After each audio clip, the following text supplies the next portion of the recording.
oh God, let's go, let's go, let's go, let's go, let's go. What the fuck was that?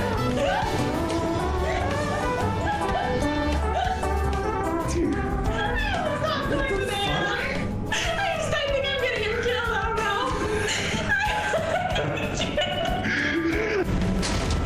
He's fucking. What chased you?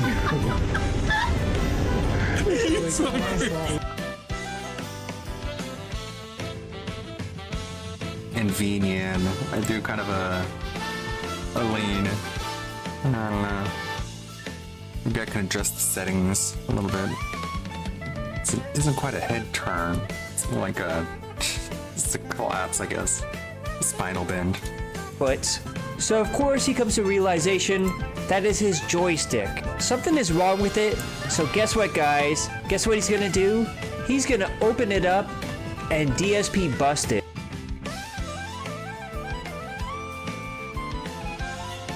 How close do I need to get? Like right here?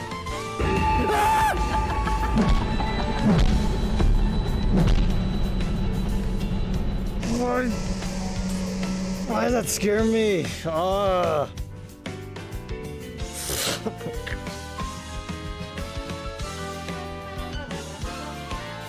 $119 of support. A mere $31 left to do Red Robin. DSP tries it today. Apparently NDO really wants to see my opinion on He it. sounds so confident, dude. He sounds like somebody just bought his OnlyFans or something for 7 months. I guess he really wants to see my feet pics. And can you blame him? Can you blame him? Blame NDO? And look at the morning after kill. DSP really loved this dude, by the way. I'm not gonna talk about him anymore. I want to see that steering wheel next week. Now you're 200 out of 300 for that steering wheel you wanted. Don't blame him. Yeah, you don't know how that works. And by the way, once again, I just want to say to all the idiots out there who continuously say, Phil, DSP tries, it sucks, it's not interesting, stop doing it. Then why do we hit the goal? Then why does the show continue? Because he beg a lot.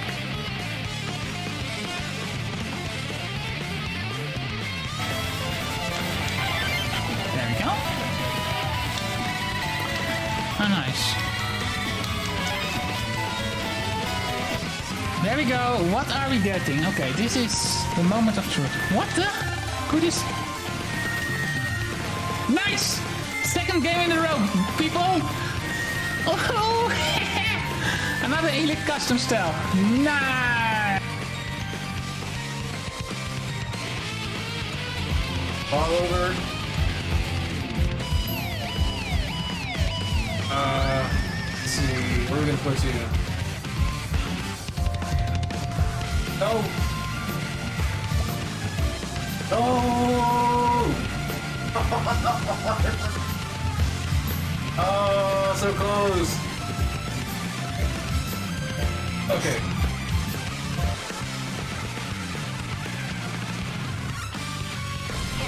There we go. Got their asses.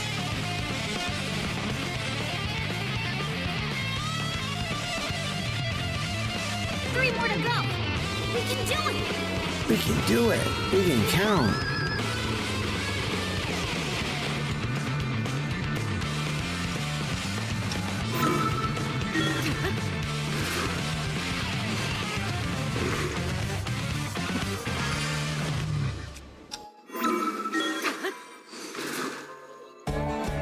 And we still gotta get to the... Oh, did I accidentally hit the... At least...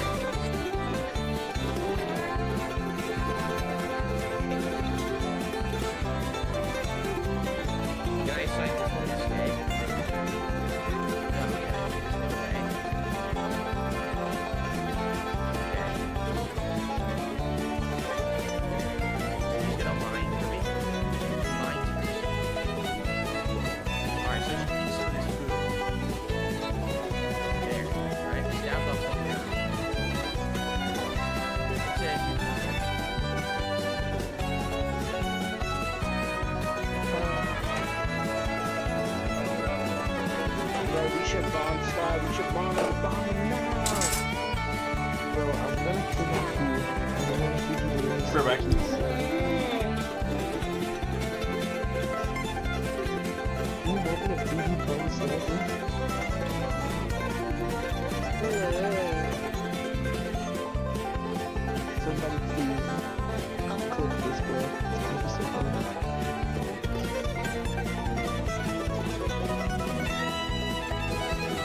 I love BBW?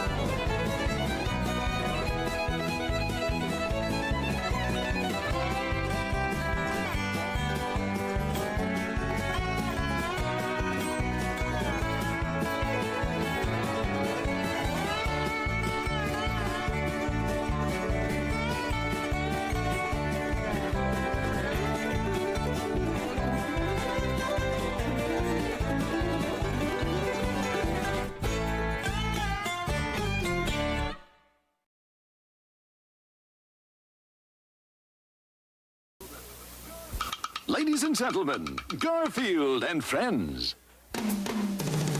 We're ready to party. Ready to party. We're ready. I hope you bring lots of spaghetti. I'm scared. Come on in, come to the place where fun never ends. Come on in, it's time to party with Garfield and friends. Dancing, fiesta, romancing, siesta, samba, la bamba, ay caramba, disguises, surprises, and pies of all sizes. Come on in, come to the place where fun never ends. Come on in, it's time to party with Garfield and friends. Come on in, it's time to party with Garfield and friends. Garfield and friends. And pay attention. There'll be a test at the end.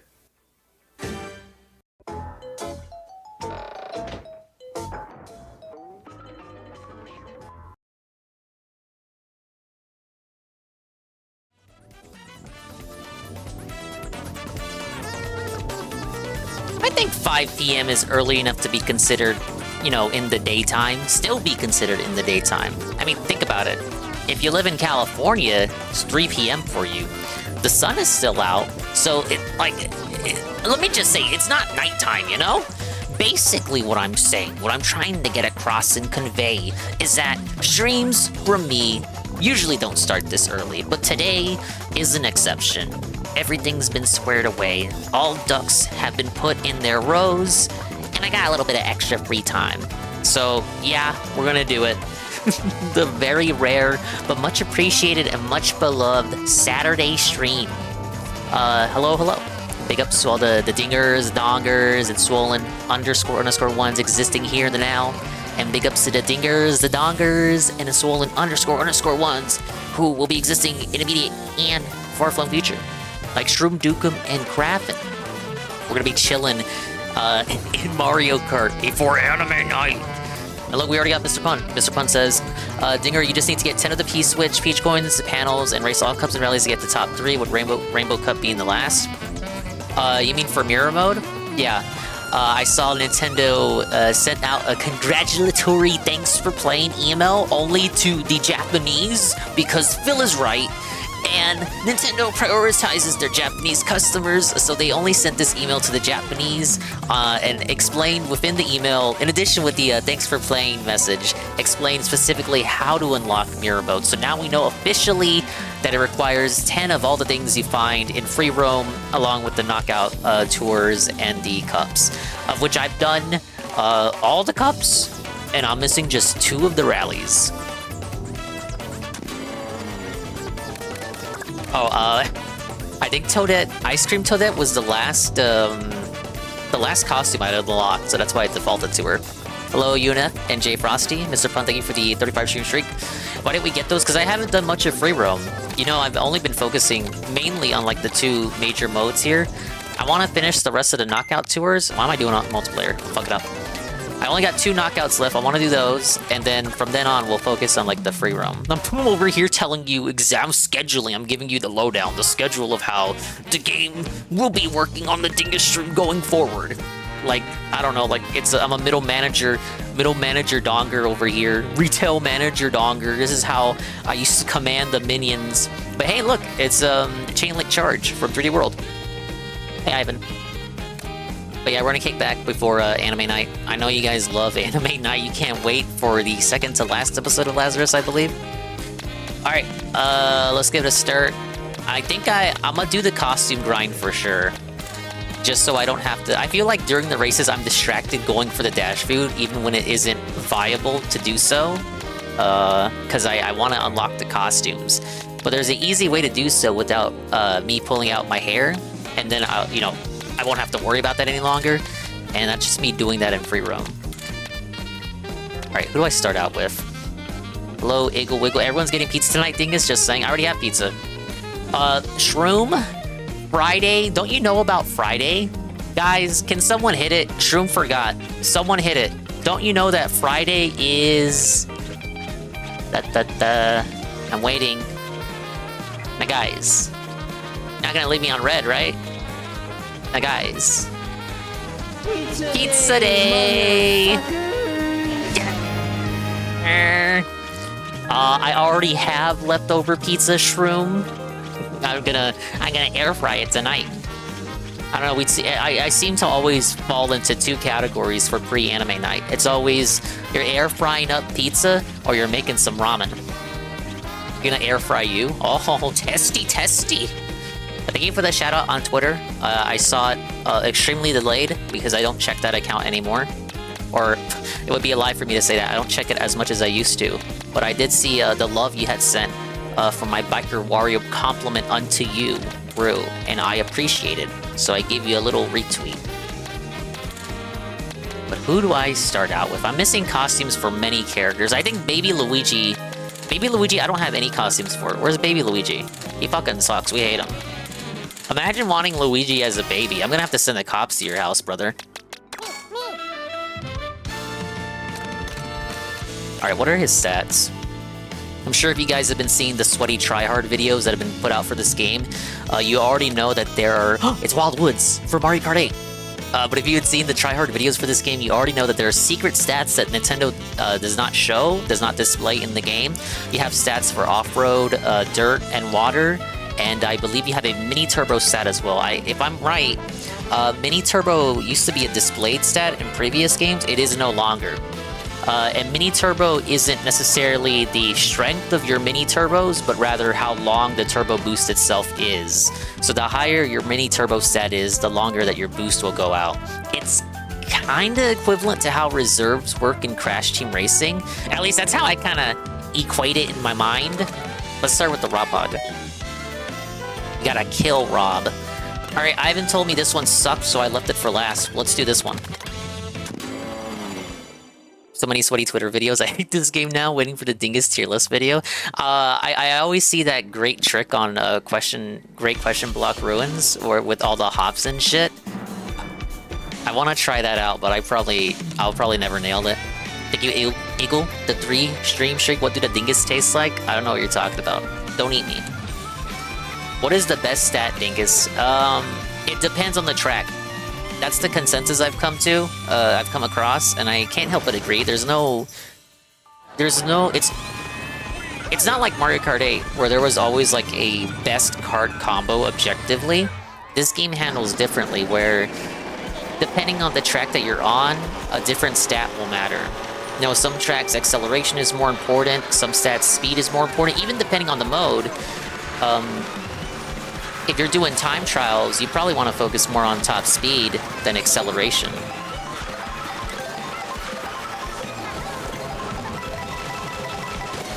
Give me my Luigi costume. There he is! But for example, in races like this, normal races, acceleration you might consider to be more important because you always want to be getting back to your top speed after you get hit, especially when you're in the middle of the pack getting hit by like all the chaotic items. But in time trial mode, you don't have to worry about that, so acceleration isn't as important. So after you get the initial acceleration at the start of the time trial, at that point you're just focusing on speed. So in time trials, you might want to focus more on a character with a higher speed stat, which is why you see a lot of people use Bowser for certain tracks on time trials. But again, each track is different, so sometimes acceleration might be more important. Like in Acorn Heights, the world record uses Parabitty-Bud, because I think Parabitty-Bud has a high mini turbo stat because he's a smaller, lightweight character. So his mini turbos last longer, and there's a lot of turns in that course, which makes it so like if you're controlling Bowser, your handling is worse, and it's just not. You're gonna be like falling off and crashing in the shit. Okay, that's the first restart. I finished all modes, Guild 3-star 2 dingus, now I can focus on stuff in the world. Yeah, it's like... I know some people are upset. Oh, Yoshi's Island. Cool. Yoshi's Island mini boss team. Do do do do do do do do.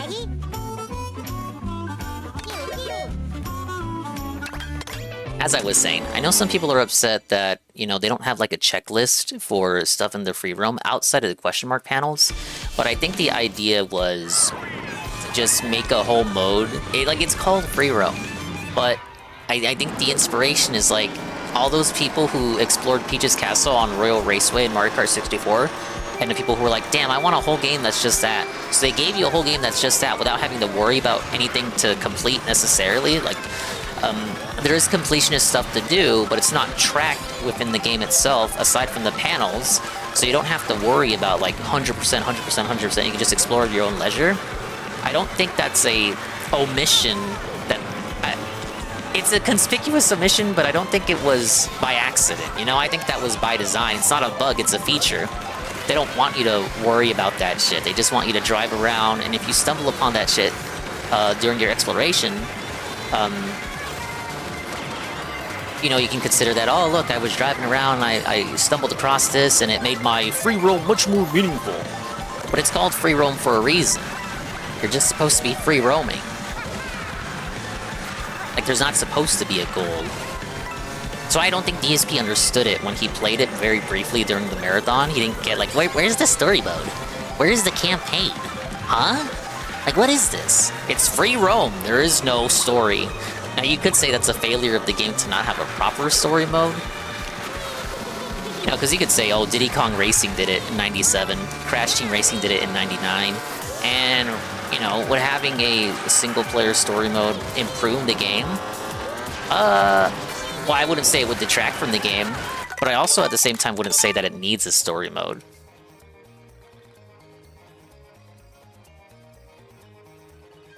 Because when it comes to stuff like that, you know, if you really get to the nitty-gritty, like, what is the...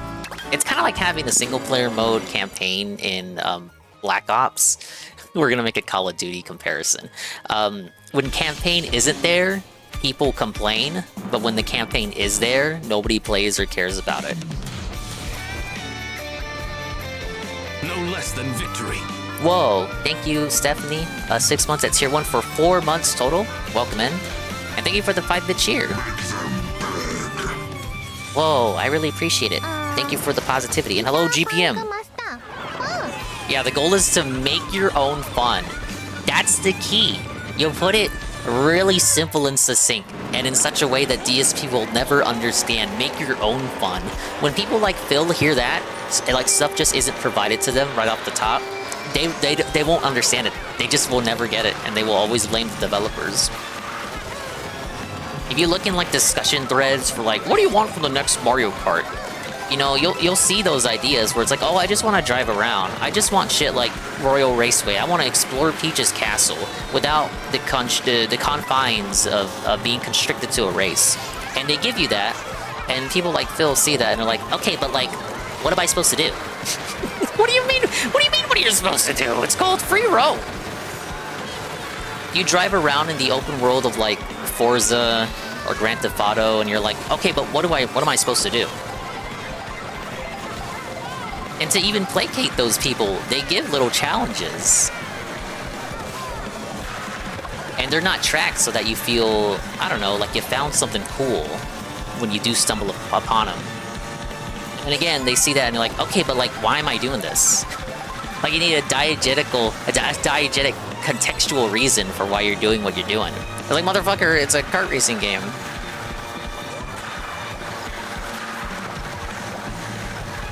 In the end, I would say a proper story mode isn't necessary, but I wouldn't be against it. But I don't think it needs it. Because like 6 to 1, within a couple months' time, once the regular player base settles, once the honeymoon phase is over, people will just be playing online or doing time trial world records anyway. Like long-term, story mode seems to just be there, like that initial honeymoon phase. Long-term, they might not see, you know, any playability out of it. might not be any viability. There's no viability to it. Really, from a business perspective, why would you exert that additional development time putting something like that in the game? Hello, Jesse51. Hello, Bruno. We're working on the final knockout rallies. I got 2 to go. Chilling pre-anime night. Happy Saturday. It's a special sloppy Saturday. Nah, it's nothing really special today. I got a snowboarding Shy Guy.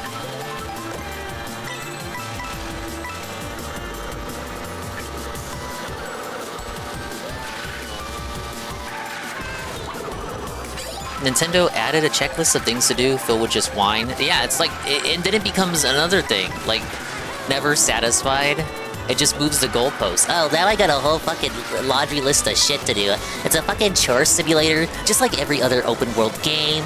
And I feel like I have to do it all because it's a checklist and I don't want to see it like not complete. But now I gotta do it or else it's gonna stay grayed out and incomplete. And now I got anxiety about that, but I don't want to do it because it's so boring. Damn, I wonder why there isn't an in-game laundry list of like checklists of shit for you to do. Probably to keep you from having that kind of attitude, so that you instead just focus on chilling out, relaxing, maxing, and having fun on level 1. But then because he doesn't have that, he's like, okay, but like, what do I do? Oh my god, what am I doing? Doing good so far. No! Give me blue shell. Oh, what? It didn't go for him. I jumped!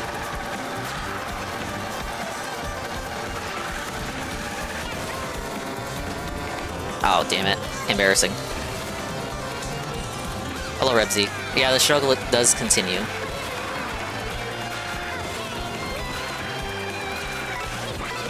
Oh, I need a red shell. I can't hold on to this horn. Hey, this is where Phil got tripped up, remember? Why did the game turn me around? You see that? The game literally turned me around. I don't know why.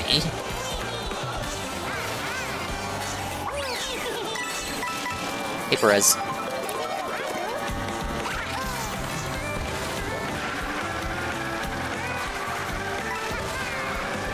It sure would be great to have a blue shell right about now.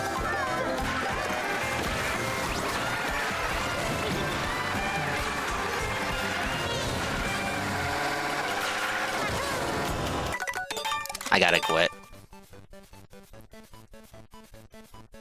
Game seems very adverse to giving me red shells in second place.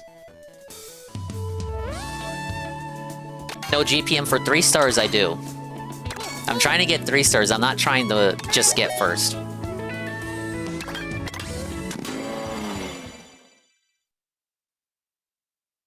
Was the LTG style pizza party stream? LTG style pizza party would stream.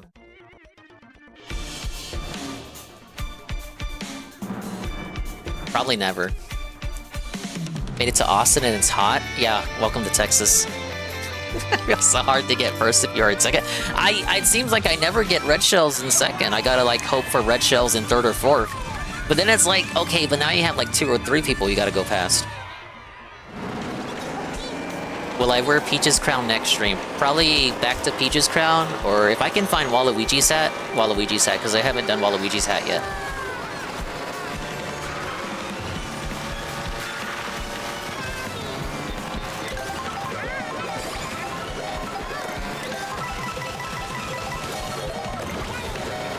You know what I just realized? They took out the Piranha Plant item. The coin block is kind of a substitute for it, because it gives you a mini boost while you're using it, just like the Piranha Plant did, but, you know, it doesn't attack other racers. Look, red shell in 8th place. Regular, singular, stationary red shell in 8th place. Now, guys. I mean, obviously they got rid of Piranha Plant as an item, because Piranha Plant is now a racer. Because people like Smash Brothers.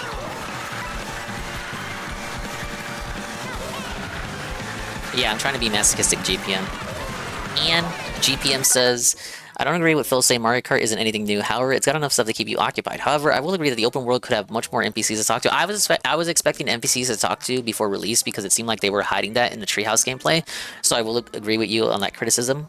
Maybe town stuff to do like Mario Party board, do little quests. But again, the main thing in this game is get first in 150cc, and DSP didn't even do that. So him saying I done everything is so funny. No, I agree with you. I done everything. I done literally everything there is to do in the game. He should say I've done everything that I consider to be meaningful in the game, and I would still consider that to be a little disingenuous. Alright. That boomerang totally killed all my momentum. I just be honest about it. It's probably what I would say to him. You want the accolades of a completionist without the hard effort and work that goes into it. Oh, I didn't do this content, but that's okay, because that content doesn't matter. I hate it. I think he got 1 gold trophy. I gotta go back and look at the footage, but I'll be charitable and say I remember seeing 1 gold trophy. Maybe Kat will have fun with the game? If she even gets a chance to play it? I don't know, they're having a day off right now. Maybe she's playing on the Switch 2 right now. Allegedly her Switch 2? I hear they bought 2? I've not heard this directly stated by him. I've heard it on the grapevine that two Switch 2s were sent to him.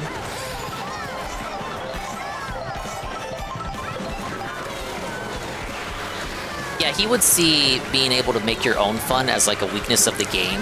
That he has to resort to making his own fun would be like a weakness of the devs not being able to show him enough fun on their own.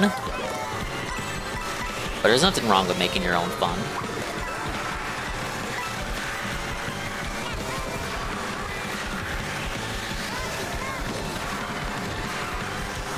Oh yeah, I remember before World had released, they did talk about Mario Kart 8's Booster Course Pass.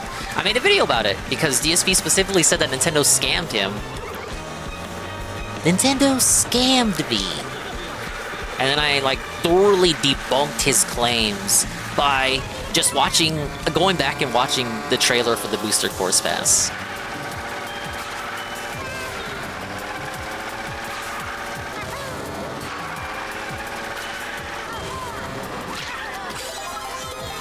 Close one.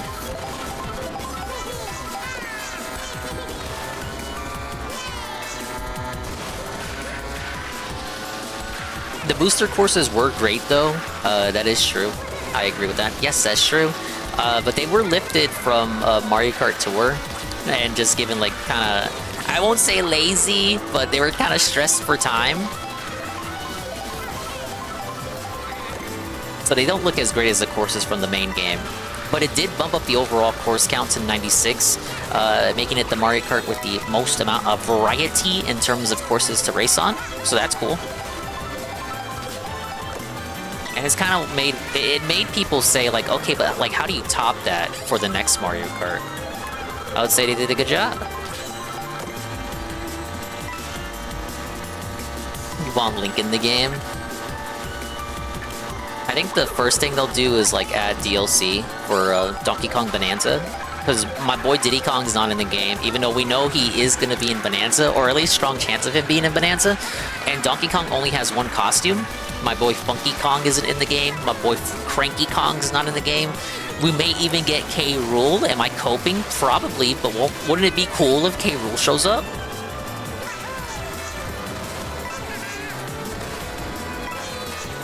Yeah, I do like the road courses.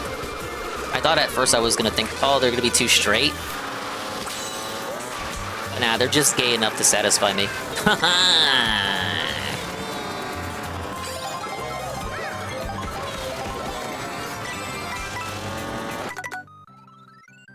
Some speculate that since Sky High Sunday was basically being made for World first, but then they put it in Tour and 8 Deluxe versus sets it up, that, you know, the game's been in development since March 2017. High likelihood of that being the case, and they just debuted it in Mario Kart 8 and Tour first just to, like, test it out. Because the way the course is designed makes more sense for Mario Kart World's wall riding and rail riding than how it was implemented in Mario Kart 8, which was, you're on anti-gravity, and then sometimes you can spin. Where the rails are in Mario Kart 8 is just like a little thing you can spin on for anti-grav boost. So you might be onto something.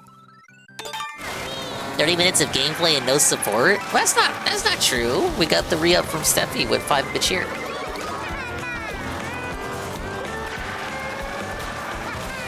I'm told you can hop on those. You can hop over the red shells, but I'm too bad to do it.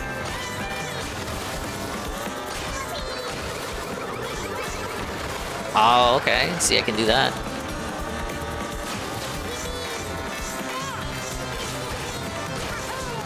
It doesn't count. Oh, good timing. That was a self-sabotage to have the blue shell target Wario. Oh yeah, that Captain Wario outfit is based off of a Game & Wario. Oh, even if you use the feather in the air, it still dodges red shells.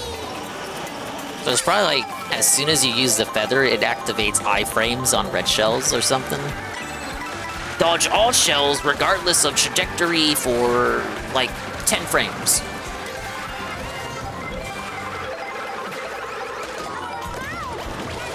Speed up.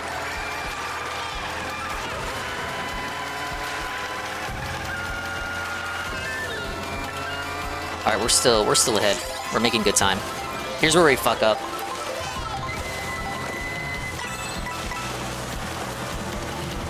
I don't know what my off-road water stat is for this bike. Because the game doesn't want to show me! Yeah, you can dodge him with the feather. You could in Mario Kart 8 as well, but in Mario Kart 8, the feather was only in battle mode. For real though, how's everyone's Saturday? It's going great, man. You know that kind of Saturday where you got shit to do, but you get it done early? Yeah. It's feeling fine. Sublime, even. The rest of the evening is my own to enjoy. I've heard you can dodge a feather with blue shell, but I tried it once and it didn't work. But it's probably because maybe I did it too early? I don't know what the timing for it is. You can absolutely dodge a blue shell with a well-timed mushroom. And a drift as well. A really good drift. Yeah, see, Ivan says the timing is tight.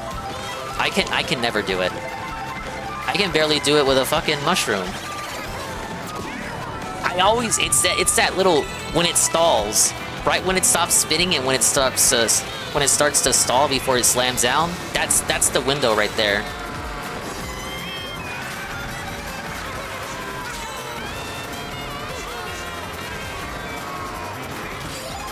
Okay, I was first. I was first. Benyu says I was in first. I appreciate that little indicator. I would have thought I was second, but Shy Guy tried bumping into me.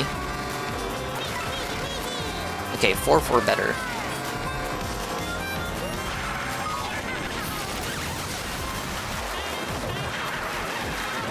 I do appreciate the little, you know, chance at recovery if you do only like a side bump of these vehicles.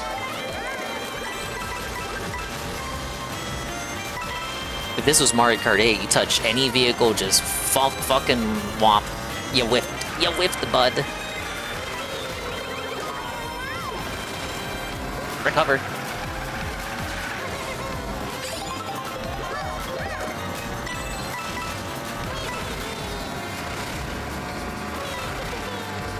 So this is the Ice Flower one. I think Ivan said he did this one on his first try.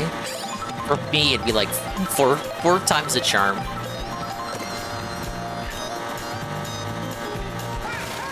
Ladies and gentlemen, it's in sight.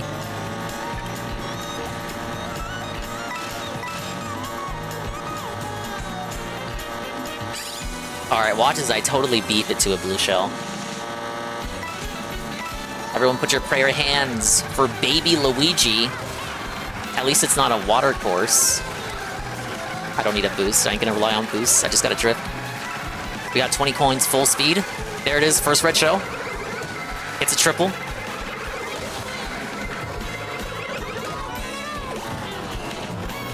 Acceleration.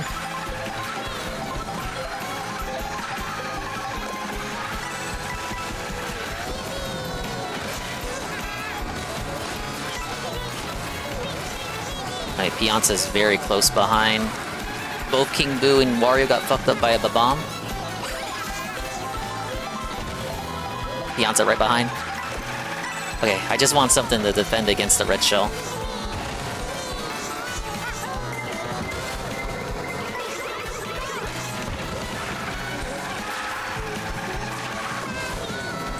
Alright, right here.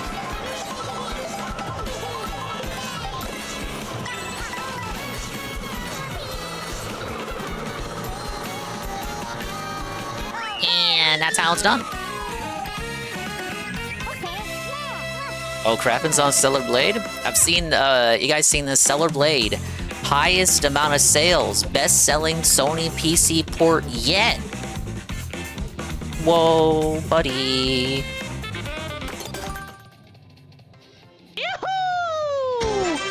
No, that is a big Luigi moment.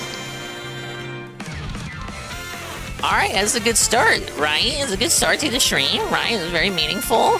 Very cool, right? Correct. You get it? This means one more knockout rally to go! One! What do you get for getting all gold? Kiss on the lips for Mario himself. You get to feel his bushy mustache on your upper lip. And there it is, JPM top left. 3 stars, first place in every leg of the race. Mirror mode 3 gold stars. I probably will end up doing mirror mode 3 stars.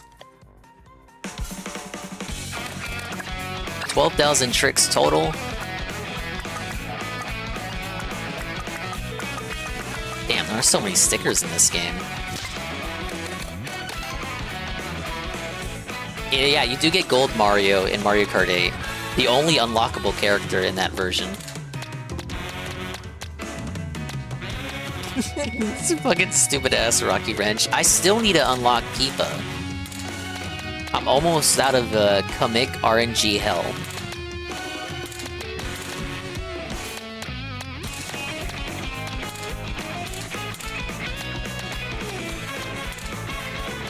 Okay, final one. We'll do Pink Yoshi. He's woke! Alright, Ivan said this one sucked the most. Let's give it a try.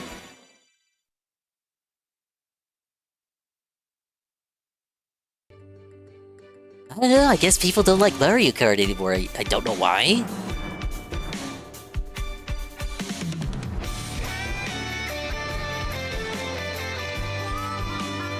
Yoshi is not gay. Yoshi is the straightest character. Even though he's a male character that makes eggs. Just don't think about it. You know all the omelets you get at the Yoshi restaurants in this game? You know where they come from? Yeah. Yeah.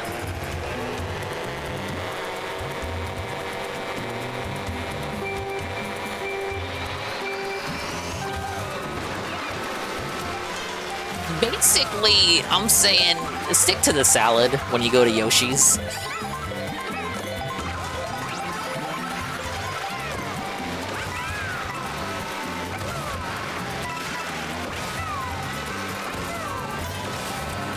Damn it, Donkey Kong. That was my item. It's not me, like, I'm still the same streamer I was yesterday. This game is still the same game, so like, what's different? I don't understand. Alright, this was part of the planning. It's swimwear Yoshi! He's gay! He's got his little Yoshi flippers on.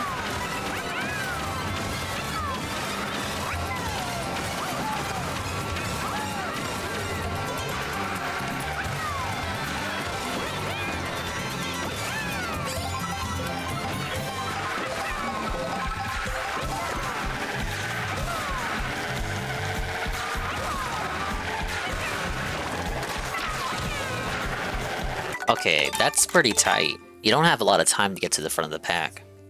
Hey, Knock. We could have voted the next poll and provide feedback. But if you give me money and then make demands of what game I play next, I'm not gonna listen to you.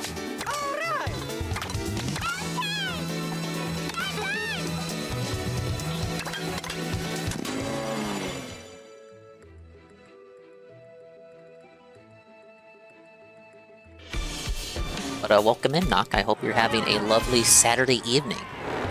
For some reason you've chosen to spend it with me.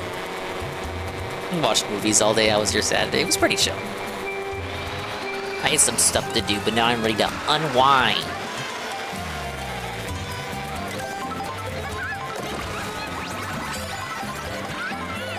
It's pro racist Daisy.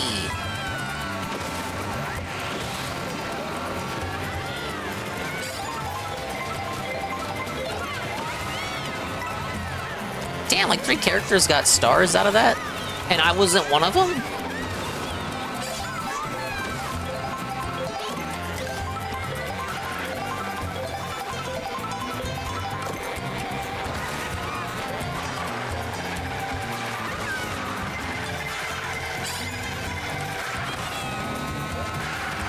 Who's that, Luigi? Luigi, dumbass, cheating. What the? Birdo had a feather.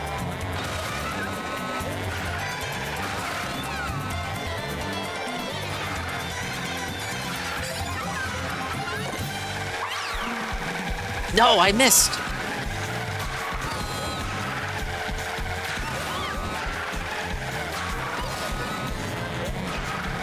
Okay, that's tough. I can't even get to the front.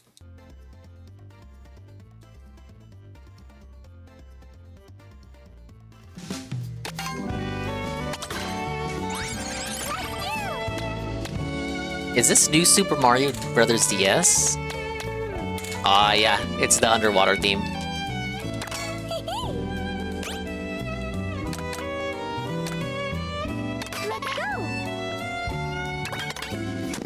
When in doubt, always resort to the baby blooper.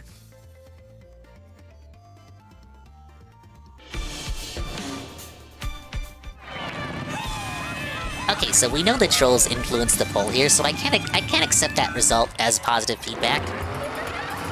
Now people are saying, why don't you only accept results from people who tip you? Because that wouldn't be fair. That would be me paywalling the content, and I don't want to do that. The content is free. That's always been my model. You guys know me. I would never do that. It's Vacation Peach! She's looking like a trad wife. It's actually one of her outfits from the mobile game. I think it was in Odyssey, too.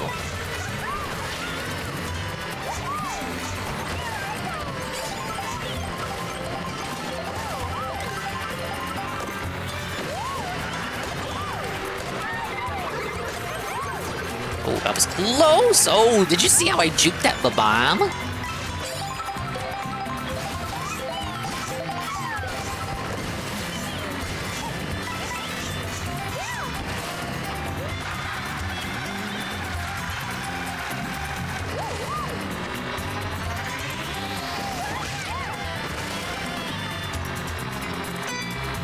Oh, come on, I got scammed.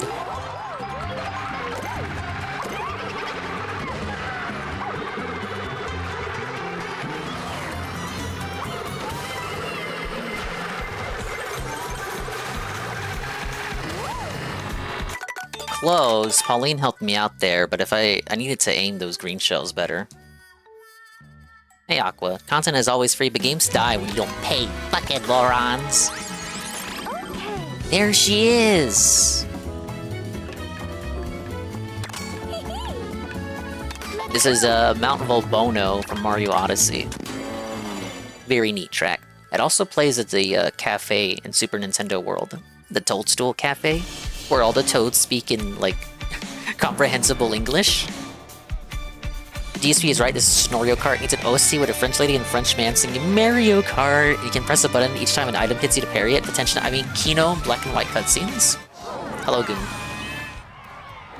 I assume you're referring to Expedition 33, Claire Obscura.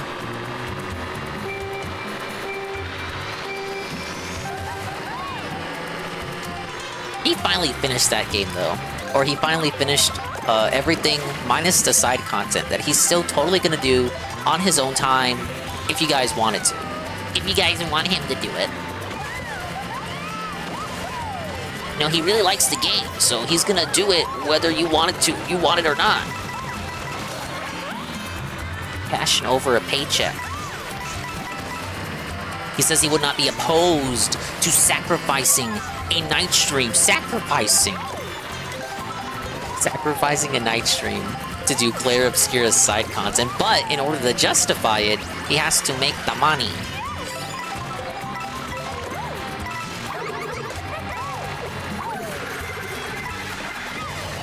Whoa, Bully got felted.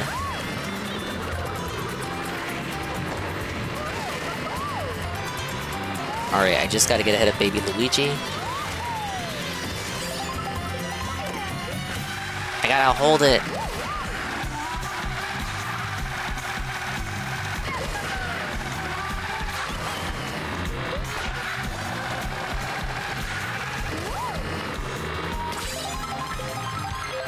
Okay, decently ahead, but I must maintain.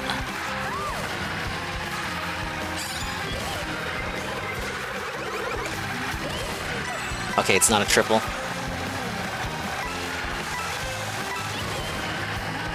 Usually when the AI gets triple reds, they just spam it, even when it's not viable for them to do so. Dude, give me Peepa already. I gotta get hit by these when I'm over the ghostly, spooky lake.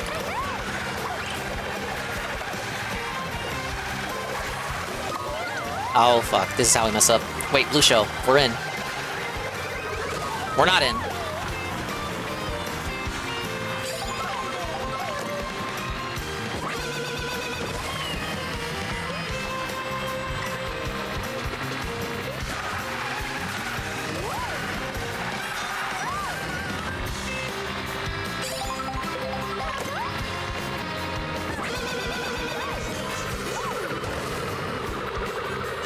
Stray greens. What now? Goomba? I hate Goomba.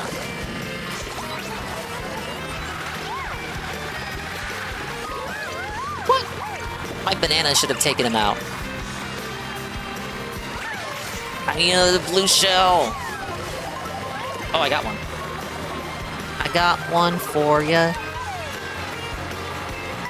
Wait, this is bad.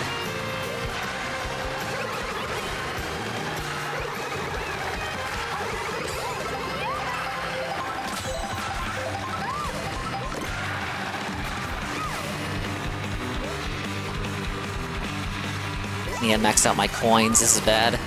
Oh my god, they're right behind me. I saw those hammers. I started swerving real quick. Wait, we're not even going into Choco Mountain?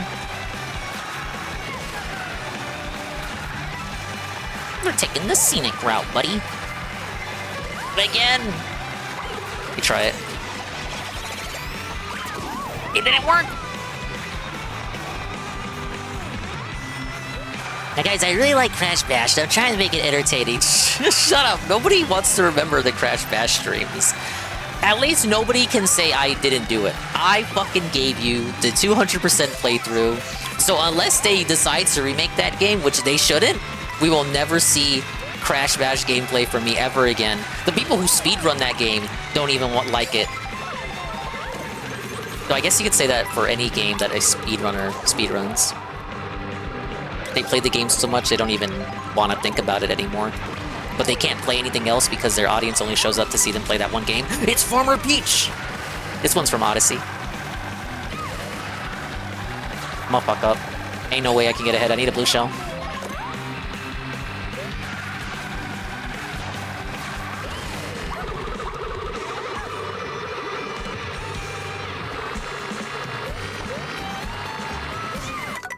It just missed first place. Imagine Dingus saying, now guys, we need a good streak of good streams so I get 100% Crash Bash. 200%! How many streams would have been saved? None. Best E3D playthrough on the internet ruined because people wouldn't pay $150 a stream. Literally the best playthrough, by his own admission. Nobody else played Expedition 33 quite like he did. And you know what? out of all the lies that he tells us every stream, I do have to agree with him on that point. Nobody on the internet played Expedition 33 Clair Obscure quite like Darkside felt. I think we can all agree on this point. Alright, I feel like I did pretty good. I got halfway, but it wasn't enough. Run it back. Yeah, that's who I was thinking about. That's who was in my mind as I said that. Shift. Hey, Delorio. So I was watching Josh's show last night, and he was calling out Daddy Jim. Daddy Jim put on notice. Josh took a minute out of his whole stream to call Mr. Mediker out for his tangential sweeping of VTubers.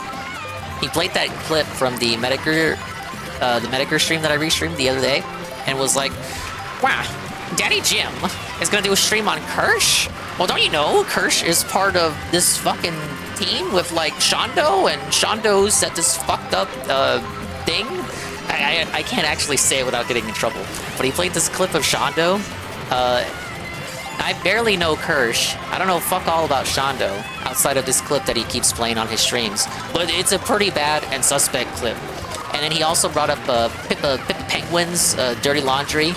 And basically the point of the call out was, "How long, Daddy Jim? How long, Daddy Jim, until you answer the VTuber Gate question?" But he played a clip of Mediker saying that he would talk to Kirsch about VTuber Gate. And then he was like, "Daddy Jim, don't you know that Kirsch associates with Pippa Penguin and Shondo, who have said these things in the past?" I will say the Shondo clip was pretty bad. I almost don't want to know the context, but I'm not gonna sweep for that. That was a very bad clip.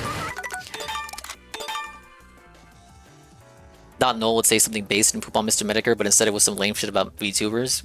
Well, he pooped on Mr. Mediker for not, like, saying anything about the VTubers who have had clips come out like that. Like, he used Mediker announcing the thing with Kirsch as a springboard for him to say, "Okay, you're acknowledging that VTubers exist when you want to do things with them and when good things happen to them. But what about the bad things, Mediker? You seem silent. Mum's the word when the bad clips come out."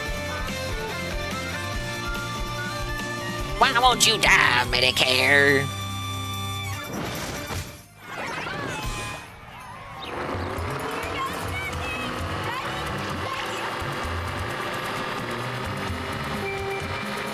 But apparently Kirsch did agree to talk to Mediker about the VTuber Gate stuff. I was looking into it for a little bit, and then Josh did a segment on it and tried to be unbiased about it in the coverage, but then I got sidetracked, and then I started paying more attention to like voice actor Gate, about all these fucking cringe voice actors and their mafioso cabal on Discord, trying to prevent non-union actors from getting work on weird-ass Hoyo games. It's me caring too much about games that I don't even play myself. So I got distracted from VTuber Gate by like Voice Actor Gate.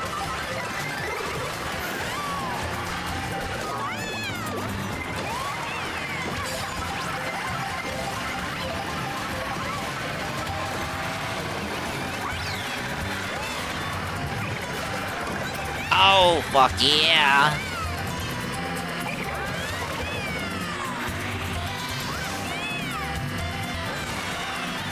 He also said in that stream he wants to watch the Regatta body cam footage with PvP, like on stream. No, Worski doesn't even have to be there, he just wants to watch it with Triple P. He also said he was Triple P's biggest fan, which is weird because, you know, if I said that, I think people here would say that I'm Triple P's biggest fan. No, I don't mean that. Maybe a little bit. Whoa, buddy! No, look, he's okay, but he's still Canadian. What was in a clip, and was it the VTuber that Mr. Mediker is collabing with or whatever? No, it was not the VTuber that Mr. Mediker wanted to collab with. It was someone within that VTuber's network. So like they're behind the same corporation. and the clip was how do I explain it without getting in trouble here? It's a little girl VTuber named Shondo, and the context of the clip, from what I am shown, from what Josh showed when he showed the clip on his stream, is the little lolly VTuber girl who is in the same network as Kirsch, saying that she is a defenseless little girl, and she's very weak, and she could be raped by anyone, and there would be nothing that she could do about it. That was the clip. And it was, I thought it was pretty bad and weird and suspect, and obviously trying to cater to an audience that is into that stuff. Now, maybe there's a greater context to that was like deliberately cut off or something. Maybe it was like a very off-kilter, edgy joke. But just from what I saw, I did not like that. I was like the horse from Ren and Stimpy. Voice actors are cunts, they are cunts. Yes, that's true. A lot of voice actors in those Discord leaks, too, Krafen, that I like, or at least I thought I liked. I didn't dislike their voice work. And when I saw their names in the leaks acting like cunts to the non-union actors, I was like, oh, shit. Like the voice actor for Alm, from Fire Emblem, and 9S from Nier Automata was implicated in the leaks. Guild by association, kind of lame. Like, why are we talking about Shondo? Mr. Medicare isn't talking about or with Shondo. I can't remember if Medicare's brought up Shondo before, or if that was Gator. I know Gator has talked about Shondo, and this other one... Kiwi Pion? No, Kiki Pion.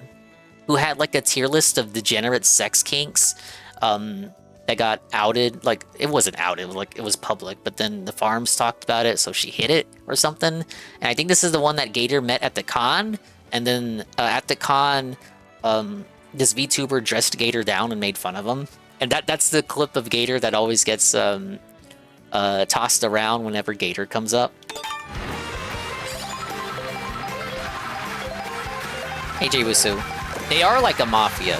They're kings of the molehill, but they act like king of the hill. You can't be king of the hill. Bobby is king of the hill. Hey, Dad. Bobby. Whoa!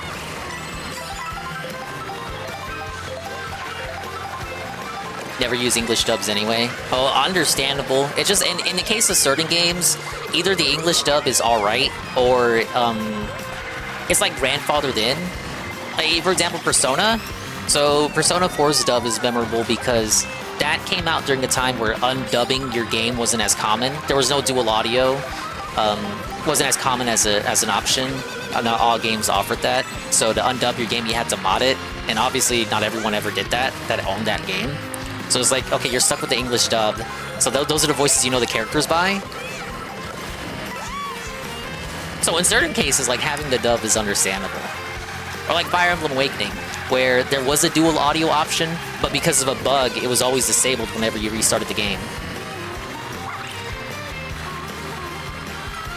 Well, I watched the reboot of King of the Hill.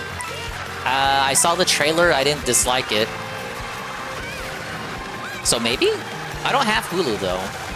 I'd have to watch, like... I'd have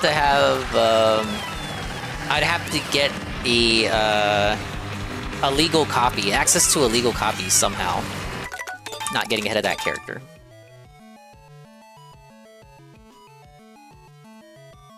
Reboot of King of the Hill, is it real? It is real. What do you mean?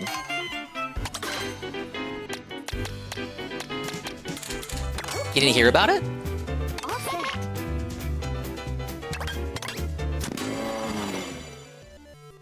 I liked English VA better in the 2000s anyway. I would say English VA back then was more memorable, you know, for nostalgia purposes. But the general quality has raised since then. You had a lot more cases of same voice and hearing the same actors every time in the 2000s and early 2010s. It's gotten better since then. Like, you do see newer actors, or at least actors with not as many roles, get starring roles now. The problem is, all these new people are sourced from Discord, and they're people who grew up on anime from the 2000s, so they got a certain ick, a certain stink around them, a certain personality. They're liberal. And they're weird. And they're scouted on Twitter and Discord and Blue Sky.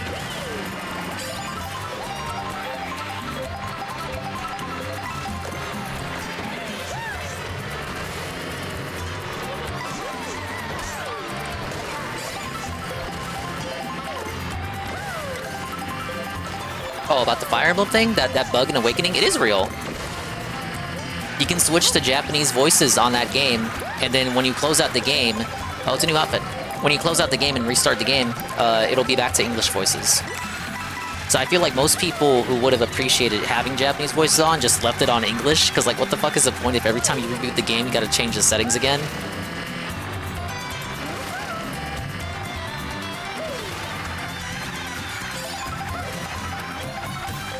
They patched that? I heard that was never patched. I played it with English voices. I did not mind Awakening with English voices.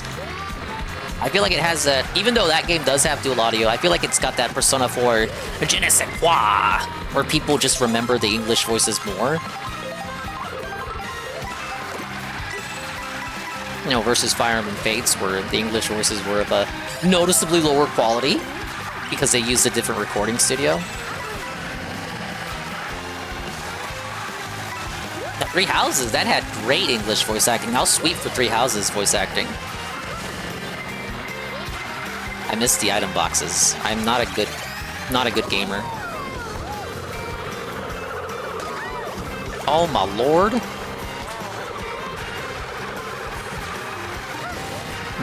Birdo does... You see Birdo with the crown? That doesn't look right. It completely overtakes her bow. It makes her look like a guy! Wait a minute. Three Houses is the game of games, and now it plays even more smoothly on your Nintendo Switch 2 family of systems.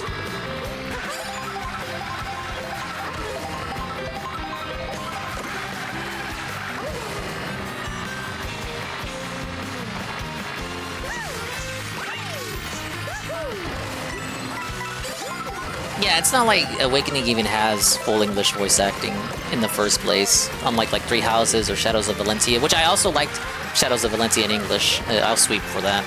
I remember when people played the pirated version, they actually weren't so hot on the Japanese voice acting for Shadows of Valentia. I thought that was curious. And they were like, oh yeah, actually the English voices are better for Shadows of Valentia.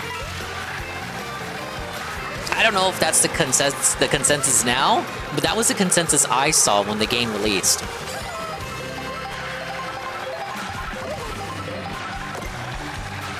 And I like Shadows of Valentia, but now Alm's voice actor is part of the voice actor cabal. Became such a weirdo. Very unfortunate. I brought this up to Anne, because we were talking about it on the Anne collab on Thursday. But I watched his voice actor do Twitch streams back in the day when the game came out. And he would voice the unvoiced Alm dialogue. So like not all of Alm's dialogue is voiced. So whenever he ran into dialogue that was unvoiced, he would voice it in real time while playing the game. Ah! And he didn't charge for it. Ah! That was like 2017. How do you turn into such a weirdo after such a short amount of time? Hey, Discord merchant. I'm on the final knockout rally. I gotta get 3 stars. We're talking about the voice actor cabal getting exposed for the mafioso retards that they are, trying to control the narrative. These SAG-AFTRA individuals. Your favorite voice actors exposed as lunatic weirdos with too much time on their hands. They're from California! What did you expect? Don't tell me 2017 was 8 years ago. Shut up! 2017 was just yesterday. 2020 was 2 years ago, not 5 years ago.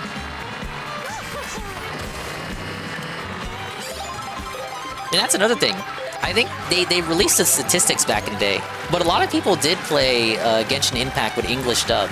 You know, a sizable amount of the audience. Whether you like to admit that or not, English dub was popular among Western players of the game, obviously. But now, because we've gone over so many months of certain characters being voiceless because of this fucking strike, many people are switching over to the Japanese voices, and they're not looking back. Perhaps rightfully so. And now they're recasting certain characters because these motherfuckers don't want to get back in the studio. And then people are like, oh my god, I got recasted? How dare they? But like, you've been leaving fucking MiHoYo on red since like October. The fuck? Yeah, you're gonna get recasted? They couldn't They couldn't, like, go with the character being voiceless for much longer. And then they recast the character with a much better non-union VA, so the previous union voice actor starts spurging out. No, they're going non-union! They're going non-union! Ah! So behind the scenes, these guys start scheming to, like, slander these non-union voice actors, and it's just very cringe.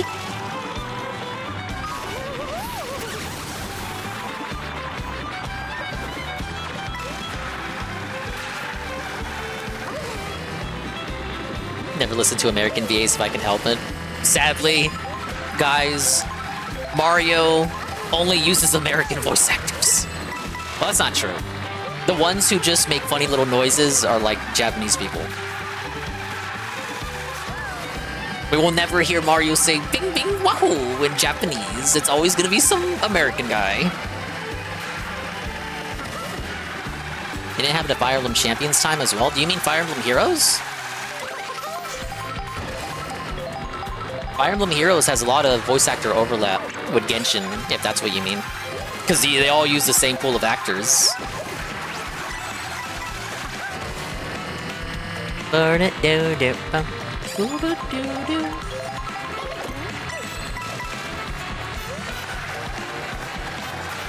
yeah. No, yeah, you're right. Because I would watch some of those trailers on stream, and some of the characters would be voiced in Japanese.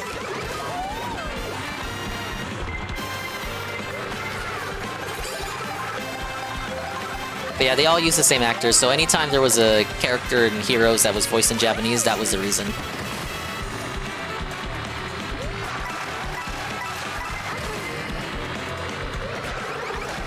Oh, thank you. I don't know how that works, but I don't care. That red shell should have absolutely hit me.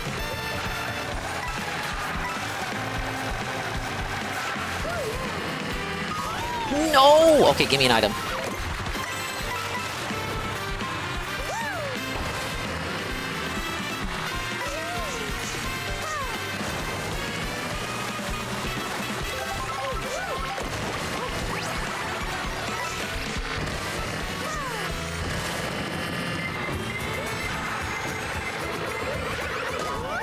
We're gonna lose it.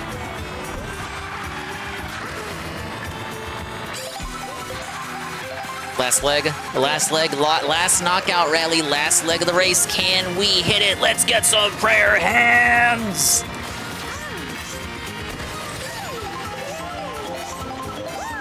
I don't play Mario games if I can help it. That's why you come to me, to watch me give you the exclusive coverage. I'm the one who pays $450 to play Mario Kart, so you don't have to.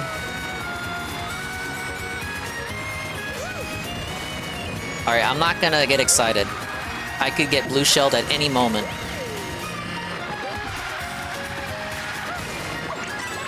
And that's how it's done. Big ups Egg Gang 1738. The VAs were trying to strong-arm companies and becoming unions so the VAs make more money and get all their benefits. True. So, they were trying to, like, strong-arm them because it's like, oh, if you can hire a non-union voice actor, but if you do that, you're gonna have to, you know, make sure all the voice actors, you're gonna have to make sure that non-union voice actor joins the union, or you're gonna have to replace them with a union voice actor. Basically, the Bethesda illusion of choice. You can do what you're doing, but you're gonna have to do it my way. Ladies and gentlemen, in just an hour, I 3-starred gold crowned the last 2 knockout rallies. And what do I get? I get Dugats. There she is. It's probably my favorite outfit for her. I like the backwards cap. It makes her look like Ash Ketchum. Wario would never turn his cap backwards.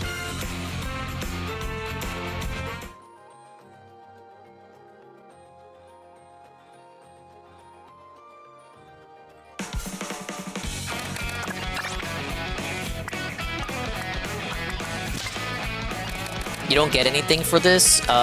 Doing all of them is part of how you unlock mirror mode. I just gotta do a few more things in free roam and then I'll unlock it.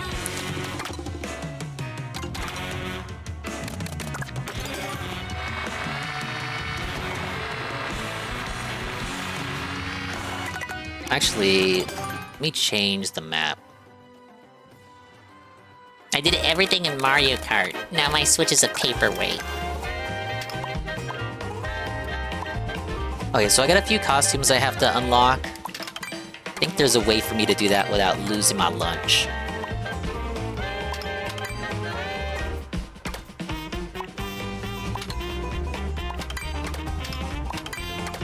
Yeah, it requires gold trophies, all gold trophies, all gold crowns, and 10 of all the collectibles in free roam, which I have not done yet.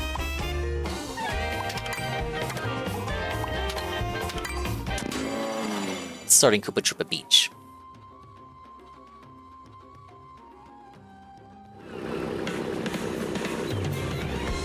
Look, Goon, it gives you something to work towards.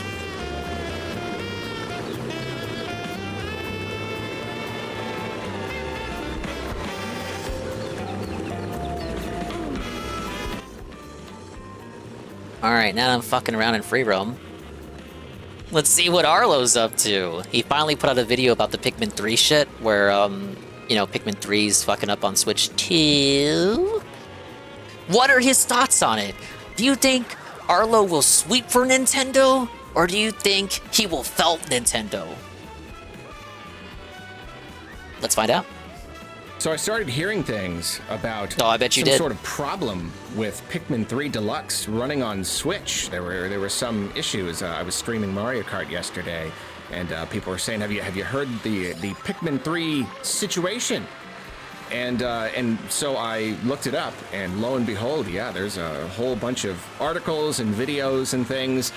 It seems that Pikmin 3 Deluxe is struggling to run properly on Switch 2, and this has been made out to be a very dramatic problem. Well, I hope you enjoyed the Bing Bing Wahoo game noises, Discord is merchant. Thank you. Broken, borderline. You can't get this shit anywhere unplayable. else.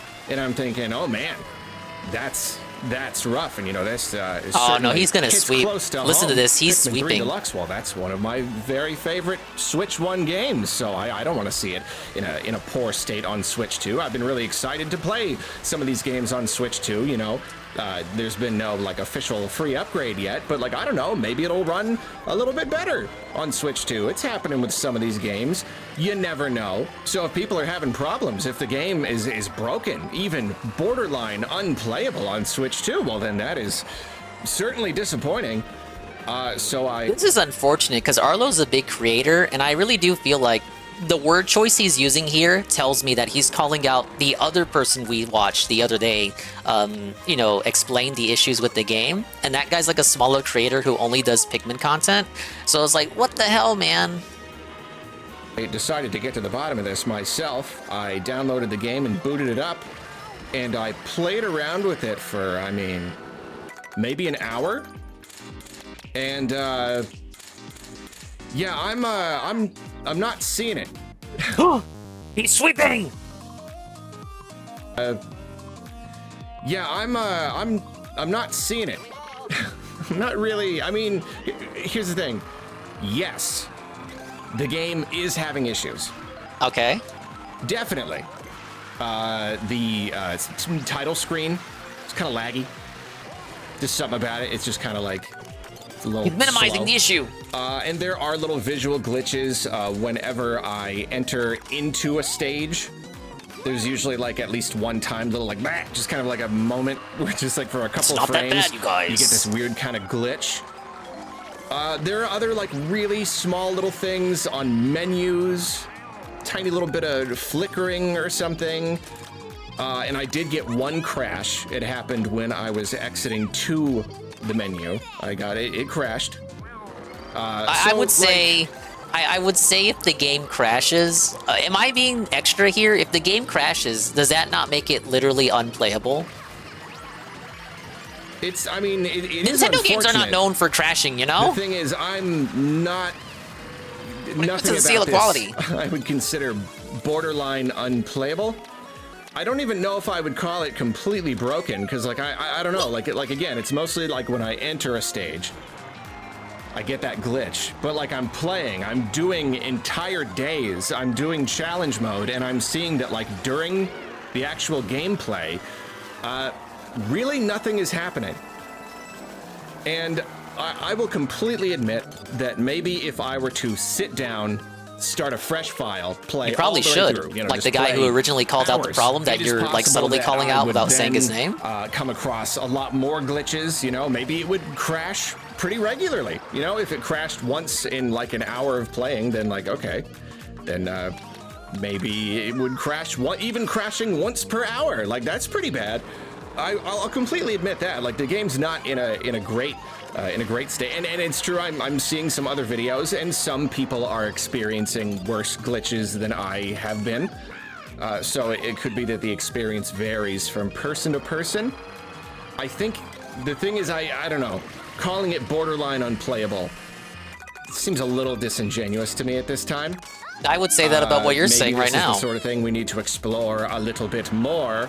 But here's the guy real issue I who have. did Okay, like, wait, the guy who called attention to this issue explored it for way longer than you did. It's possible. Maybe you're watching this and you have tried to play the game and you have come like, what are you talking about? There's loads of glitches. Glitches are happening all over the place. You know, maybe it depends on certain areas of the game, certain levels, certain actions. Maybe if I booted up 2-player, you know, that would put more strain on the game and I would have more problems.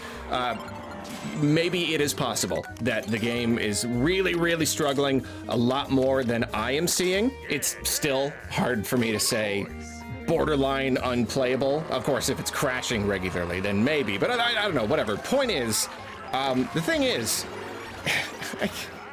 the whole Nintendo discussion right now, it's getting toxic. A little, I don't know, it's getting a little bit icky. It's kind of like... Oh my god.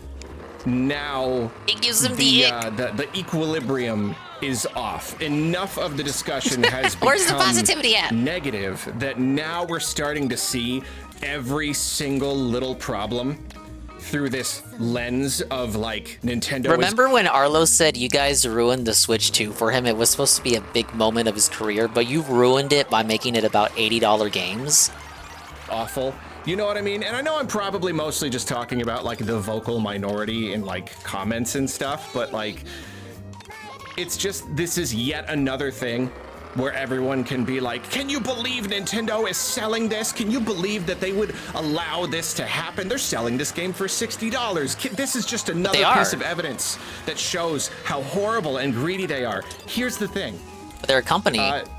Before the Switch 2 launched, Nintendo, they made this big like PDF document, and they basically gave us the status of every single Switch 1 game and like how it's going to run on Switch 2.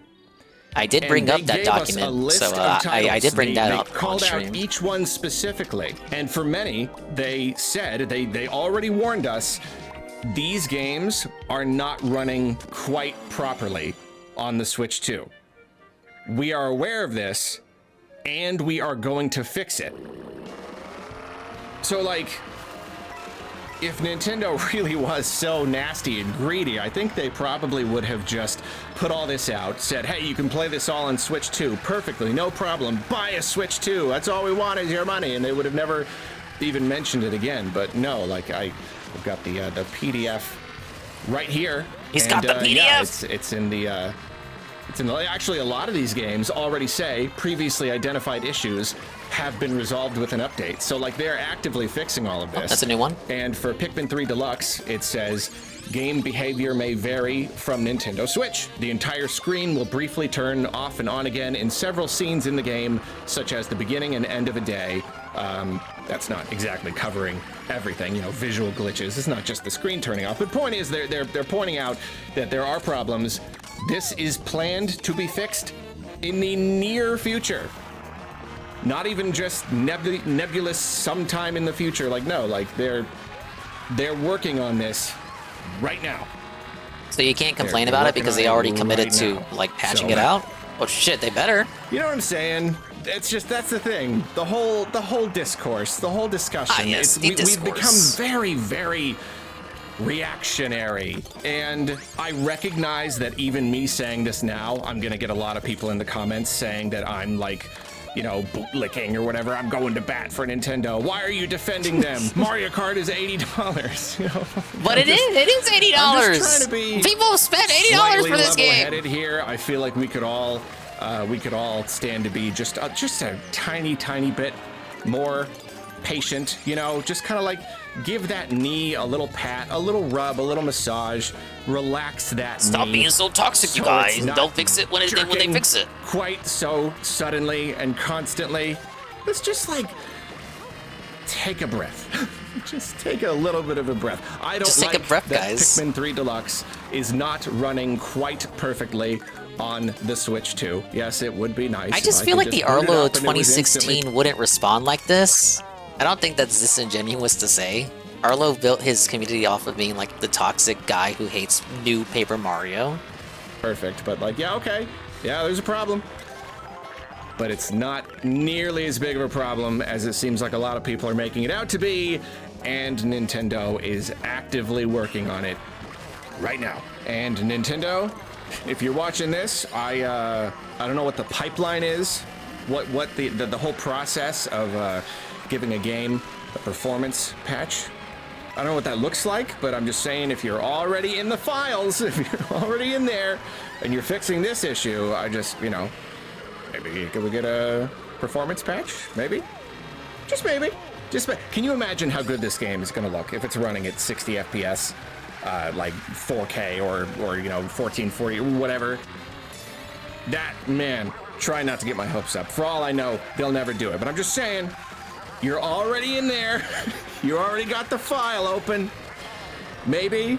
Is that on the table? Maybe. Is that how you just click the button? You have like a program that says make patch that fixes game perfectly forever button. Can you hit that? Just hit it while you're in there. That felt like a very not so subtle at all indirect call out to the guy who made the first video we watched on this.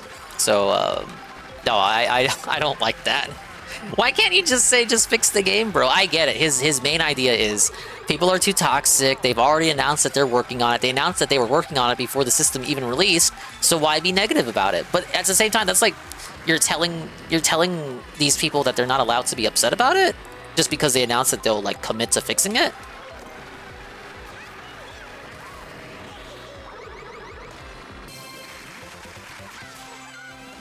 I got an ostrich sticker. Arlo and Phil should debate Nintendo. I'd like to see that. But we never will.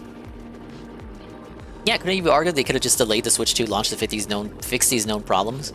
And it's not the only game that's experiencing issues to begin with. I think it's the only major first-party game that's experiencing issues. But like, yeah, you make a good point. If they really love you so much, why couldn't they just delay the system to fix all the known compatibility issues with Switch 1 games? It's because they have fucking bottom lines, idiot.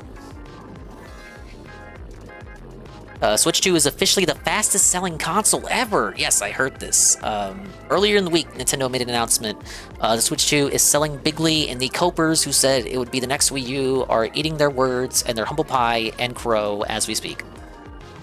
The numbers are finally coming in, and Nintendo has announced that the Switch 2 sold 3.5 million units in its first 4 days on the market. As we expected, yes. I believe I read something that said the PS5 took anywhere between 2 to 3 to like 4 weeks to reach the same amount of numbers.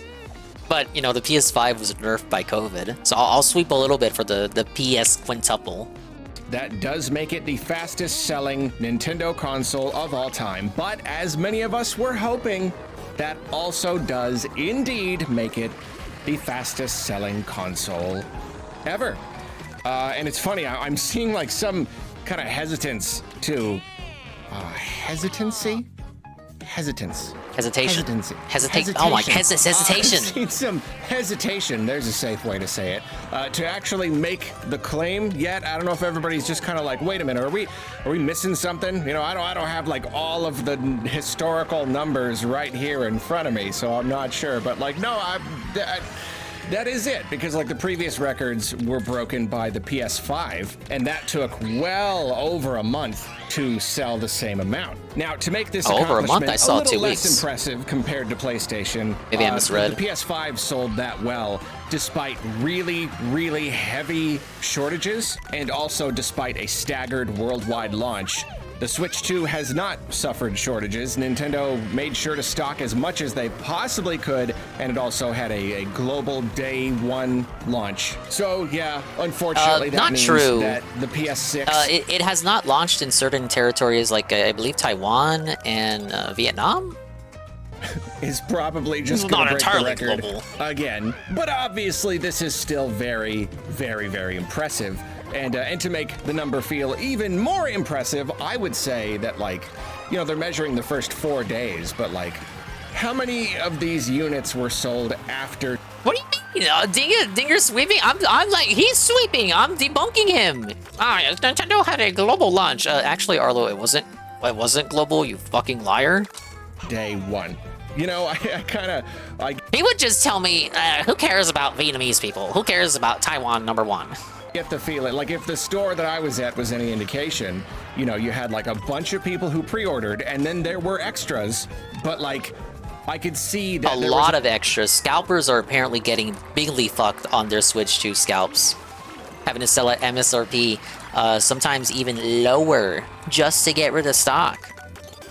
Much bigger line. Like there were many more people in the line there hoping to get an extra without a pre-order than there were extras. I have to imagine that like most stores sold out completely right there on launch night. I don't know how many are actually being sold on days 2, 3, and 4. And it's also hard for me to imagine that sometime in those few days they received really like dramatic restocks of it. I don't know, maybe they did. But yeah, basically that is a very small amount of time to sell that many units. And yeah, most of those were gonna be right there on day one. So if Nintendo continues to provide ample stock, I really could see that number getting a lot higher very, very soon. I am very, very curious to know how much it's going to continue to sell through the rest of the month. And then, of course, going into the holiday season, that's going to be... I mean, obviously, like, the year one sales will be interesting, but, like, its launch through to the first... Yeah, despite what Phil claims, it's not hard to get one. I mean, yeah, some retailers got it sold out. I hear people are already getting restocks, like Best Buy. It's like, if you want to get one, if you're adamant about getting one, it is not difficult to find one. But if you just lazily go out to a store, like toss a dart on a board, you might run into a store that doesn't have any at this current moment in time. Ooh, Aviator. Got one left for Peach. Scalpers are holding firm on around 650 from what I've seen, so they at least break even after eBay fees. Sofa eBay?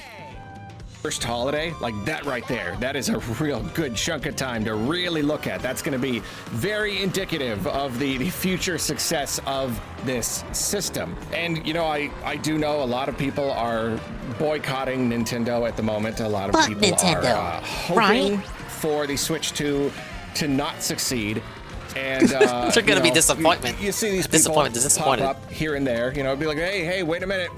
This early success, it may not continue. This may just be the launch. You know, the sales could drop off the cliff. Maybe the boycott will work. I don't know. I got bad news for you. I really don't. Yeah, Knock will get one and play with this eventually. I think this system is going to continue to sell very well. I think it is going to sell very well. I love you too. Holiday Carl, season. I did all the I'm gonna go knockout in the whole rallies. It's thing done. right now. They're all 3-starred. I'm just saying, I'll do like, free roam now. This really is a very, I'm very free successful roaming. launch. Free and I think it is going to roam, continue to be free successful. roam. And like, this was inevitable. It really was. Even if you could argue that maybe sales will drop off and it won't do as well later. You know, maybe this is like the Arlo's day talking one about sales. real enthusiasts who are gonna buy it Fastest no matter selling what. console Like, even ever. if you could argue that. At the very least, this launch right here, being this good, it was inevitable. It did kind of feel like they were just kind of set up to put out the fastest selling console of all time, at least up to this point. It was gonna happen. The Switch was already such a massive success, and you have so many people who want to buy a Switch 2. It's that, and it's also just that like this was It's terrifying that the PS6 is even a blip on the radar. Nintendo console. What the fuck was this ever. generation for Sony? I mean, hands down. I don't have actual numbers for you, but like the rumors were coming in quite a long time ago that Nintendo was gonna provide a lot of units, and that is exactly what has happened. I guess the scalpers were hoping that those rumors were not true. No shortages. They have just shipped tons and tons and tons of units to every store. I mean, I'm still impressed. Generation of Concord, a Generation of Concord, and 7 other live service games that they all canceled because Concord did so bad. That's where all of their money went. What do we have to show for it now? Fucking Marathon? DSP won't even do a marathon of Marathon. It's not even on the schedule. He doesn't care. What was the point, Sony? Oh, it's got pro racist Bowser. I don't think I like this Bowser. That like pre-orders were crazy, and there were a lot of units, like a surprising amount of units for people who pre-ordered, but then the fact that there were extras. Like every store, it seems, had some extras. There are plenty of people who did not pre-order. Racist and Bowser they Jr. got to just like walk into GameStop or Best Buy or whatever and just pick one up anyway. So like, when have we ever... What is the PS5's game? I know you've probably heard like 10 other gamer YouTubers ask this question. What is the PS5's like defining game? When all is said and done, what game will have defined the PS5 this generation? Like, even for the PS4, you got some games before they got ported. But for the PS5? What is the PS5? Is it literally Concord? Astrobot? Yeah, I guess Astrobot's a fair answer. But that's just gonna get ported this year. And you're delusional if you think otherwise. Had a launch like this, and so it's this combination. Like, when have we ever had a more hotly anticipated Nintendo console, and when have we ever had a Nintendo console that was stocked so well? Sony and Microsoft don't rely on exclusives like Nintendo. That's true. They no longer do so in the now, but they used to once upon a time. Someone should really send a memo to their fanboys about that, because they still debate about exclusives, and they seethe whenever Sony ports something to PC. But yeah, Nintendo needs to rely on exclusives. Otherwise, you know, why wouldn't they just port their stuff on PC? Because they're big on their brand and shit to a degree that Sony and Microsoft are not.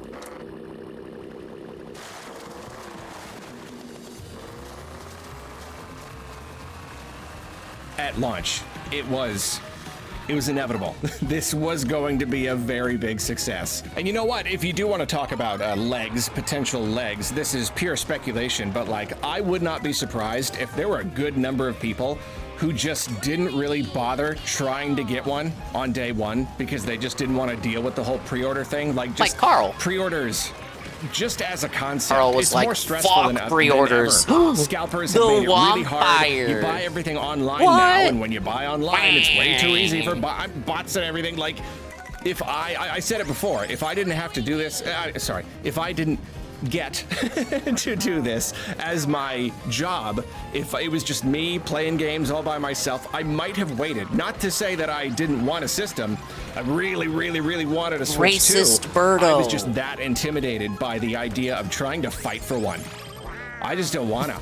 Imagine Arlo fighting in the streets or like in a Best Buy, fighting people for a Switch 2. I'm a lover, not a fighter. You but know? like not like human Arlo, but like him as the Muppet. I don't like competition, so I wonder how many other people are like me and we're just like, you know what? I'm gonna wait until that initial stock goes through. I'm gonna wait until I like maybe spot a system.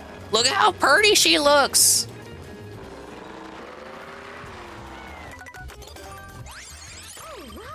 Of course, they gotta give Rosalina the super special outfit.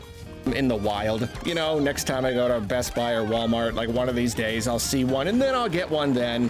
I don't know, it is possible. And if that's true, and if Nintendo regularly stocks these units, then like, yeah, that could amount to pretty good legs as people realize Because this is a Reanimator thing 3 that is stream not, streak, like, so it's hot, Nightmare so crazy, Arlo you time, gotta it get on is. You gotta fight for it. Like, We got oh, a no, Synthetic I Man can video just kinda too. Casually go to the store and pick one up. They may be a Might bit cue that one more, next. likely to do that. But again, yeah, that's just pure speculation. We don't know how many units the thing is going to sell down the line, if it's going to continue to sell a lot of units.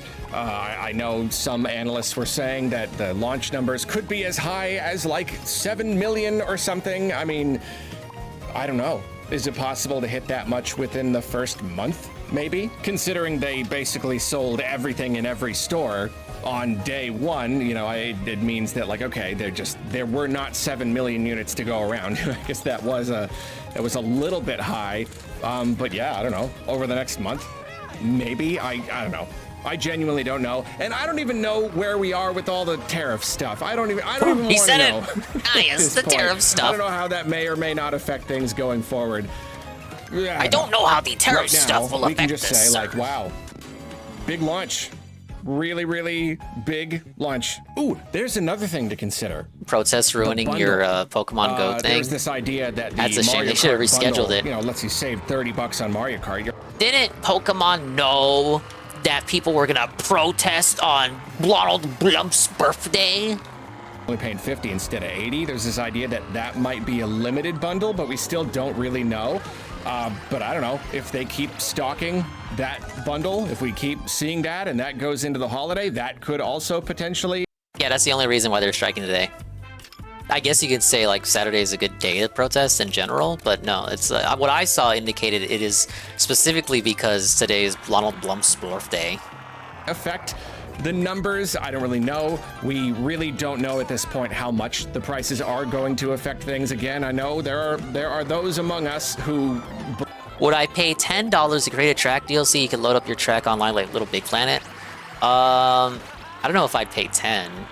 I'd fucking suck at designing tracks, dude. I'd gladly play other people's tracks though.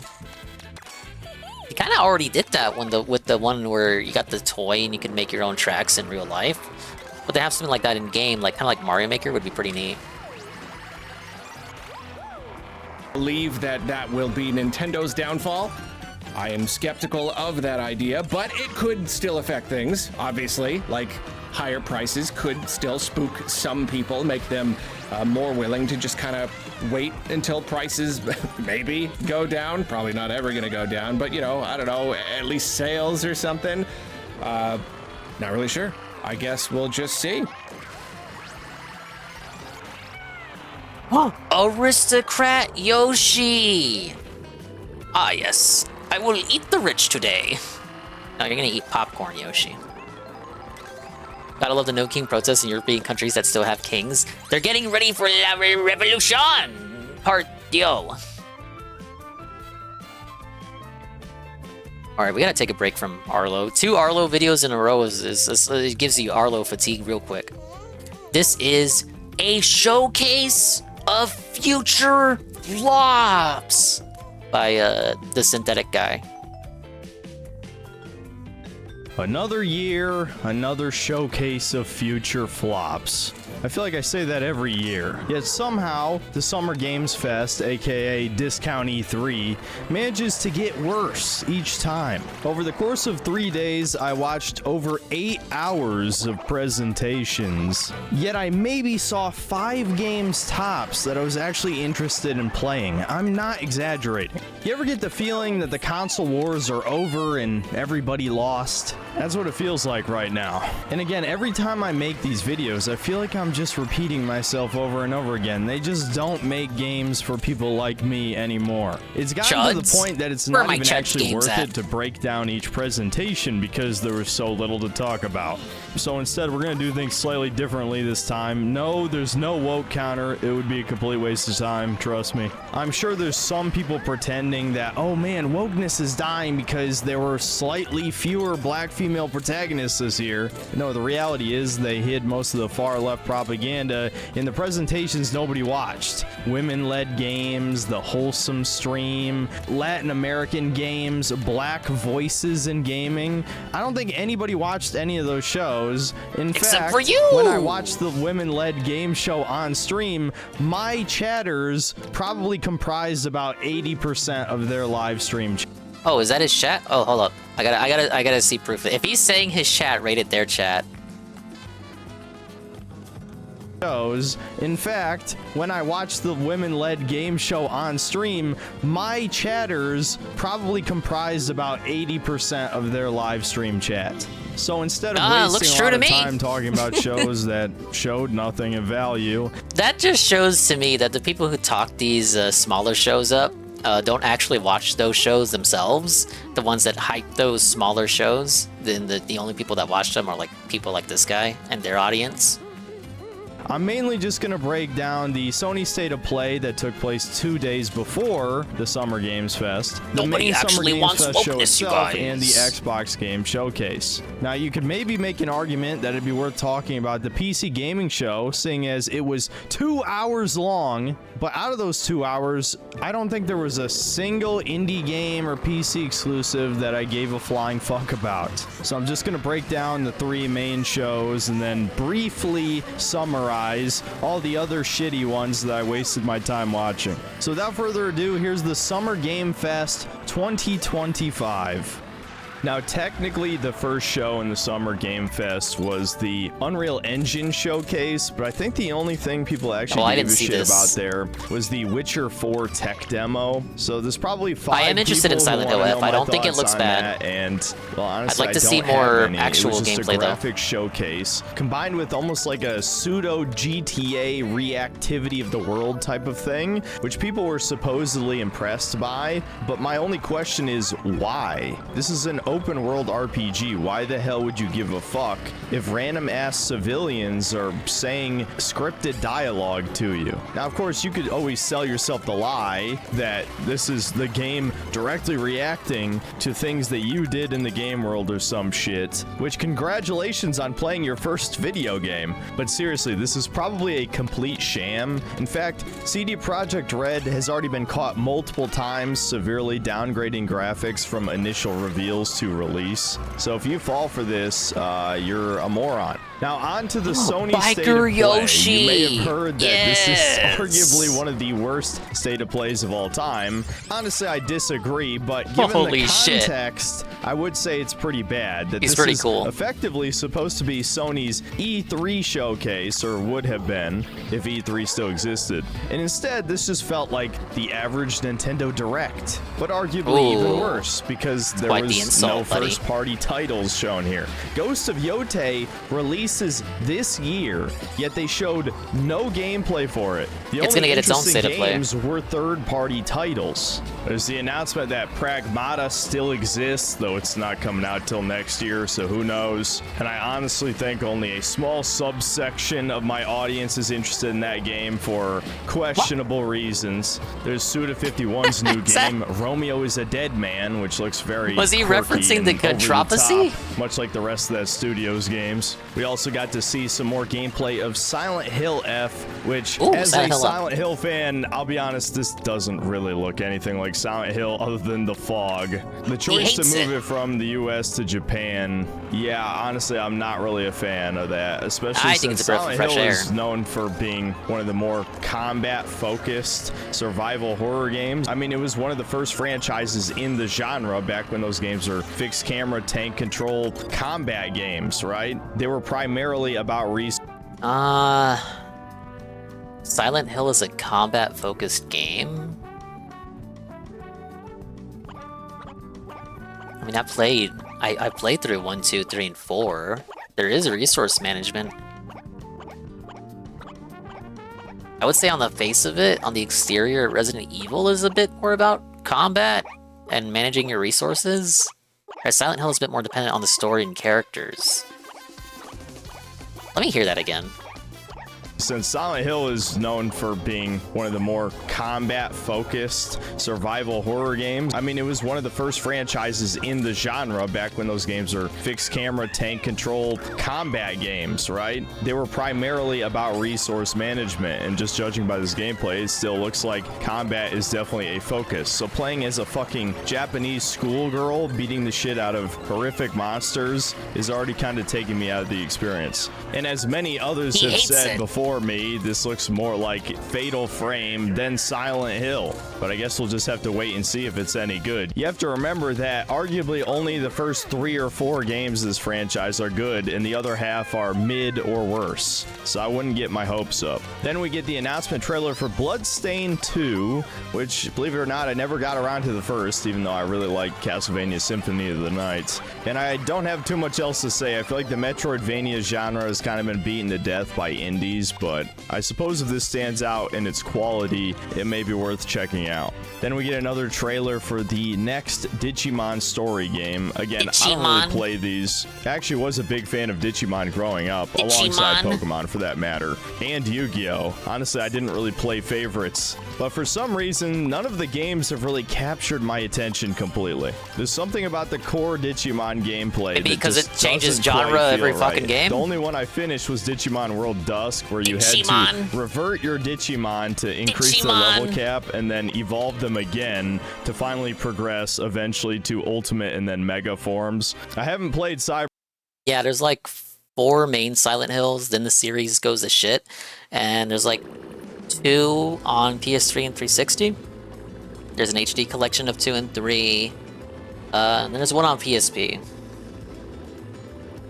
Sleuth, so I have no idea if it works the same way, but I really hope it doesn't. Many people generally only play JRPGs for the story and the characters, but if the core gameplay is sufficiently repetitive or bad enough, I will drop it. Then we get a trailer for the Final Fantasy Tactics remaster. People insist that it's similar to outdated the and clunky pixel and needs a remake. remasters of the I think classic it's Final fine. Fantasy games. I can already tell people are going to complain about some of this new graphics because it just kind of looks cheap and soulless, like it was outsourced to some Indian studio. But thankfully, you can pick the classic graphics options. There's a pretty good chance I'll actually play this when it comes out, so I can't really complain. Then we get our next streamer bait game by the creator of QWOP and Getting Over It. It's basically fucking 3D QWOP, but you play as a goddamn soy boy. I don't know, this just looks fucking disgusting to me. I'm sure the main creator thought it was funny to play as this repulsive creature, but yeah, no, this just makes me not want to touch this fucking game with a 10-foot pole. I'm tired of this shit. This stopped being funny over a decade ago.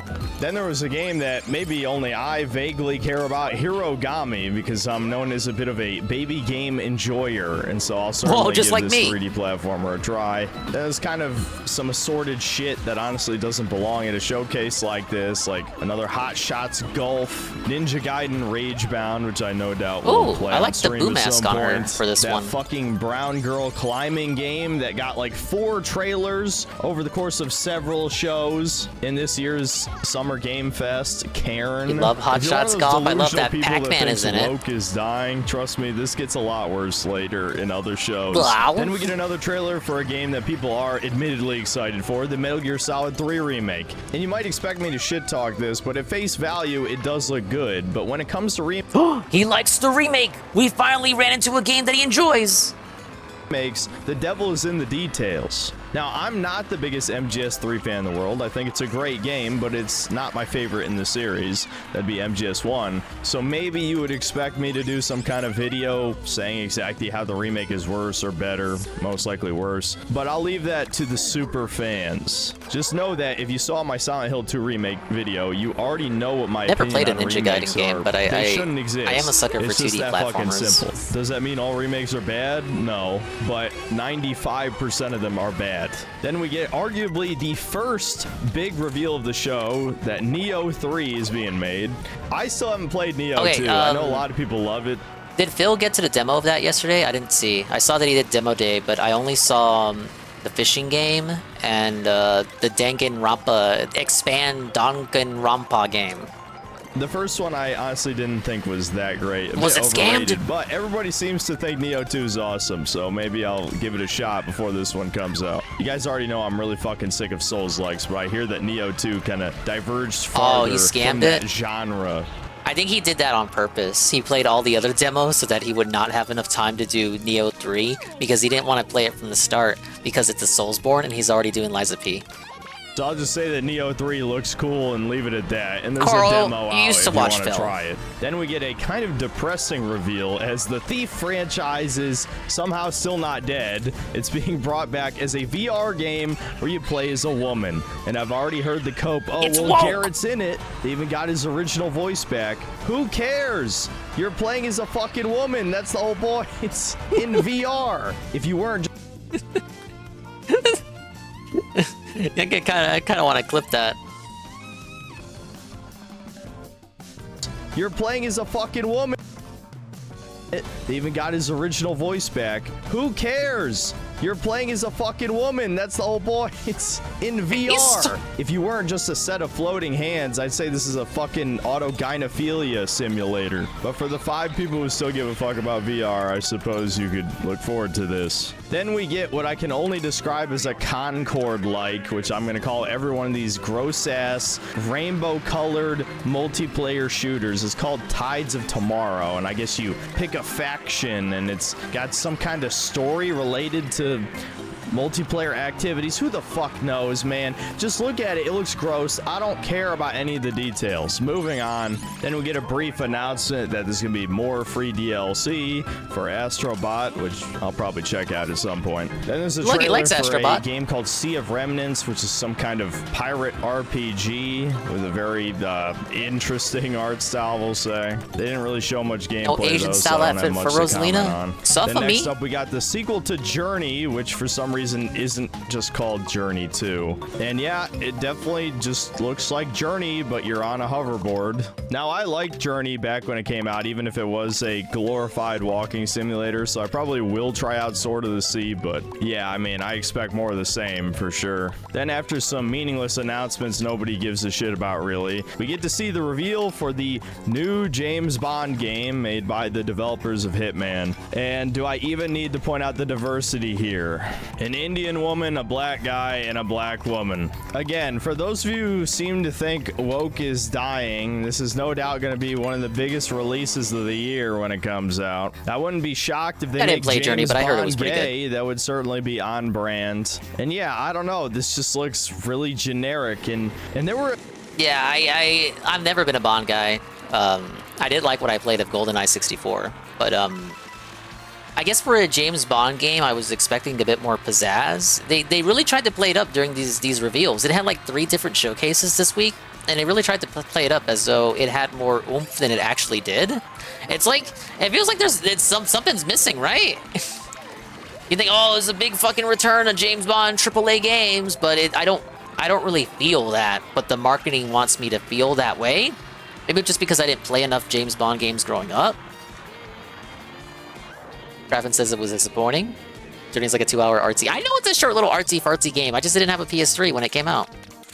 At least 3 trailers for this over the course of the various shows, because IOI had their own showcase, which we'll get into later, was a complete fucking disaster. And there was even more stuff showing off in a later show, which at the time of recording this, I don't even remember which one, because they've all blurred together. And not one of them managed to sell me on this game at all. I just think Zoomers don't really give a fuck about James Bond. It doesn't help that Daniel Craig was James Bond for so goddamn long, even though I like, you know, at least half of those movies. Not quite as bad as Indiana Jones, of course, but James Bond is ultimately a boomer Gen X millennial franchise. He doesn't really connect with Gen Z, and while millennials still have a lot more purchasing power than Zoomers, I just can't see this being really that popular, unless it's like extremely shilled heavily by all the influencers, which could very well happen. I guess we'll have to wait and see. Then, like I said before, we get a brief reminder that Ghost of Yote still exists. No gameplay. Apparently, this is going to be a gameplay deep dive next month. And yeah, it's just sad to see that Sucker Punch is finally dead. It was the last Sony studio might that still I be actually okay. gave a fuck about. Even though I had my issues with Ghost of Tsushima, I still think it was certainly above average in the sandbox chore simulator genre.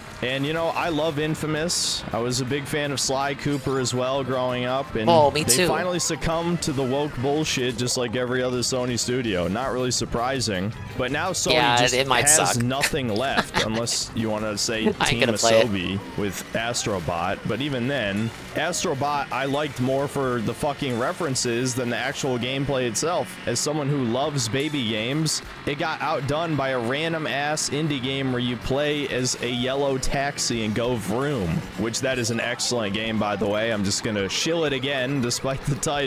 Yellow Taxi Goes Vroom is one of the greatest 3D platformers of the past 10 years. And the final reveal of the show is Marvel Tokon Fighting Souls, which I suppose is Arc System Works trying to butt in on the Marvel vs. Capcom crowd. And yeah, I've said it quite a few times over the years, but I don't really play fighting games, so I don't care about this personally. I'm gonna I know a lot take of you people for like a Dragon Ball ride. Fighters, so those are probably the type of people that would be excited for this. It being 4v4 is interesting to say the least, and I can't really say I have any complaints about the roster except that Kamala Khan is being forced into this, even though no one gives a flying fuck about her. I feel like Disney has a gun to the head of every single dev, unless they're Chinese, to force Kamala Khan into their Marvel game. But yeah, if you're excited for this, I'm not gonna rain on your parade, because I honestly don't give a fuck. And that was the Sony showcase. Yeah, it was ass. Let's move on. The next big show was the main Summer Game Fest showcase, and because it was 2 hours long, I'm not going to bring up every single game they showed, especially since the vast majority are ones no one would care about. He's and if you're lazy. expecting some classic Jeff Keighley cringe like is at every Game Awards, there's not a whole lot of that either. So let's try and get through this in a timely manner. It starts off with Jeff Keighley showing off all of the big games that have released in the first half of this year so far, and goddamn, what a perfect encapsulation of how mediocre 2025 has been. When the best-selling game is Repo, a fucking Lethal Company clone, you know things are bad. The first major reveal was for Mortal Shell 2, which longtime fans of me might remember was actually one of my first reviews for the channel. The short version True. is it's just another Souls-like. It was. I mean, admittedly, I did like Mortal Shell at the time, but I'm significantly more burnt out on Souls-likes than I was back then, so who knows if I'll end up liking this. I will say it does look higher quality than the first game, there's no doubt about that, so I can only hope that it finds a way to stand out from the countless other games in this genre. Then there's a trailer for the Star Wars Fortnite shit, which I heard actually has given Fortnite its lowest player numbers in a long time, because as it turns out, Zoomers don't give a fuck about Star Wars. Kind of based, actually. Star Wars has been dead for like over a decade. Then Jeff Keighley's boyfriend Kojima shows up on stage. That guy. And we are literally forced to watch a fucking cutscene. Not even an interesting cutscene. Just a man and a woman talking. The fucking discount snake dude talking to some hag. I have no idea who the fuck she is. What a waste of fucking time. And basically all this is to advertise that Death Stranding actually had its own gameplay showcase a couple days later, which I'll briefly talk about later. Then a flabby hag shows up on stage. She is our female presenter for today, with a questionable tattoo on her arm, no less. God damn, I hate BlackRock and Vanguard. Where are the hot chicks? Then there's a reveal for a game called Chronicles Medieval, which I suppose is some kind of like third-person action game combined with RTS elements. They didn't really show gameplay, so who knows. Then we get another trailer for Sonic Racing Cross Worlds, and as everyone suspected, it's just the third game in the Sonic All-Stars Racing series. Because you mean yes, fourth we got game? crossover characters like Hatsune Miku and Joker from Persona 5, and of course a Yakuza character as well, which is not surprising. And Iizuka even throws some shade against Mario Kart. Unlike another kart racing game, Ooh. this game will have online cross-platform matchmaking. And then for the final reveal for the... It's also $90. game, we have Steve from Minecraft at a Minecraft level. This really is just turning into Sonic Racing Smash Bros. Listen, I'm not gonna lie, I'm gonna play this shit. Doesn't mean I think it'll be good. I'm just being honest with you. And we get quite a few trailers for games that I honestly don't give a shit about. Yeah, no voice lines either for the collab characters. What were they thinking? Like a Code Vein 2 trailer, again, just another Souls-like. Then there's some top-down shooter with some amalgamation monster things. There's a Steamboat Willie inspired boomer shooter and some shit. I might play the Steamboat Willie boomer shooter. I'm not gonna lie, you guys. Shitty-ass Game of Thrones game. Who the fuck cares about Game of Thrones anymore? Now, the next reveal, admittedly, I was interested in, as Atomic Heart 2 has already been announced. I feel like the first one just came out not even that long ago. Now, I was fairly critical of it, but I was being honest. I was not shilling it, and I wasn't shitting on it, and I really had no comments relevant to the Ukraine-Russia war or anything like that. I just think it was a very flawed game, but I do think it was the type of game that got better the further you got into it. I think the aesthetic was really fucking strong, and it looks like the visuals are just as strong in the sequel. We still got sexy, faceless robot ladies. And we actually got a nice view of ass and titties at the Summer Game Fest. I was shocked. So yeah, I'll admit, I actually am interested to play this. I hope it's better than the first one. And there's also what appears to be a multiplayer shooter in the Atomic Heart world. Steamboat Billy Dingus. Which is very strange, but maybe I'll give it a shot. I don't know. Then we get a reveal for a Marvel classic beat-em-up style game, which normally I wouldn't really care about either direction, but they fucking turned She-Hulk into an Abby. She had perfect sexy proportions, and they roided her out further. Oh my god, it's gross. Why? I can't escape Abbies. Everywhere I look, there's disgusting roided out muscle women. Then we get another trailer for the Onimusha remake, reboot, sequel, whatever, the modern one. Whatever you want to call it. I haven't played any of the classic games, so I won't say I'm personally excited for this, but it does look interesting. At least it's not a Souls-like, I hope. And then we're shown a trailer for Arc Raiders, which I noticed was being heavily shilled in the chat before the show began. People were telling me that this game had like a pre-alpha demo that people really liked the gunplay for, but all I can see is the black woman being shoved in my face. So forgive me if I'm a little skeptical, but I don't even care if this is some good multiplayer. All I could see was if you black play woman. this, you are supporting the disgusting DEI shit. It's At least he sees color. Like 70s pseudo Guardians of the Galaxy style Concord like slappa that like 10 games have stolen this aesthetic for some reason. People who grew up in the 70s don't even play video games. I'm not gonna say I hate that style or anything. I think it can look cool, certainly, but it almost feels like revisionist history, like they're trying to pretend that things were way more woke 50 years ago than they actually were. I don't know, that could just be a conspiracy theory, but regardless, I keep noticing this shit, and it always ends up being, well, exactly that, shit.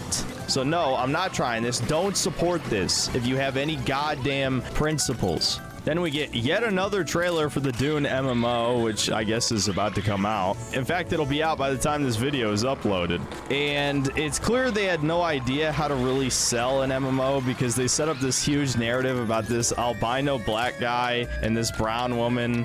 I guess they were allies or maybe had romance, and now they're on opposite sides and have to fight each other. And then this trailer has 2 seconds of gameplay. This is a video game, not a movie. It's a fucking MMO. Those are all gameplay.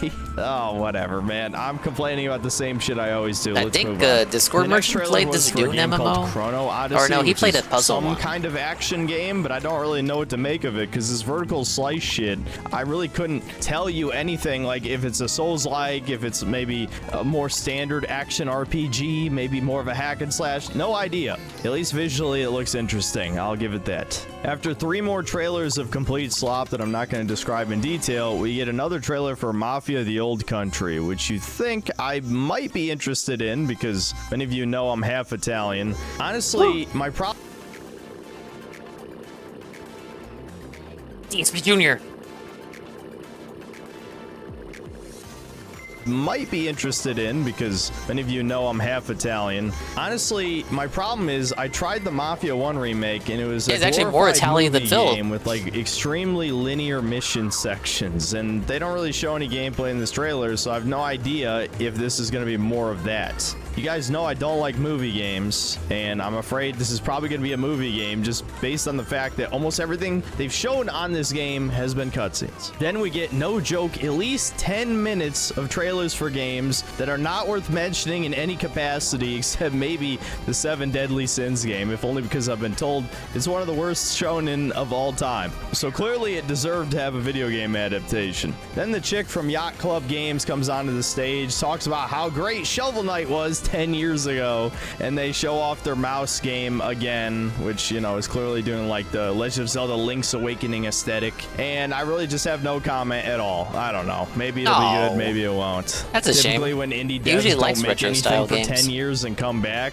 the new game is nowhere near as good as their old one. My brother, who has played a shit ton of indie games and their sequels years later, can definitely I did all the attest to this knockout pattern. rallies, 3 So if stars. Silk Song ends up Just doing sucking, free roam just right know now. that I won't be surprised. Speaking of the Hollow Knight Yeah, sequel, dude, he was there's calling it actually Mina a the joke in follower. the showcase immediately after this trailer saying not to play a Hollow Knight Silk Song trailer, and guess what? There never is one in any of All these he can shows, think about is despite it stream stats. supposedly coming out this year. So don't be shocked if it gets delayed again. And that joke is made for a Deadpool VR game. Who gives a fuck? Then we get another trailer for Dying Light the Beast. You know I wasn't a huge fan of 2, but it looks like this is more similar to the first one, which a lot more people liked, so who knows, maybe it'll be good. Then we get a trailer for what I can only describe as a Sifu-like, some kind of martial arts combat game where I guess you could also grab weapons and shoot people and stuff. The gameplay looks not too bad, for sure. Then there's a sequel to the Scott Pilgrim beat-em-up game from an eternity ago, which I feel like after the recent Netflix show where Scott Pilgrim isn't even one of the main characters in his own goddamn show, I'm not sure how many people still care about this franchise at this point. Then we get what I can only describe as an ad segment, and then we get a huge trailer for a game that's literally about to release, even though there's a good chance you'd never heard of it before watching this trailer.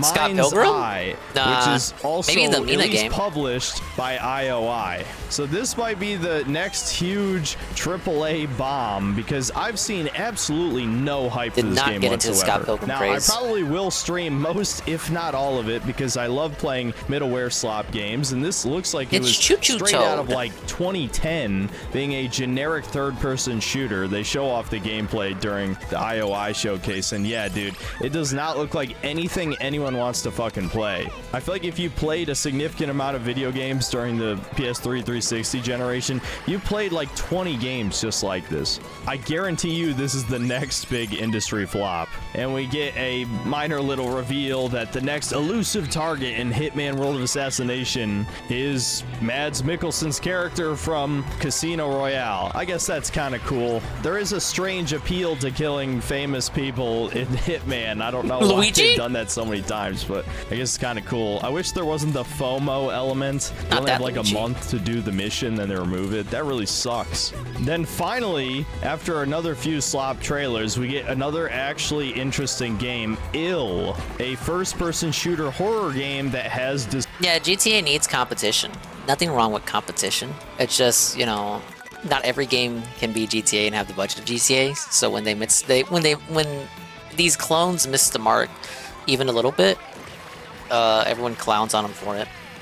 Dismemberment Including like me. Dead Space. And while the actual gameplay does look a bit too slow, that could be just for the trailers, I don't know. I have to admit, it does look good. Then we get a bunch more slop trailers, with the only notable things happening being that, one, we are lied to and told that they're not going to show Resident Evil 9, and two, the announcement for the next Fighter Pass characters for Street Fighter 6 is done by a guy dressing in drag. Yeah, it wouldn't be fucking Capcom without some of this gay shit. Among the slop trailers Disavow. was a Wu-Tang Clan game. I'm not making this up. It seems No fake. exaggeration. It's not fucking fake. This is like the new Shaq Fu. And then eventually we get a trailer for a semi-interesting game. Another like classic cartoon style. Kind of looks like a forgettable play this one. middleware PS2 action platformer style game, like a bunch of stuff I grew up with, which might not sound like the best sales pitch, but honestly, I'll take 10 of those games over basically anything that releases today, so I might give Unwell a chance. Dingus found my biggest complaint about Mario Kart World. During free roam, they need to reduce the road noise so we can listen to the soundtrack better. Yeah, it's just a bit too loud for my liking. Sadly, there seems to be no sound options in the settings. Nintendo, why? If you go to photo mode, you can disable the car noises, and that lets you listen to the music fully. But you shouldn't have to do that just to listen to the songs. When it comes out. And then for the only interesting controversy of the entire show, Ian Prue, the co-founder of 1047 Games, the guys who developed Splitgate and now Splitgate 2, comes on stage wearing a Make FPS Great Again and kind of just looking like a mid-2000s chudcore white guy, which apparently upset Twitter. And he tries to he convince us backpedaled from that. Splitgate 2 is it's just like fucking Halo, dude. And He already it's like apologized Titanfall. for wearing that When's hat. Titanfall 3? And then he shows us the game, and it's the most fucking generic rainbow DEI slop you've ever seen. And the gameplay doesn't even really look like Halo. It looks more like Titanfall with the momentum-based He did sliding double in and at stuff. first, and I then, like Titanfall too. Reset I had a Error lot of fun pressured him to playing that apologize. game, even though I played it far past his prime. But this aesthetic is fucking disgusting. This is clearly the DEI bridge, like BlackRock Vanguard type of woke shit. And you're trying to convince me, no, this is based 2000s pilled game. He apologized for wearing the Make FPS Great Again hat, and it was like a black hat that said Make FPS Great Again on it.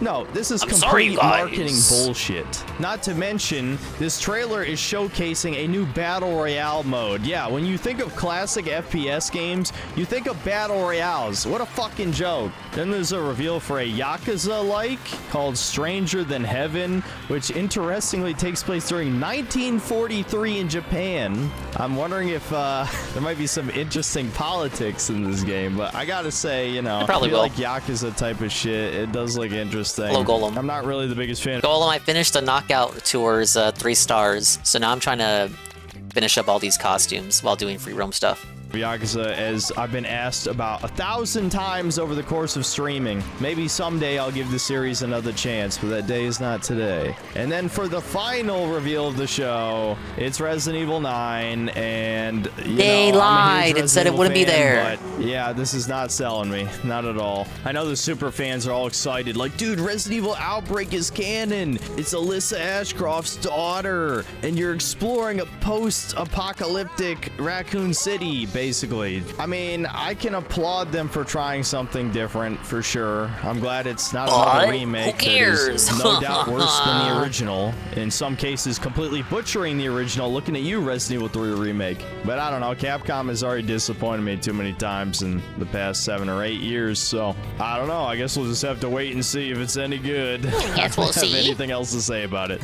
And that was the Summer Game Fest main showcase. 2 hours, and again, there's maybe 3 games that I really cared about. Now, basically every single other show that was between this and the Xbox Game Showcase was complete shit, and there's basically nothing to talk about. I mean, they showed, you know, well over 100 indie games, I think, over the course of, you know, probably 10 hours of presentations. I didn't even bother watching 3 or 4 of them. But I think you can just tell by the names that none of this shit was worth your time. I mean, Day of the Devs, woman-led games, wholesome game stream, It's Latin American game showcase, there's an Australian game showcase. Need I go on? This is clearly just fucking diversity shit. So if you deluded yourself into thinking woke is dead, as someone who forced himself to watch the woman-led game show, it's far from fucking dead, dude. And speaking of dead, the actual live streams themselves were dead. my chat completely took over the woman-led games live stream chat. We were about 80% of the people talking in there. I'm not even joking. Just look at this. No one gave a single I gotta say, that's kind of fuck funny, though. about any game that was shown on Saturday. I wouldn't be surprised if over half the projects shown, if not most of them, were completely funded by a mysterious investment firm or by a government. Now, there was one game I saw that I'm sure all of you guys want me to talk about, so we will cover that briefly. A little Afrofuturism game called Relooted, where you play as one of these lovely Wakandans who have decided they're going to steal back day culture from all the museums that have illicitly gotten their hands on African cultural artifacts stolen by the colonizers. So it's a game where you about black steal people, stuff? Where you steal shit. Interesting. But I guess it's fine if it belonged to your ancestors, not your direct blood relatives. No, that doesn't matter. They were black, you're black. That means they're yours. They belong to you by right. So use your futuristic Wakanda technology to steal artifacts from museums. What a great game concept. Not woke at all. And yes, this is being developed in South Africa. And also, yes, there's a few white people on the dev team that will no doubt be dead by the time this game releases. So that was by far the most woke thing of the show, bar none. I honestly have nothing to say about this at all that wouldn't just get me banned, but it is amusing to say the least. And to briefly touch on the IOI game showcase, yeah, it was completely fucked. The audio was broken. It's clear that IOI has already accepted that Mind's Eye is going to be a huge bomb. I mean, if you watch the gameplay, again, literally just looks like a generic third-person shooter from 2010. Of course, with more diversity than 2010, but I digress. Honestly, it just reminded me of a classic E3 disaster with the tiny showroom, the cringe, the bad games. You might be wondering what I thought of the Future Game Showcase, which was technically not part of the Summer Game Fest. Yeah, I don't really have much to say other than Matt Mercer and Laura Bailey were being cringe lords. Not too surprising there. They showed That's a shame. I like a Mercer's voice work. Bioshock-like where you use blood to fuel your gun. Laura Bailey called too, I guess. Pre-Sol Theater of Idols. That I probably will try out, but other than that game, the only games that caught my attention were there's an Expanse game in development, which I used to really like that show until season 4, and there's another Forspoken-like with a brown female protagonist that I'll no doubt try because I have to play all of those games. And there was also a couple indies that caught my attention. Ground Zero is a Resident Evil-like that looks pretty solid, and Hark of Ghoul is another one of those PS1 style aesthetic first-person melee combat action with magic type of game, like a Kingsfield sort of thing it looks like. But that's pretty much it. An hour and 45 minutes of show, and I can barely name any games that were even vaguely interesting. So now that we've got all that out of the way, let's get to the last show that anyone cares about. Yeah, that's true. He doesn't get numbers when he plays good games that he likes, which is a shame. He should get numbers regardless of what he plays. Xbox game showcase. Instead, again, viewers only tune in to watch him torture himself. Decline. You're going to be severely disappointed in Microsoft after you see this. Yeah, better for him to play the slot than me. The trailer for Outer Worlds 2, which I have gone on record to say many times that the first game was mediocre, despite any revisionist history from Redditors. The whole game was basically just capitalism bad, and the shooting was very mediocre. The writing was, you know, millennial humor, to put it lightly. And probably my most defining memory from playing that game is getting cucked by a lesbian. Isn't that a great thing to remember? Yes, Parvati, the only likable female character in the game, is a lesbian, and you help her go on a fucking date. A proud cuck, the Outer Worlds protagonist was. I fucking hate Outer Worlds, but even saying that, I have to admit, Outer Worlds 2 will likely be better than Starfield. Isn't that sad? But it's a very, very low bar. There was also a direct for the game immediately after the showcase that I'm not going to talk about, which basically just showed more gameplay and your companions and stuff. And yeah, I mean, it's just diversity, woke slop, future, capitalism bad from arguably the biggest corporation on the planet. So, you know, good shit. Next up is a trailer for High on Life 2, which I'm shocked that game is getting a sequel, especially without Justin Roiland, I assume. Now, I actually didn't think the first one was that bad, even though it was horrifically unfunny, with it only making me laugh 3 times over the entire course of the game, 2 of them being directly involved in just murdering NPCs. Hey, it's better than No Times. Voice. Let's do it! Let's do it! So I can't exactly say I'm excited.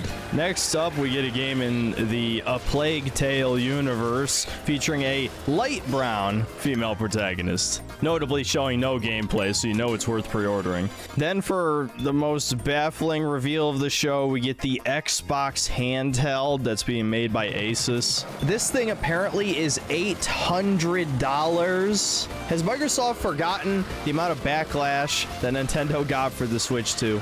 Now, granted, I do think led this to is them meant to getting be the a fastest selling luxury console of all item, time. more like a direct competitor with the Valve Steam Deck than anything, but come the fuck on, You guys man. reward I feel like Nintendo this when is they do something that this appeals shit, to almost man. nobody, because if you have a Steam Deck, you probably can already play most of Xbox's lineup. Either way, I can't say I care about it personally on any level. Then we are once again reminded that Sarah Bond is the president of Xbox, and suddenly all these diverse female protagonists make sense. I'm so glad she's running Xbox into the ground, so we all know who to blame when shit hits the fan. Granted, it's being subsidized by Microsoft, so I guess Xbox can't ever truly die, no matter how bleak things get. And then we get a trailer for some vampire game that looks so generic, I'm not going to say its name. And up next, a game I'm actually kind of interested in, Super Meat Boy 3D. Meat Boy and later Super Meat Boy were classic indie platformers back in the day, back when the genre wasn't oversaturated to hell. Now, from what I understand, Edmund McMillan is not involved in this in any fashion, so it might be complete shit. Who knows? But I'm certainly going to try it, especially since I'll try basically any 3D platformer. Next trailer was for Ninja Gaiden 4, which I absolutely will be playing, and don't worry, I will try to fix Ninja Gaiden Sigma in the next couple days so I can finish that on stream. But yeah, it looks good. Hopefully Platinum Games still has it just enough to make this combat compelling, because their last like several titles have been mediocre from what I hear. Yeah, Ninja Gaiden 4 looks alright. Indiana Jones it's got DLC Platinum on that it. I doubt anyone will buy. We get probably the most strange reveal of the entire Summer Game Fest. Game Freak's next game, you know, the developers of Pokemon, are making what those appears guys. to be a Sekiro-like with far better graphics than they've ever put in any game before. Like, they actually put real effort into this, whereas Pokemon gets to be a buggy fucking work. Yeah, I thought Platinum was done for, but apparently they can still cook. We'll see though. Oh yeah, in this game. Look, it looks good, but that's only because they're making it on Unreal Engine. Anything can look good when you put it in that engine. It's the GameCube-looking mess, and I'm not even saying that as an exaggeration, because Genius Sonority, the guys who made Pokemon Coliseum and XD, those It's games probably made by the B team. have way more effort put into them than any of the 3D Pokemon games. But no. Game Freak proves they could make a good game if they wanted to. What a goddamn joke. But yeah, Beast of Reincarnation actually looks pretty good. I'll probably give it a chance. Next up is another trailer for Clockwork, which was revealed, I can't remember if it was the Game Awards or maybe last year's Summer Game Fest. When I watched this with Sarah, we couldn't stand this part of the fucking... This part of the showcase was like 10 minutes long. Apparently it's got time travel. Always love me some time travel. That never makes a shitty plot ever. And I don't want to be too negative on this because at least it's a game that looks different, but it's one of those RPGs where the main character has voice acting. You know, like Fallout 4. And we all know that it's a great formula for good writing and player choice. As people will point out a bunch of times in both Fallout 4 and in Cyberpunk 2077, most of your choices are just yes, sarcastic yes, question, and no, right? And I imagine it'll be much the same in Clockwork. It seems like the shooting at least might be decent, but when it comes to RPGs, I just want a compelling story, an immersive universe, and good characters. That should be the most important thing. thing, yeah, it doesn't seem like any of that is put as a focus in this trailer. If anything, the characters have the quirky Reddit fake edginess where a dude just bashes a guy in the head and we're supposed to pretend it's normal. That's not dark. That's not gritty. That's not serious. That's cartoon shit. But whatever, let's move on. Then the president of content at Xbox comes out. His name is unironically That sounds like Matt a made-up Booty, position. by the way. Yes, It I am talks the about president how great of it is content. that All of Xbox it. franchises I'm are president of all the content, influencing me. film and TV, like the Fallout show. And look at all these great games they've released lately. Another Call of Duty, the worst in the new Doom trilogy, fucking Avowed, which is actual trash. Oh, and of course, they showed the chicken jockey from Minecraft. Time to go crimer mode on your local theater. Wow, Xbox is doing so great, guys. And then they show a trailer for Grounded 2. I forgot the first one even came out. That's the one where you get shrunk to the size of ants and, I don't know, do whatever the fuck you're supposed to do. It's some co-op multiplayer garbo. Then we see another trailer for Chronos, The New Dawn, which is Bloober Team's next game. As you already know, I despise Bloober Team's take on Silent Hill 2, so I will make it my mission to review this. Just judging on the short bit of gameplay here, it seems like Ill is going to be a better game in a similar genre, so you should probably check that out instead of this. Then after several trailers of garbage that's not worth talking about, we get a Korean game that seems to be some kind of third-person shooter with zombies or something. They kept flashing this blonde chick over and over again, almost like They know what jingling gamers keys want. in a Baby Sensory video or something. Yeah, DSP's the president They of finally figured out content. how to get the average chud gamer's attention. Just show a blonde chick with cleavage hanging out. Then we get a very strange trailer of a game that almost looks like a Palworld clone, except you get to play as the Pokemon. I don't even know what to make of this shit. Pick up It looks like fixing it's your for little spacebar. girls. What was but, the problem? Well, that's never stopped me from trying a game before, so who knows. Then for some reason we were subjected to the walking corpse of Tony Hawk. Holy fuck, what happened to this man? And He's he talks old. about the Tony Hawk Pro Skater 3 and 4 collection remaster, whatever the hell. I only played like one of these games growing up. Wasn't really ever too much into the skateboarding scene, so I can't say I really care about this. Then we get some gross like TrueCore lesbian action platformer game. I mean, Jesus, man, they're trying way too hard to like desexualize women in this shit, and there's fucking implied sister incest. It seems like, yeah, no, this is weird. There's even a fucking dialogue option that says you're acting like mom. Oh my god, man, it's so embarrassing.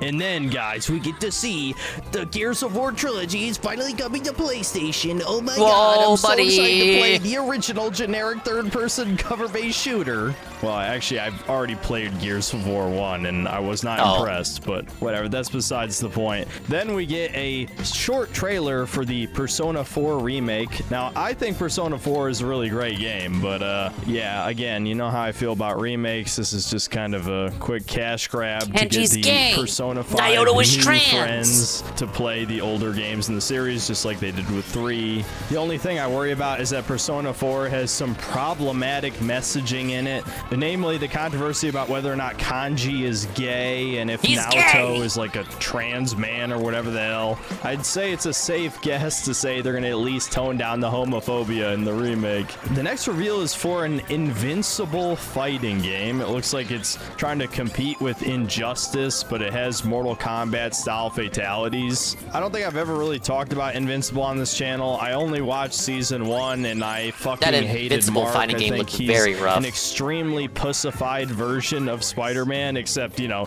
he has Superman's powers, so it's even more pathetic. No, I know, I hear Knock, he I gets know. better in season 2 and 3. I've seen the but Twitter posts. Yeah, that left such a fucking bad taste in my mouth that I really had no interest after that point, and I sure as hell have no interest in a fighting game for that matter. The next reveal is for Double Fine's next game, where you play as a that's all the lighthouse costumes. with legs. Yeah, this shit looks like a walking simulator, I'll be honest. This might have had novelty like Oh my 15 God. years ago, but these days there's already like 1,000 indie games doing the same thing as this. I guess the only thing that really makes it stand out is the visuals. Oh, I'm missing the but Luigi it's got one. a lot of that like bisexual lighting going on, you know, the blue, pink, purple stuff that I'm extremely sick of seeing by now. So yeah, I can't say I'm interested. Then Phil Spencer finally comes out, and it's clear he's taking Ozempic like every goddamn celebrity. He's looking like a fucking ghoul, dude. Bring back the chubster. And he hypes up the final reveal of the show, So, a long anticipated Schafer's a sequel scammer. to a beloved mascot platform franchise. Spyro 4. Spyro 4. No, it wasn't Spyro. It was fucking Call of Duty Black Ops 7. God damn it, dude. I was lied to. They told me it was He gonna looked be at the leaks. Spyro 4. He looked at the I got leaks. excited. I wore my fucking beaten up old ass Spyro shirt. I watched that shitty ass show, and what I get out of it? Nothing. Fucking nothing. Where's my Spyro 4? Who cares about Black Ops 7? Normies don't even watch these shows. Oh my god, man. I'm sure there's people who are like, well, what about the PC gaming show? It was 2 hours long. Surely there was one game reveal during it that you're excited about. Nope. You could use the PC gaming show as an effective form of torture. You know what? I'm just going to send that video to Guantanamo Bay and just have them play it. I guarantee you it's more effective than waterboarding. Holy shit. I can't take it anymore. I'm not even going to talk about it. I'm tempted. You know I want to talk shit about Mika Burton, but I'm not going to do it. It's not worth it. All I know is that was another 2 hours of my life down the fucking drain. Now, before I get to the conclusion, I want to very, very briefly talk about the Death Stranding showcase, because I did watch like 20 to 30 minutes of it. All I've really got to say is that I don't care about this walking simulator shit. Am I gonna play it? Yeah, probably. Not sure if I'll even review it, but I'll give it a shot. But one thing I will say, other than the copious amount of cutscenes, both Jeff and Kojima crossing their legs like women and all the celebrity fellatio going on, they showed off the boss fight against the discount snake guy, who I guess is a bad guy, and it was supposed to be a stealth boss fight, and this is some of the worst goddamn AI I've seen from enemies in a long time. I mean, the fight literally begins with Neil knowing you're coming, the direction you're approaching He's from, knowing I'm and coming. in the fucking gameplay demo, he just sneaks up the middle and then stealth kills somebody immediately. They're not even watching where you're coming from. And then the dude failed to throw a grenade like 3 times in a row. The AI is just like flopping around, not even really shooting at him. Holy crap, man. That is some of the worst like demo boss fight gameplay I've seen since like famous E3 fails in the past. So I just had to get that out real quick. This is the worst year yet, man. I'm serious. I know I say that every fucking year. I do, but it's true every time. I feel like my last shred That's what I say about of DSP's passion game for the video rotation. game industry is slowly being killed. I'm trying to hang on to it because I need to care at least a little bit for the sake of my channel, because if I'm completely apathetic toward gaming, His I sanity can't make would have these been videos. restored But they are had they trying only their announced hardest to Spyro make me not 4. care about video games anymore. Mine too. How the fuck did I watch more than 8 hours of presentations and take away almost nothing from them? I mean, yes, there was probably 6 or 7 games that I will definitely play. And, you know, if you count games that I'm going to try to review, it's probably at least 10. But I must have seen trailers for over 100 games, and I can't even fucking remember any of them. The amount of indie games I saw that clearly are made for no one. I mean, that is truly depressing, especially when you hear how often people are saying indies are saving the industry, when the most popular indie game from this year is a goddamn Lethal Company streamer bait game. And I don't have anything against that type of game. I mean, it's fine if you have fun with those. I had fun with Lethal Company, but that is not what video games is supposed to fucking be, man. High budget games are all mediocre or just straight up dog shit, it feels like, with a few exceptions each year. And then the indie games are all extremely uninspired roguelites, puzzle platformers, walking simulators, Metroidvanias, etc., etc., etc. It's the same goddamn shit. And even the newer trend of having these PS1-like games, I like the aesthetic, but it's just done so poorly in a lot of cases. A lot of these aren't even fucking games. Like, remember Dread Delusion from last year? That was a walking simulator pretending to be a Morrowind clone. And man, you know, I could go on this huge long speech about how gaming is dead for the millionth time, but instead I might as well just explain what I've been doing these past few weeks, since I didn't review all of The channel Last of update. Us, and I didn't even end up reviewing Tainted Grail: The Fall of Avalon, which I got Oh early yeah, he access didn't for, finish but I reviewing the streamed TV all the series. way We were through watching it. his video Yeah, series so, on it. I don't know. The short version is I'm obviously losing some passion for this channel. I think that's evident to anybody who's been watching for the past couple of years. And why is that? Well, a lot of it is because I just don't really care about video games that much much anymore. Even though a lot of times these days, I'll set aside some time to go play some old good games. Like, I was enjoying playing Ninja Gaiden Sigma, even if people wanted me to play Ninja Gaiden Black instead for various reasons. Still, was having a good time. At the end of the day, it didn't really, like, re-spark my passion or anything. He's Yes, admitting to the older us games are pretty better, soon but I think just it as will a be whole, about I'm finding it paycheck hard over to care passion. about video games very passionately anymore. When all we have to look forward to in the future is disappointment, there's only so much joy I can get out of going back to the past and playing good games that don't suck ass. I don't know, maybe it's just a me problem really, but my passion for this hobby is dwindling greatly. And so I found it hard to really gather the passion I needed to review The Last of Us show or to cover Tainted Grail. Because, like, at the end of the day, I make these videos because I like making them, right? It's not about the we know the fucking money, reality no of matter what this people say, is right? actually It's not about the lost grifting or passion any of that is from the shit. I can controversy only he make the videos if I endured. care, and I'm finding it very difficult to care about video games anymore. So hopefully I can figure out a way to work around this burnout so that I can keep making content for you guys, because I know a lot of you do not watch the streams. The streams are easy, you know, that takes no effort on Was my it controversy? He talked to a woman, the Kirsch lady. part, so I've been streaming a lot lately, but I do still want to make videos. No, the I think expose videos was are another important. thing. This is, you know, a game review channel From last first year. and foremost, alongside, of course, making the Gaming is Dying series and things. Yeah, he related talked to to the that. base But yeah, VTuber just wanted Jet to Medicare kind of wants get to that talk out to. there as a brief explanation. I his don't know if fan I'll base review Mind's lost Eye, it. but I will be streaming it, so feel free to check that out if you want to see how mediocre it likely is. That's about it. See you next time, guys. Pretty good recap of the show. So I'm not losing my passion over gaming. So I am I'm a bit bummed he wasn't too excited about Mina the Hollower. That looks like an actual good game. Come on. Besides that, I'm also I do agree with this disappointment over the lack of Spyro 4. I was told Spyro 4 would drop and everybody would lose their minds. And these motherfucker leakers on 4chan, they lied to me. Saru tried to insist, no, Dingus, they have the hot goss, they got the big scoop. It was all a ruse. No, it was Saru, not Arlo. But you think I would listen to Arlo for leaks? Now wait a minute.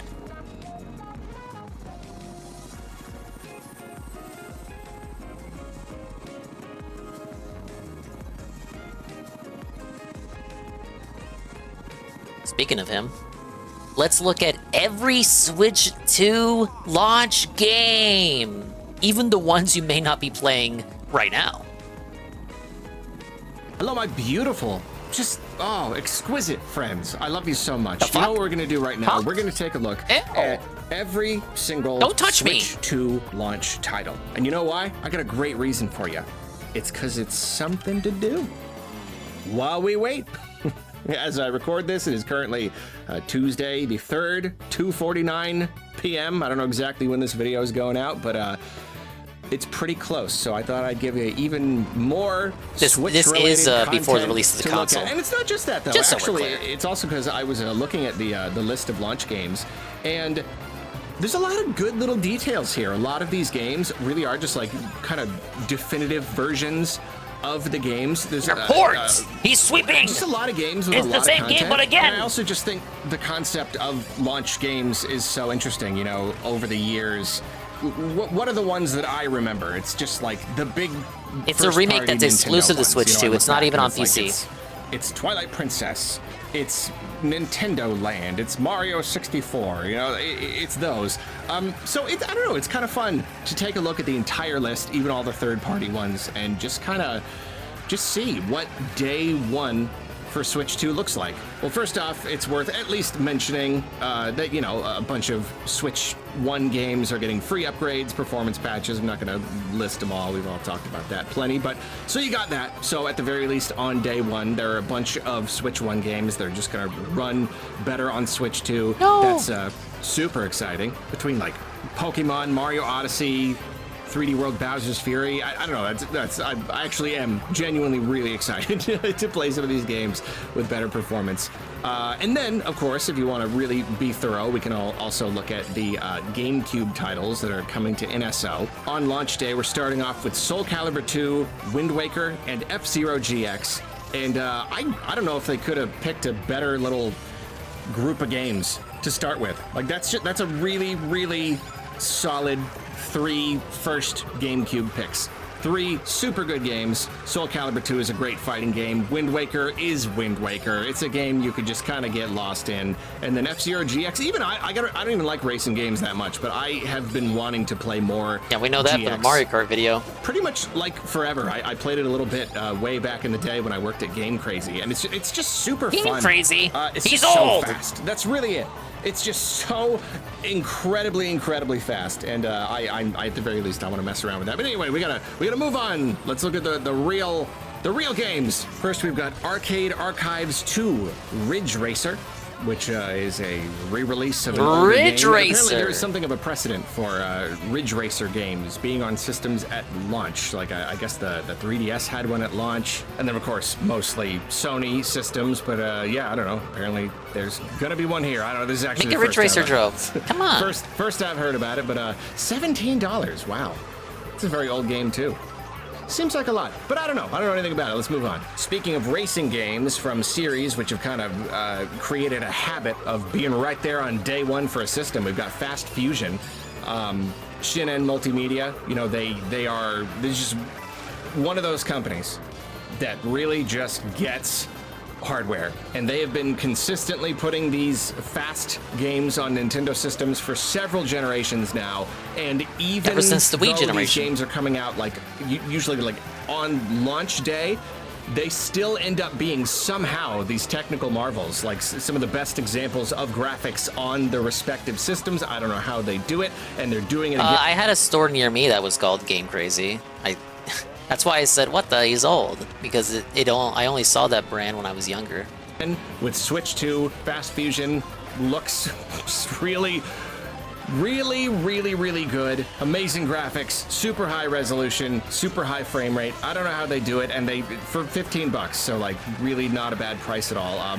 So that's cool. Nice to have another fast game to play on day one. And if racing is not your cup of tea, you much prefer punching people in the face, you got Street Fighter 6, which is of course from another series with something of a history of being there on day one. I can't seem to find a clear answer if the game is going to be able to run in 120 frames. Runs better than the Series S version. That would probably be a pretty popular option, but whatever the case, it is very cool. It's coming to the system. Capcom is also releasing Kunitsugami Path of the Goddess, which is a game that Phil tried this game, he said he hated it. But it sounds like it really flew under the radar. Didn't really drum up a whole lot of interest, so I don't know, hopefully they can find a little bit of interest on Switch 2. It seems the game is going to have a little bit of extra content for this version and mouse controls for its menus. Interesting. So how about RPGs? You like RPGs? We got some RPGs here. We've got Bravely Default Flying Fairy HD Remaster, which is cool. I mean, yeah, great. And you know, this is pretty cool. It's it's a re-release. It's pretty cool, I guess. I don't know. It's like if you're a fucking weeb, I guess. Remaster. It's pretty alright. It's not, you know, most of these are multi-platform games that have been out for years. Whereas this is a new remaster coming to Switch 2, so that's very, very exciting for fans. More RPG and re-release goodness. We've got Suikoden 1 and 2 HD Remaster. Was the Gabe Bomb worth watching? No, it wasn't. I didn't see it, and they did a little recap on both the Friday Kino Casino and Mad at the Internet yesterday. It was pretty. From what I'm to understand, it was a big nothing burger. Gabe dropped the ball. Gate, Rune, and Dunan Unification Wars. Looks cool. I've heard good things. I like the art style. There you go. Nice little RPGs to play on your Switch 2. Trying so hard not to shit on the There does not seem RPGs. to be an upgrade path from the Switch 1 version to the Switch 2 version. They are two separate versions, so that's unfortunate. But the good news is, if you pre-order this game, apparently you can get it for like $10 off, so it's all right. Then we've got Rune Factory Guardians of Azuma, Nintendo Switch 2 Edition. This is a cross-generational release. And it seems that you can upgrade the Switch version to the Switch 2 version for 10 additional dollary dues. Lots of RPGs on here. We've also got Fantasy Life I, The Girl Who Steals Time, Nintendo Switch 2 Edition. And, you know, I've been wanting to play the original, like, forever, so I'm not gonna kid myself. I'm probably not gonna get a chance to play this game. I would like to eventually. I don't know if I will anytime soon. But the good news is this upgrade, to upgrade your Switch 1 version to Switch 2, $259. Yeah, not even $3 to upgrade to the Switch 2 version. So that's cool. But are cute JRPGs not your thing? You want a gritty, dark, hardcore gamer AAA Western RPG. You got Cyberpunk 2077 Ultimate Edition. This is one of the few third-party Switch 2 games that does not use game key cards. The entire game is right there Ring on the Factory is cartridge, also which one of is those. pretty cool, especially considering it's a pretty big, ambitious game. And this does come with the Phantom Liberty DLC, which is really notable because I didn't realize this. The PS4 and Xbox One versions of Cyberpunk did not get the DLC because it was like designed specifically for current gen consoles. So it's actually pretty darn interesting that the Switch 2 version is getting the DLC. I didn't know that. I guess we'll see how it all runs. I know the game launched originally in a very, very rough state, but then they've fixed it up since then, and early impressions of this version seem to be pretty darn positive, so I'm pretty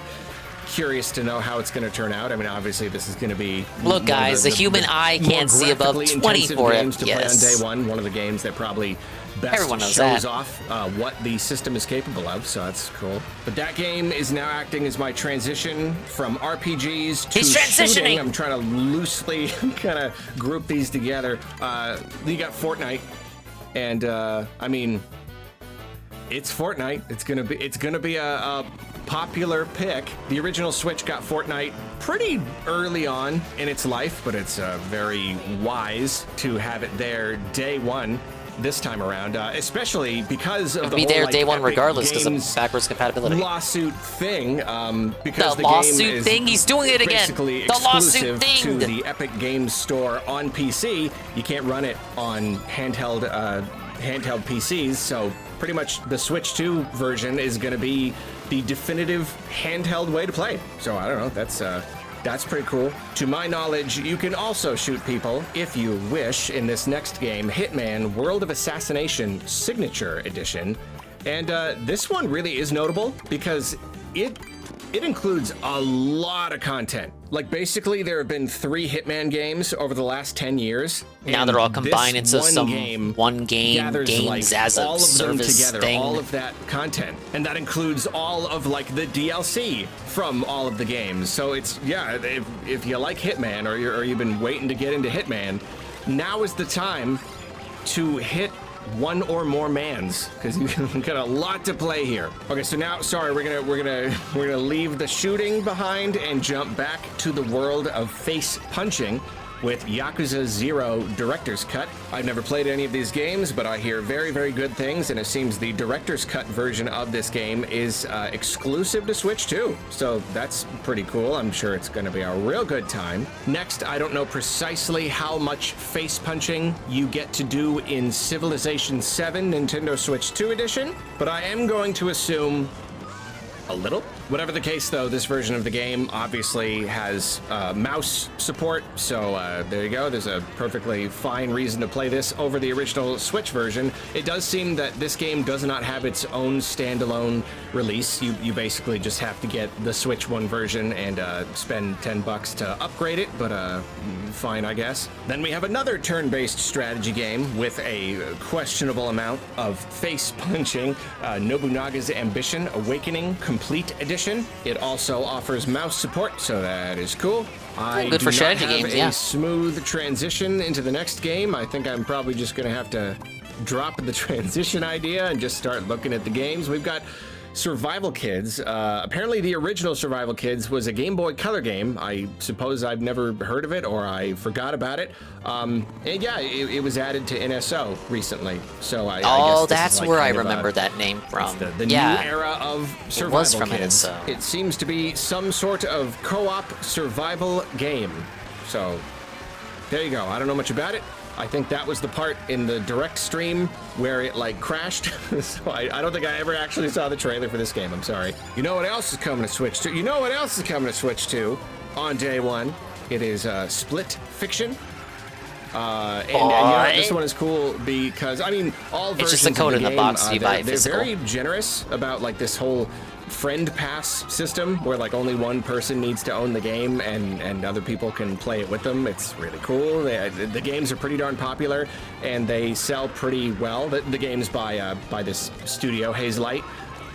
So they could have gotten away with making people pay for their own copies, and yet no, it's pretty generous. And even here, it's the same thing. It's even cross-platform.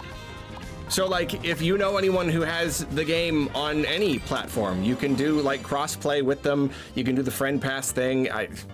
It's pretty cool. I gotta hand it to him. That's neat. Then we've got Sonic X Shadow Generations. That's coming to Switch 2 Strangely, on a day game one as well. key card. I think that was a bad decision from Sega. You know, it's a good game. I like the game. I played this game. This is a game I actually played. I really enjoyed it. Unfortunately, this is another one where there is no upgrade path for the Switch 2 version, which is a bit of a bummer, but it is what it is. It is still very cool that it's coming to Switch 2. Then Sega is also releasing Puyo Puyo Tetris 2S, which is kind of cool because the original Switch, one of those launch titles, was Puyo Puyo Tetris, so here you go. The latest one is on Switch 2. Very cool. Next, we've got one game that is a Japan exclusive. It is not releasing on the Switch 2 here in the West. Shinepost Be Your Idol.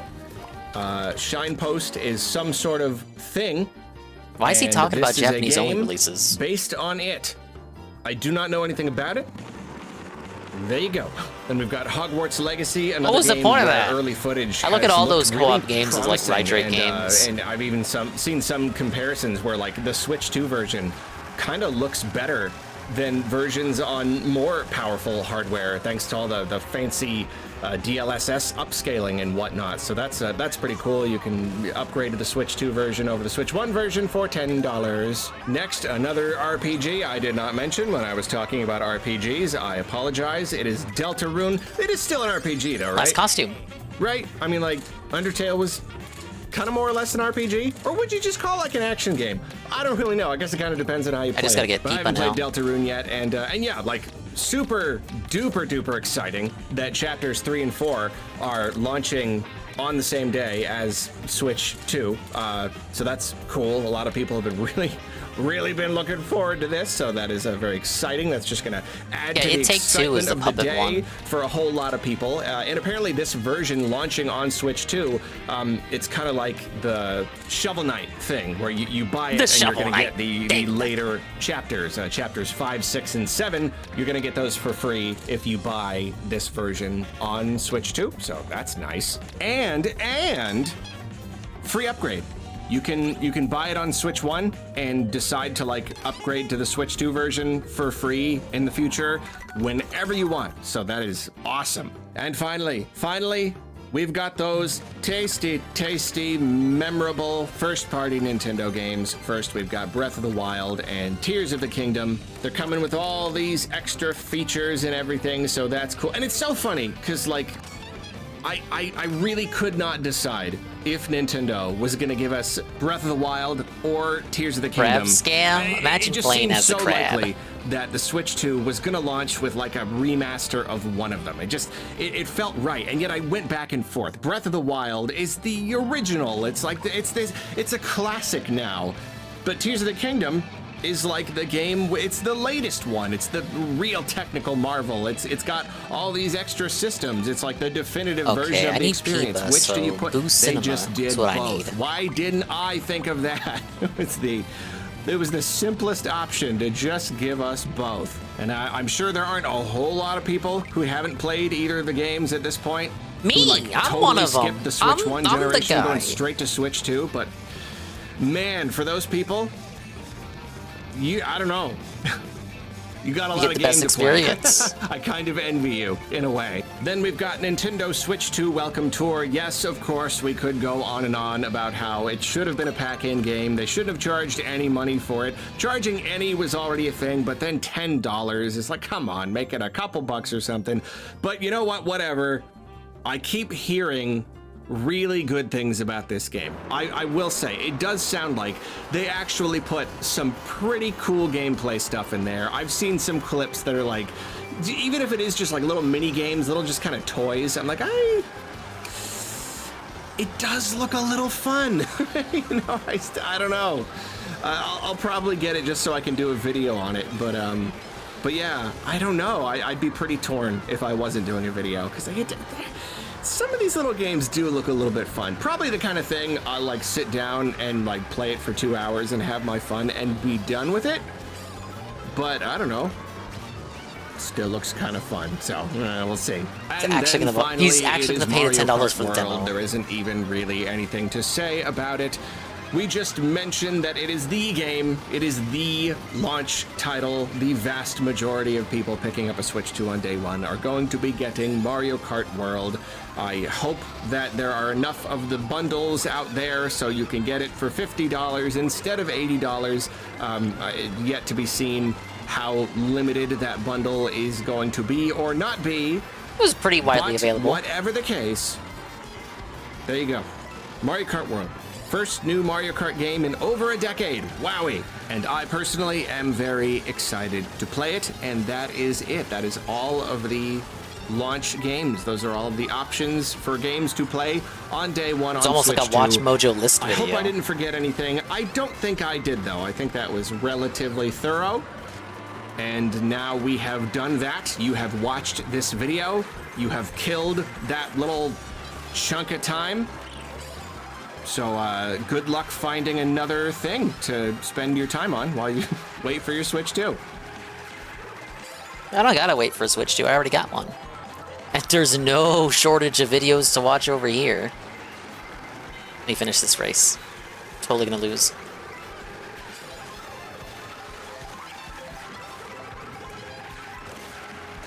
Wait. No, it wasn't worth it. I had second locked.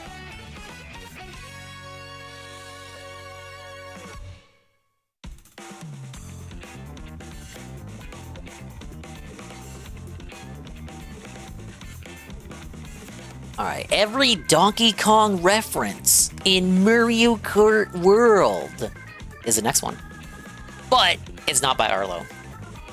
The Switch 2 is out, Mario Kart World is upon us, and while the game is a bit of a mixed bag, it's a lot of fun. I want to do this shortcut. Look. Oh. We're not here to talk about the merits or lack thereof pertaining to online, free roam, etc. We're here to talk about Donkey Kong! I painstakingly drove through the world of Mario Kart to see how many Donkey Kong references we could find buried within the game. So grab a banana, buckle up, let's get ready to... Where's Donkey Kong? Okay, so here's where we start. For the first time since the inception of the very series we're talking about, Donkey Kong isn't playable in the base roster. Weird. Even though every character from this game was spoiled ahead of time in the marketing, we have to unlock characters. On one hand, I get it. There's no advantage from a marketing and hype standpoint to have people discover unlocking Mewtwo in the game after sinking 20 hours straight into Melee. On the other hand, we lose all the playground legend and cult classic appeal. They just don't do it anymore, and I miss it. As hype as these Smash trailers can be. At the same time, they force you to unlock probably them not be anyway. around playgrounds you just at your play age. the Grand Prix, but it feels kind of pointless to do that for a guy who's on the front of the box. Don't get me started on the other unlocks, though. The whole roll the dice on Kamek thing is an awful progression system, to be sure. Anyway, looks like we got I'm trying to get FIFA right now. Donkey Kong and... We got a Donkey Kong stage? Alright, this is already my favorite stage in the game. Usually Mario Kart tracks are something random like Baby Rosalina's money laundering soda factory. But here we got a bit of a Yoshi's mix. tax Donkey Kong evasion apparently has office. the cash to support an entire space operation, with the track heading to the top of the rocket. It's neat. As we enter the track, we see a couple of posters warning us of the incoming carnage. Peep the original arcade screen with DK asking how high can you get. Guard Kong is on patrol. He lets out a roar and makes a run for it. The idea of a robotic version What kind of of guard Donkey is Kong that? He isn't runs new. away? There's a bunch of renditions of this in the Mario vs. Donkey Kong series. Sometimes it's even DK piloting it like Dr. Robotnik. There's also Hey, it's Donkey that Kong Mario vs. Country Donkey Kong game I Returns, played. where DK and Diddy build a giant robot much Played like that this game one. too. I imagine that's a lot of the inspiration behind this version, unless it's a total coincidence. The factory in Retro's game was also sporting a lot of Yeah, it's just a girders, track so it around the fits. gated community As for the tax robotic evasion DK office. turns, we can see a Burnell Game & Watch of Production sorts on his back. Speedway. I imagine this is a callback to Donkey Kong Game & Watch, which was the second Game & Watch unit to have the dual DS screens. This oil barrel is looking nice in 3D 3D and 4K, now that Donkey Kong is rich, he can afford to shoot barrels at you with a cannon instead of throwing them. When you hit the jump pads, you hear a familiar sound. And I don't know if I've covered it yet, but there's a logo for DK boosters that you're gonna see everywhere. This is DK's new venture. I imagine things went well with the burning DK energy drink business, and now he's rolling the profits into a new thing altogether. What a savvy businessman. That must be He's one he become wears a Elon tie. Kong, On the next turn, you'll see a looking to fireball space hopping travel. around. This is a fun nod with the oil barrels there, as that's where they would spawn in the original arcade game. We see Arcade DK on the ramps here, and hold the phone. The support beams are colored and shaped to look like the ladders from 25M. What a subtle and nice touch. Next, we've got girders that you can rail grind on and stars on the ramp. Diddy Kong? No, sorry to say. The stars from Diddy Kong's shirt are referencing the same thing this ramp is, the stars in the Donkey Kong logo. The side of the ramps look cool with neon lit murals. We got a nice DK logo here, barrels neatly stacked like he originally had them. We got a cool DK booster logo, some points, and Pauline's lost items. The next portion of the track is awesome. One of the few points in this game that really plays around with the parkour mechanics of the game. The sides of this central wall have murals depicting the oil barrel, and this is also called a fireball. Look, man, I don't make the rules. The eyes just look like peeps to me. They are in two different colors based on the two palettes that you see in the arcade game. The final push has the most overt reference.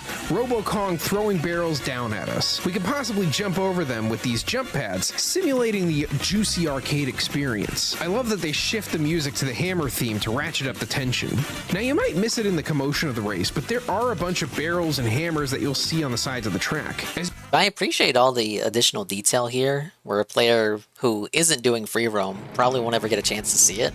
And even if they're doing free roam, they probably still won't notice it. Move to the finish line. You'll see a Donkey Kong Game & Watch style Mario Kart logo before you go into an arcade cabinet of sorts. The inside is a circuit board, similar to what you would see in a Donkey Kong arcade cabinet. I love this level. A big criticism of this game is the wide open tracks, but this one handles them well, especially later on. This straightaway is pretty straightforward, but you have a bunch of different options for going forward. While I'm sure the time trial beast will find one way that's the fastest, in the regular racing setting, you can opt for rails, big blue ramps, small yellow ones, or even wall jumping on the sides of the ramps. Different strategies will fit different situations. It's chaotic, but you have agency. It feels like a Fall Guys stage. And that's what you're going to see in the regular Grand Prix. Let's find out what other goodies lie in free roam. Approaching the station from the water, you can see the rocket has that Game & Watch aesthetic. I found this tile first to reveal a rocket sticker, but that's not just any rocket. That's the rocket barrel from Donkey Kong Country Returns. It was one of the coolest additions to the franchise, like a AAA version of Flappy Bird that came out 3 years before Flappy Bird. I drove over to the gate of DK Boosters to find the sign noting the history of the company. It started from the rocket barrel from Returns and moved all the way to space travel. I think Donkey Kong wants to hit the moon again. In the port they have springs like Donkey Kong Jr. There's some food beyond it where I collected a costume for Donkey Kong. They don't really dress up as much as the rest of the cast usually, but he's got a new fit for this title. Yeah, that's okay. Looks like he's ready to play laser tag. I wonder what other costumes he had. We'll get back to the costume conversation later, as that will come up again, but let's resume Enza Win was right. Spaceport. There are more signs warning you of the hazards ahead, with the original sprites representing the danger. Behind the end of the course, we have a bunch of barrels stacked up just like they were on 25M. There's a P-switch challenge where you run through the course backwards, giving me this cool retro-style DK Booster sticker. The next mission I found was to remember classic Donkey Kong. The fun part about this mission was at the end. They put a fully functional barrel cannon in this game. But would you look at that, we got a killer sticker for finishing it. I did a rail grinding level for another DK Booster logo, and another challenge outside the course to get this fireball sticker. Another challenge nets the rocket sticker. There's this secret pipe that brings you to a rooftop where you can score another rocket sticker. I'm sure you're noticing a pattern here of rockets and logos, but this is the one between the rocket barrel and the one that we see in the spaceport, so maybe it's a Donkey Kong Barrel Blast reference? Come to think of it, they got a Guard Kong there too. Next I found this trail of barrel cannons that is so DKC coded, although it doesn't have any goodies. Exploring outside the port, I found a barrel cannon and jumping challenge that awarded maybe my favorite sticker in the entire game, DK crashing into the ground. This is of course the last scene in the original arcade game, but the sprite used here is actually from the NES remake of it. There's a path on a nearby cliff that leads to a trail of barrel cannons, and while I know there's not much agency with these things, it's pretty thrilling to be shot out of one in a 3D perspective. You get a medallion here which seems to award a random sticker, so So, no DK related stuff for me. There's this secret little area where another barrel cannon is visible. After flying over there, I shot up into the sky and landed on top of the huge rocket, which is a really neat use of the open world. There's a tile that unlocks the Guard Kong sticker. I like how it's in the style of the arcade game. Over by that trail of barrel cannons, there was another tile giving me yet another DK Boosters logo.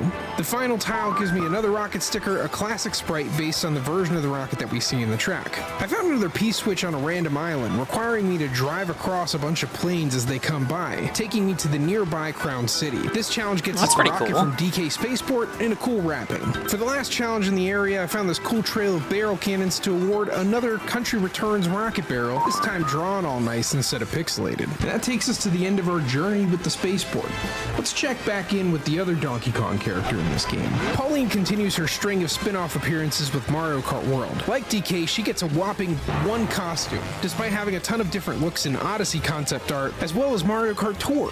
She even has another outfit in the concept art of this very game. Anyway, she gets the motorcycle type of outfit that has been pretty standard in the Mario Kart series.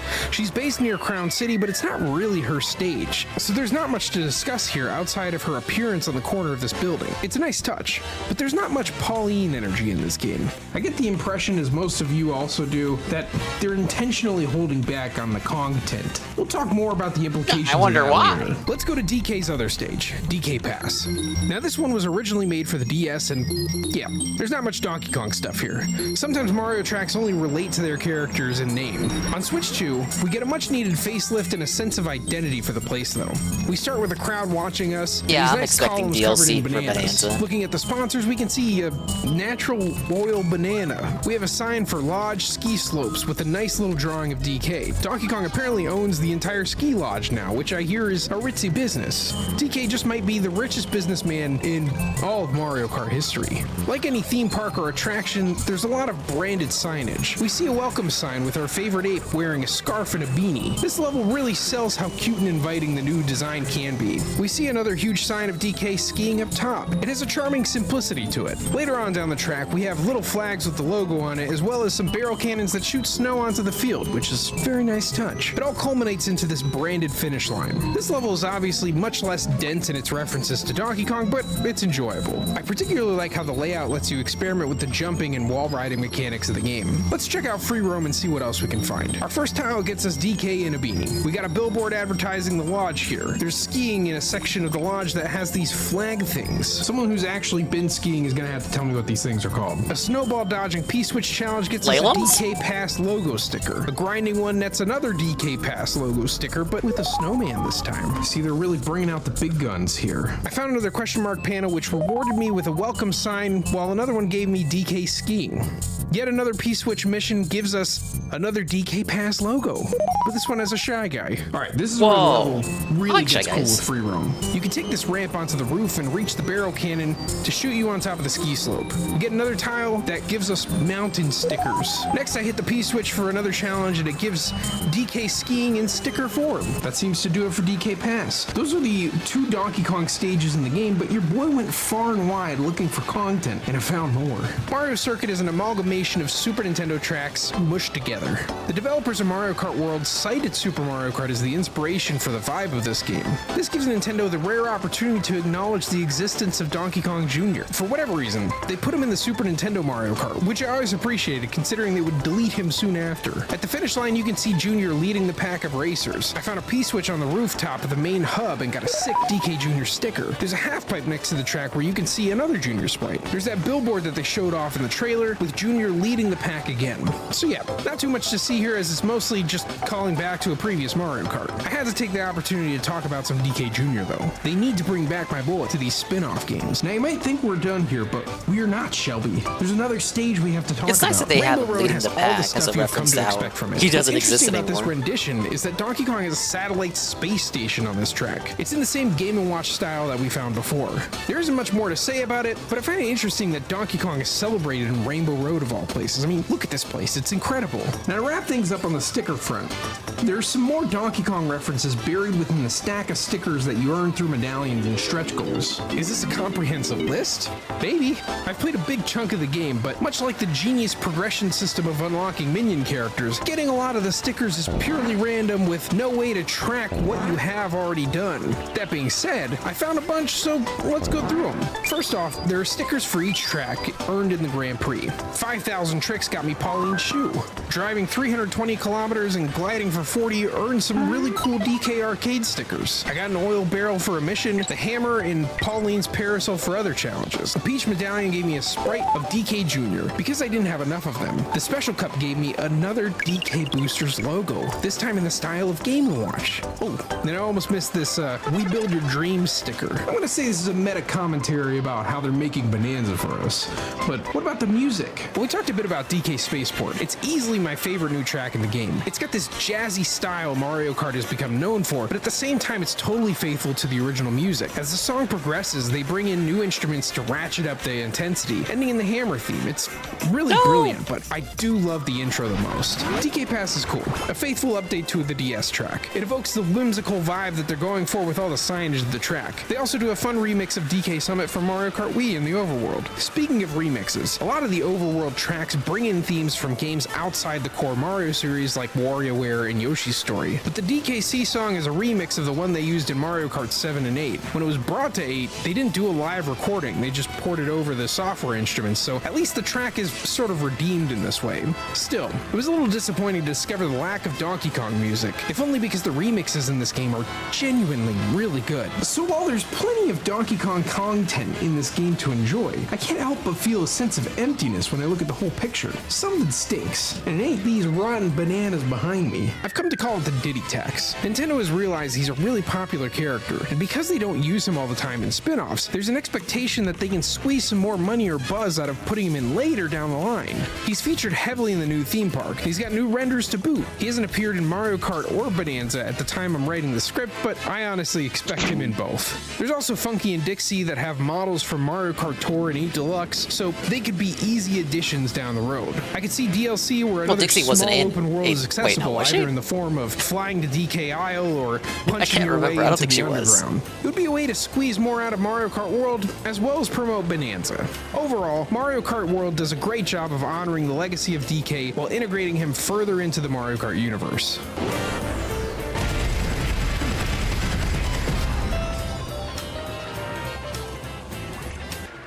One thing I will call out is every time they gotta remix a DK song, they always pick fucking Jungle Hijinks. Can they stop with that? Outside of like Smash Brothers, Donkey Kong has more to his fucking soundtracks than Jungle Hijinks. I'm just saying, you guys.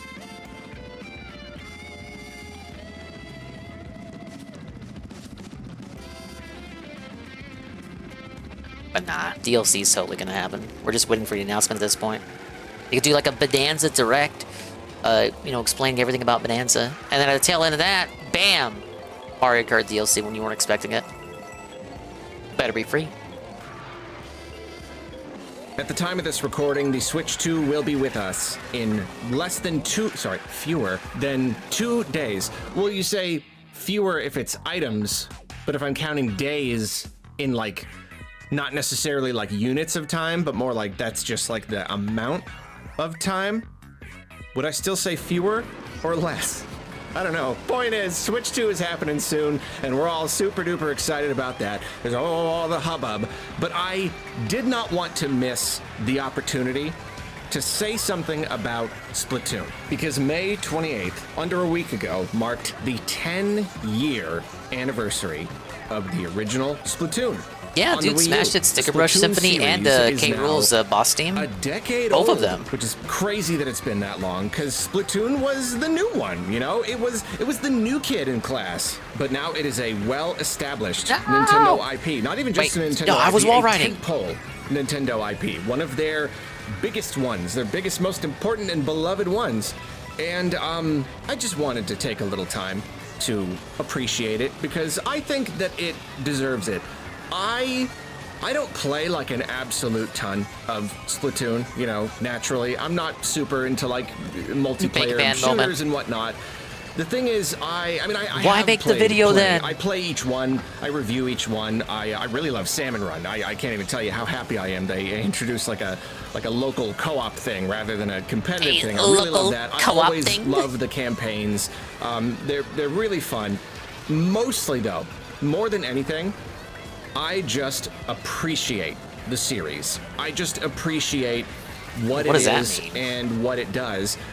People who have been following me for a long time, a lot of them are probably like, they know what I'm about to say. One of the oldest ideas that I have for like videos that like I still kind of want to do, and every once in a while I tease it, but then just like years and years go by. This probably goes back really, really far. Wouldn't be surprised if it was 7 or 8 years by now. But there's this idea for video. I just wanted to make like a Splatoon appreciation video, just kind of like really going into detail, everything I think that the series does right and all the reasons I appreciate it. Make it just like a really nice like love letter to the series. And yeah, I've like told my Patreon supporters about this going way back, so yeah, they're probably rolling their eyes because at this point I still don't even know when it's happening. Them on that? Some ideas just keep getting pushed, and I don't Arlo's know why. Project 7, the Splatoon video. We'll see if it ever actually does happen. This is the Splatoon video. He should say this is the love letter video. But I've had that idea for a while because I do just think the series is so cool. The Wii U generation was a little bit hard, and I'm not gonna, rag on it too much. But I will just say that, like, at the time, it just kind of felt like, direct after direct would happen, and there just wouldn't really be a lot that captured my interest, that just seemed like really ambitious. I think maybe that was one of my big problems with the Wii U, was just it felt like a lot of the games were good, but not necessarily ambitious. This was Nintendo's first big HD capable console. So there was just a stretch of time where it felt kind of rare for me to come away from a presentation being like, oh man, look at all those crazy big games. I can't wait to play them.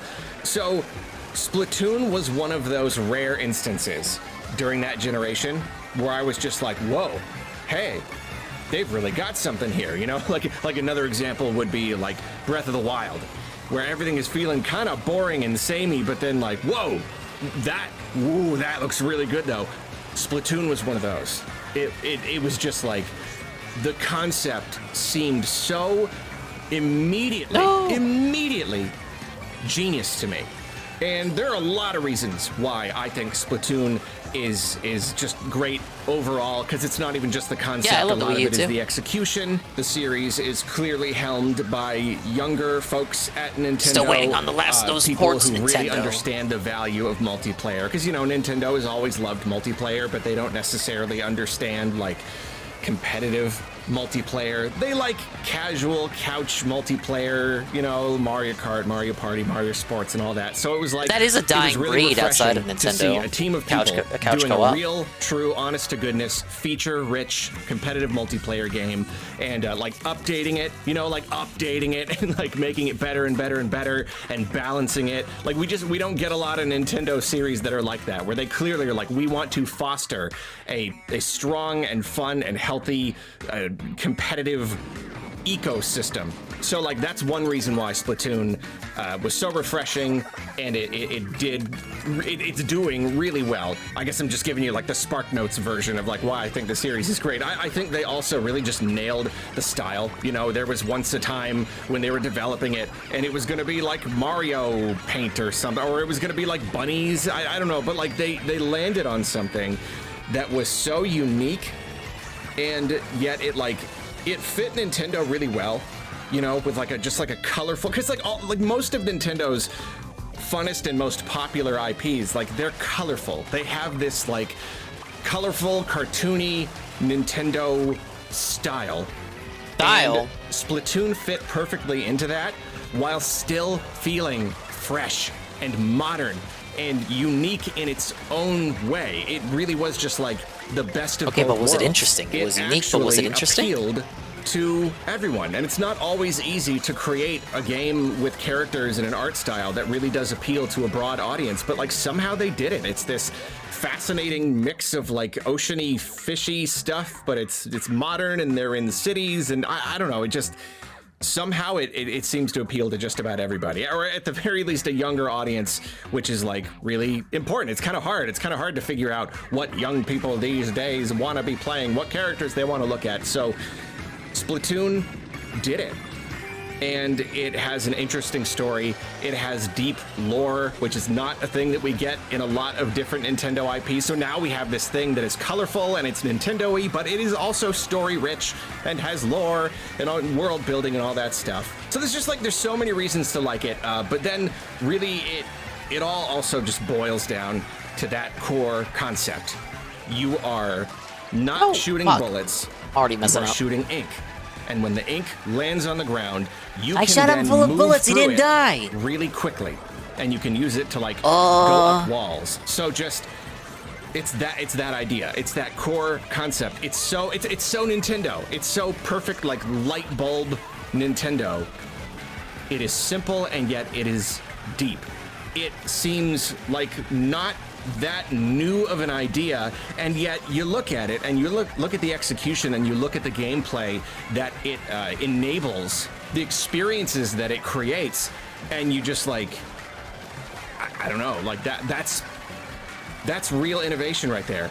You know, it's this thing where it doesn't just come down to shooting the other players. That's every other shooter out there. It's either that or it's something like Capture the Flag or whatever. It mostly just comes down to shooting other players, but now anybody can contribute. Even if you are not good at splatting other players, are you putting ink on the ground?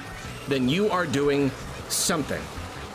And of course that's going to appeal to someone like me, who is not good at splatting other players. But then it's the fact that like as long as ink is going on the ground, it's transforming the terrain. That's what's so cool about it. It is transforming the terrain. It is affecting how you move and your teammates move and your opponents move. At all times, the terrain is constantly transforming throughout the entire match. It's just a genius idea. I still, even 10 years later, sometimes I just think about Splatoon and that core idea, and I just think it's so good. I think it's crazy good. And like, I don't know, a lot of game companies, artists, whatever, they want to try new things. And especially as time goes on, big companies are less and less willing to create new IPs, because each time you create one, that's kind of a risk. It's always safer to rely on an older IP. Again, this could have just been like Mario Paintball or whatever, and you know what? It was almost would close have to being done Mario fine. Paintball. But Nintendo took a gamble on a brand new, absolutely ground up brand new IP, and they do that very rarely. If you want to really just look at like the biggest games, like big full release games, like yes, they've dabbled with IPs here and there. You know, anytime they release a game with new characters, that's technically a new IP. But it is very rare that they take like a full swing with a like full game.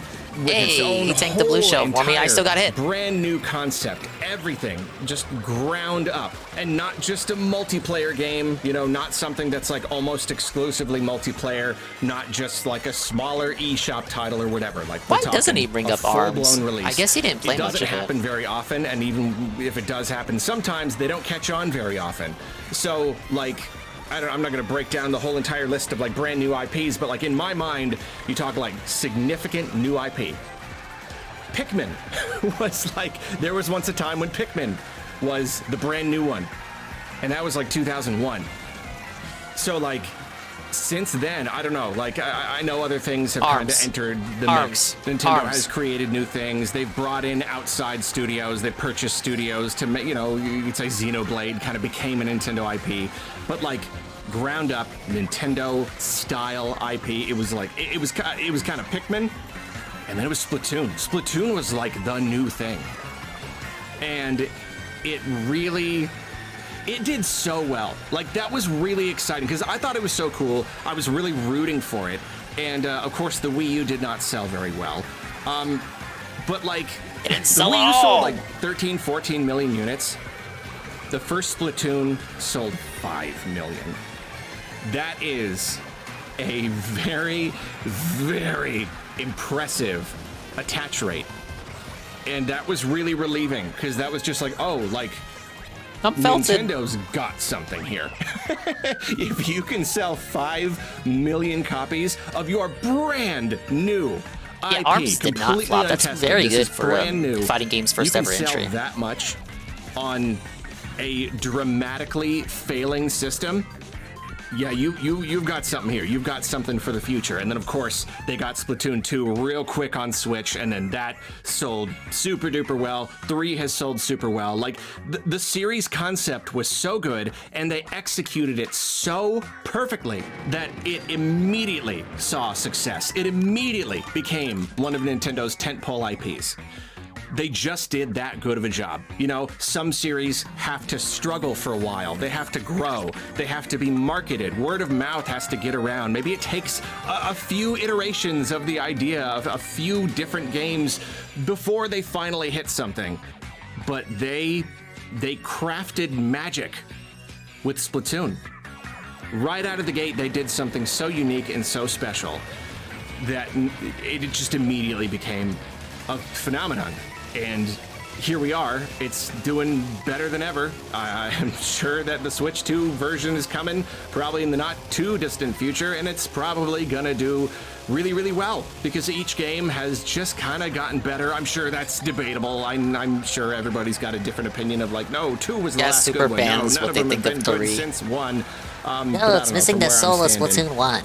The team just seems to be making them better and better, and always trying to innovate where they can. And like, sure, there's like a little bit of a frustration that each game has not been like a humongous Arlo would leap just say, over the previous one. the Switch had a higher campaigns install are, like, base. usually a little disappointingly short, but like they're kind of short but sweet. They are very good, and there's a lot packed into that kind of small experience. And then yeah, like the games don't change too much, which is disappointing in its own way. Okay, well you got to spend the $60. Now it's going to be 70 or 80 or whatever, just to get like a new game every 4 or 5 years. Okay, sure. But I don't know. At the same time, I think I'm kind of okay with that, because sometimes Nintendo has a tendency to like do the opposite, where they're like, we're not going to release a new game in this series for 14 years because we don't have like the big new idea. It's got to be brand new and fresh every single time. Maybe you could argue that artistically that is a good thing to do in some cases, but I think sometimes it is okay to just do a new one. Do a new one that's a little bit better, a little bit different, and it's got a new story. That's the thing. Each time it's got a new story. It's a new chapter of this story. I like that. It's, you know, like you could argue that it's money grubbing, cynical, whatever. They're not changing it enough to justify the price. I don't know. I find myself feeling okay with it. I have been happy with each new Splatoon so far. There's like that tiny little piece of me that's like, I guess maybe they could have done more, but at the same time, I don't know. I'm kind of happy getting more of them faster. You know, I want to move through them faster. And then if you want to look at the greater industry, I mean, even spending $60-$70 every few years is like, it's nothing compared to like, oh no, you got it, like it's battle passes, it's subscriptions, you know, like every single game you got to be spending hundreds of dollars on it per year to keep up. Subscribe. And I know there's like DLC that they sell too, but that's usually single player and it's optional. Whatever, you could argue about this all day. Point I'm trying to make is I like it. I kind of like the sort of gradual format. I like that we can look forward to a new Splatoon in the not too distant future. I think it's good. I guess that's it. I think Splatoon is really, really cool. I think it's just a very cool idea. They did it really well, and I am happy to see it successful. 10 years later, and it's like, yeah, it was not a flash in the pan. This is it's a real thing now. It's a real thing now. So happy 10-year anniversary to Splatoon. I say you deserve it. And I am very much looking forward to playing Splatoon 4. I don't know. Is next year maybe a little too early? Maybe a year after that? 2027? Yeah, probably 27. Yeah, people were going crazy over ARMS' female cast. Even the Twintel one. We'll call her the French one. She was the one that people wanted in Smash Brothers before they revealed that it would be Min Min.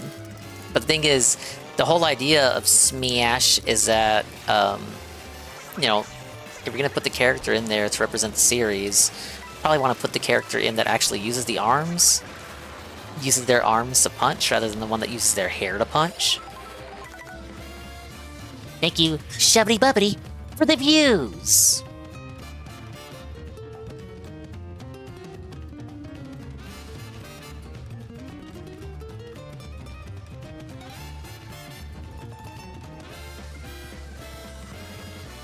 Oh, this is a main channel video. The next two are main channel videos. Ones with more effort. That means they'll be better than the ones we just watched. Possibly. And they'll have This sponsors. video was brought to you by Squarespace. It's always Squarespace. You need a Squarespace. what? A website? I don't yeah, I can help you with that. All you need is Squarespace, my friend. Don't matter if you've never built a website in your life and you couldn't write a line of code to save said life. You just use the intuitive builder to edit and format text and images and anything. You can even start with a template if you want to save time. And in no time, you'll have an awesome looking site. You can do just about anything. Something for your business, show off your art, host your own videos, sell physical stuff, sell digital stuff. And if you need something a little extra, Squarespace offers lots of powerful extensions. I don't. I'm lazy. I just write blog posts, and I use Squarespace's time-saving tools to get everything all loaded up and ready to publish and automatically push to social media ahead of time. And then what do? You guessed it. I watch the analytics. Built right in. Super convenient. To try out Squarespace for yourself, head to squarespace.com for a free trial. Then when you're ready to launch, head to squarespace.com/Arlo to save 10% off your first website or domain. And now for today's recommendation. Food. Everything is Going to Be Okay by Go Go Penguin. Been listening to this album a ton recently. Okay, it's Super not food. uplifting and fun. Just really good stuff. Just Get don't tell wholesome me chut from 10 music. years ago I'm listening to something this jazzy. Thanks again to Squarespace. Now, on with what now? What?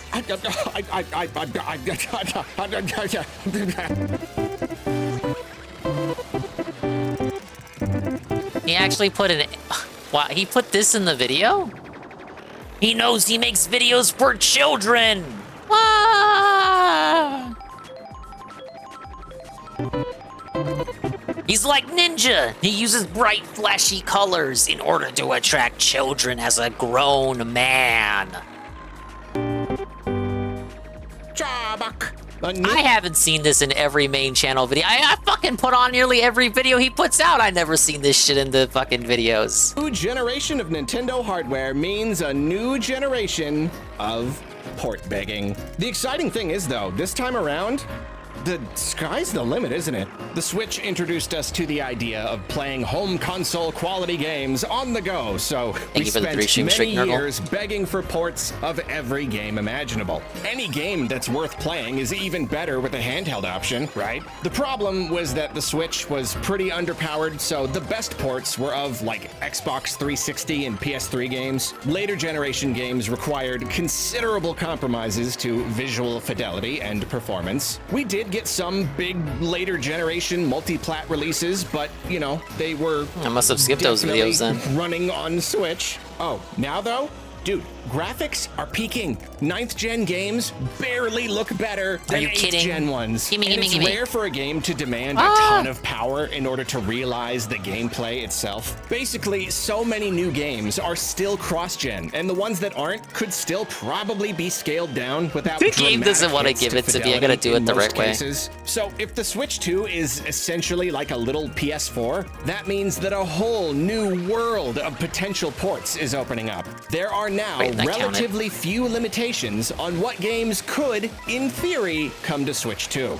And so, the port begging can now kick Imagine all the PS4 overdrive. games I can play on my Switch too. Now, baby. Beloved And publishers, you're gonna hear 1080p about it. quality. So now that we've got a much more capable Nintendo console, I want to talk about some of the third-party games I would love to play handheld. And on that note, I am mainly focusing on the handheld element here. There are plenty of games that are on my to-play list that I would rather just play on my Xbox or my PlayStation. You know, something where it's a little shorter and I just want to roll credits and be done. done, or a game with such amazing visuals that I'm gonna want that extra horsepower. On Switch 2, though, I'm looking for games that would be particularly well suited to handheld play. You know, the kinds of games I want to have on hand. I want to be able to just pick up and put down whenever. And so, in no particular order, here are 10 third-party games I would love to play on Switch 2. Transition. First up, let's talk about Monster Hunter Wilds. Now, Oh, he's a I know big what you're Monster thinking. Hunter fan. It's a little funny to start off this list with Wilds. It's a 9th gen game, which would make a Switch 2 port a little trickier than most of the games on this list. But a much bigger problem is the state the game launched in. Capcom, they generally know how to make games. You know, they make games that are very pretty, very well optimized. Well, it and depends yet, on who you for ask. whatever reason, no one can divine at this time. Wilds does not run very well. Mainly, it's the visuals, which tend to smudge together into kind of just a muddy mess. It just has a hard time maintaining a decent resolution. I don't know what went wrong here, Yeah, he liked and Wilds. I do recognize that if the game You struggles know why? to run Because they gave it to him for free.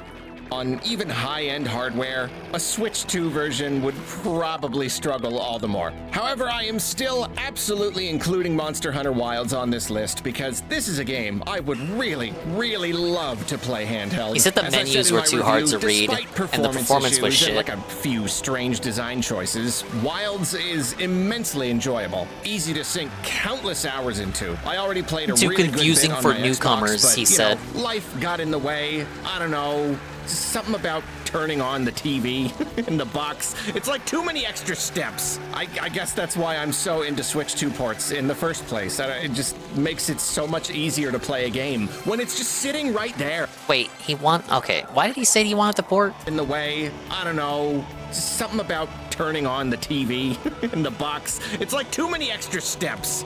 He's lazy! I guess that's why I'm so into Switch 2 ports in the first place. It just makes it so much easier to play a game when it's just sitting right there. I would love to be able to just pick the game up and mess around with it. Is this gonna be the reasoning Plus, for half if we the could games play on the co-op list? using I want a System port Link, because I'm lazy. hey, forget about it. Like, that's bringing my Switch 2 to a friend's house to play co-op Monster Hunter. I mean, Monster Hunter does do bigly in Japan on the Switch, and even before then on 3DS and PSP, because the handheld aspect. It's now my preferred method of playing. That becomes the default. That'll be the single best way to enjoy Monster Hunter. I really love having Rise. The emblems guide me. Captain Lego Man, thank you for the raid. Super full after having a 25-inch pizza, says Nurgle. I got a little bit of pizza left that I'm gonna air fry tonight for anime night. Thank you, Captain Lego Man, for the raid. Let's give him a shout out. Big ups Forgotten Locale. I'm playing your favorite game, Mario Kart World. I finished Knockout Rally, the Knockout fucking tour, all the rallies. Gold fucking crown, 3 stars. Wish you could dance like this. If only you were in your 40s and white. What? Yeah. Come on. Wait, what? Huh? Interesting. Knock, you gotta click the bell. Everyone should click the bell and the heart for Captain Lego Man. Thank you again for the raid. Watching Arlo. Arlo is port begging. He put out a port begging video. 10 third-party games he needs on the Switch 2. The first is Monster Hunter Wilds because he's too lazy to turn on his PS5. It's one extra step that he does not want to do. On Switch, so Wilds on Switch 2, it's a no-brainer. Hope you're having a good day. If such a thing is in the realm of possibility. I don't know. I have to hope Capcom can make it happen. I just have to. Speaking of Capcom, there's another thing I would love to play on my Switch 2, and it's Resident Evil. Oh, Resi Village on Switch 2. I can see it happening. Oh, he wants to play all of them. I mean, all of them, whole series. Even put 9 on there. Basically, I don't know. I guess I should pick one, huh? Well, the amazing thing about Resident Evil games is they're just so darn replayable. Each one has its strengths, you know, each one offers something unique, and they all just get better and better as you learn them and master them and tackle higher and higher difficulties. So really any modern title would be great on Switch 2. except 3. I don't know. You can keep 3. Maybe put it in the double pack with 2. I don't know. It's fine. 3's fine. It's not great. But yeah, they're all good. They all deserve a spot on Switch too. And, you know, Capcom has been really great about porting them to basically any systems that can handle them. I mean, even the original Switch got some, like, cloud versions of the modern titles. So now that Switch 2 is here, I think we will probably see a bunch of RE ports. But in the spirit of the video, I will pick just one that I would like to see most, and it is 4. I almost picked 8 because it's a little more open and it's the newest mainline title at the time of this recording, and it's the one I've had the least amount of time with. 4 is more linear, and it's also long, and it's a remake of an older game, not even necessarily an original. But, I don't know, it's a remake of 4, but, like, it's also got all the strengths of the original, and all of these games are endlessly replayable. But, man, there is something about Resident Evil 4. Maybe it's the fact that it is remake, not OG. kind of linear. So each playthrough is kind of like a run, you know? And there are so many little tricks to learn, gameplay elements to master, and shortcuts and quick kills. I don't know, it just gets better and better. So, yeah, that's the kind of thing I want on my Switch 2. A game I can just run through any number of times. Or at the very, very least, I can boot it up and blast zombies with the Infinite Launcher for like 10 minutes whenever I want. That is an itch I get fairly often, I will admit, and it'd be nice for it to be a little easier and quicker to scratch. Next, we have got 3 games in one. The original Mass Effect is one of my favorite games of all time. Was Mass Effect not already on Switch originally? Is a fantastic follow-up that majorly refines the gameplay, and Mass Effect 3 is the 3rd game in the series. Put them all together, you've got Mass Effect Legendary Edition. This remastered collection was created for 8th gen consoles, so it'd be right at home on Switch 2. It packs in all the DLC for all 3 games, apparently everything except Pinnacle Station, because they lost I think hybrid systems are the future. For Nintendo, yeah. Everything looks I don't know about the better other systems. naturally, and the first game in particular They're kinda received a lot squandering of around when it tweaks comes to and handhelds. modernizations, which is really, really exciting because I love the game, but it is pretty darn clunky. I've been wanting to play through the whole trilogy again for years now, and man, it would be so perfect on Switch 2. I mean, these are big RPGs. There's so much dialogue, so many characters. You can spend countless hours just getting lost in conversations. There's a big old galaxy to explore, so many locales, so many missions, and all the DLC. A lot of that is story DLC, and 3 entire games worth of content. I don't know, it really is a lot. Sure, it's literally impossible to so much as mention this trilogy without griping about the botched ending, but apart from that, I really do need to stress how much I love these games. The first one in particular, like, to sum it up, it's basically everything I love about Star Trek in video game form. I have never played a game that has gotten this close to being video game Star Trek. Mainly, it is the cool alien races and cultures and the moral quandaries. I love me a moral quandary. You know, the gameplay is well and good, but it's the world building and the writing I'm into most. So yeah, been dying to play these games again. Switch 2 port would be the perfect opportunity. Again, you know, turning on my Xbox, it's a whole thing. But having it right here, right in front of me, I turn on the console So this thing. list is mostly dominated by older releases, so how about another newer game? When I first saw the trailer for Clair Obscur Expedition 33, it stood out to me. I mean, a modern fantasy game with turn-based action command-heavy gameplay, a la Paper Mario? Of course, you have piqued my interest. Well, I didn't really keep tabs on the game, so when I heard that everyone was super into this new game, this Clair Obscur Expedition 33 game, I was slightly surprised to find that, oh, hey, it's that one turn-based game that looked really cool. I still barely know anything about it. Like, I just know that it's really good, and everything I've seen looks incredible. The visual style I don't know is shit about it, but I fantastic. want The it. Give me a combat 4. Obviously looks super fun. The world is really interesting. I'm really curious about the plot. And did you know the game was apparently made by like a super duper small team of people? And it still looks Nah, the this journals good? say you're Yeah, wrong. I'm really You're forgetting interested about the now. 100 So I figure, Koreans hey, they if have this is for a game models I and think animations. I might really actually want to play. I might as you're well not hope counting for a the Switch voice 2 port. actors, sweaty? Turn-based gameplay is well suited to handheld devices, right? Play at your own pace without being tied to a TV and all that. I don't know. maybe it doesn't even matter. Maybe this is just a game I want to play right now, and so therefore I would like to have it on my Switch too. I don't know. Whatever the case, fingers crossed it does well enough and it gets support, because it really does look good. Okay, so a good chunk of the games on this list belong to a particular category, so let's talk about them all.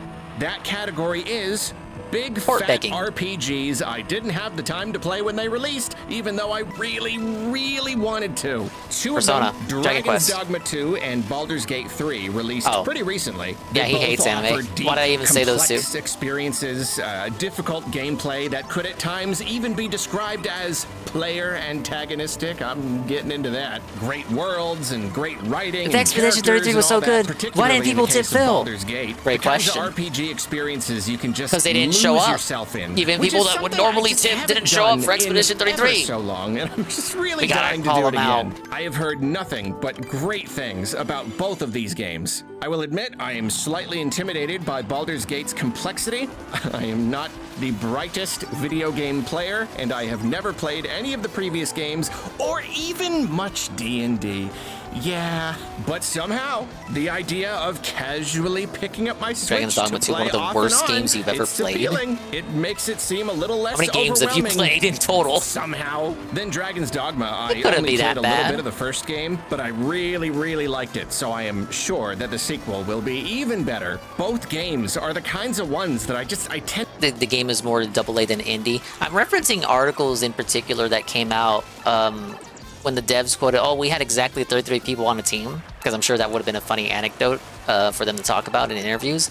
But these Kotaku-style people put out articles like, it was not actually 33 people, and this sets a very dangerous and toxic precedent for you to say that there are only 33 people were able to put out such an amazing-looking, glorious game that everybody's raving about, because in reality, you're not counting all the people who contributed aspects to the game, like the Koreans who made all the animations. You're not counting the voice actors. You're not counting the fucking secretaries and interns in the legal department, and I just thought it was very cringe. To sit on them forever. Like, I could buy them both and download them right now and still never play them. It just came So across as please, them being if upset that there the game is was any successful hope in for the me first at place. all, it rests on Switch 2. Lots of games come and go without me playing them. I'm always experiencing some amount of FOMO, but these two games in particular, it hurt to miss the wave on these. Maybe if Switch 2 versions You can play them create right something now of a on your new stronger wave, I can consoles, try to Arlo. catch that. Then we've No, got I ain't another that big farted. RPG, but one that isn't necessarily new. The Witcher 3 did get a Switch version, and Again? I actually played a pretty good chunk of it. As I talked about in my review impressions video, it was as good of a port as you could expect from a giant open-world RPG built for much stronger hardware. It was absolutely playable, and I did have fun for a bit. But after putting it down for a while, I don't know, I reached a point where I was just like, yeah, I'm gonna wait and play the real thing later, you know? Like, you really sacrifice a lot for the handheld experience, and I guess I just became done making that sacrifice. And I have bought the regular old console version. That's the thing, I have the stupid game on my Xbox or something. It's probably even downloaded. What he's saying is, because he said that, what he is now saying to me is he wants a third copy of Witcher 3 to buy. A third copy. He would like to purchase for full price a third copy of Witcher 3 Wild Hunt. I just haven't gotten around to playing it. You see what I'm talking about? I don't know what it is. It's just really hard to dedicate myself to these massive open world games. So yeah, especially after playing enough to get a good taste, but not enough to be satisfied, I would absolutely love a Switch 2 version of Witcher 3. Arlo is I mean, it's port another begging. one of those RPGs, the ones with the crazy good world building and the writing and the characters and the moral options and the quests and all that stuff. The kind of world you just want to get lost in. I want that. I want to have that again. I want that experience. Fortunately, CD Projekt Red seems to have a pretty good relationship with Nintendo. They put Witcher 3 on Switch in the first place, and now Cyberpunk 2077 is a Switch 2 launch title, so I can only hope that And that it's not game a does Game well Key enough card. that we get a nice port of Witcher 3 on Switch 2 with a lot less compromise.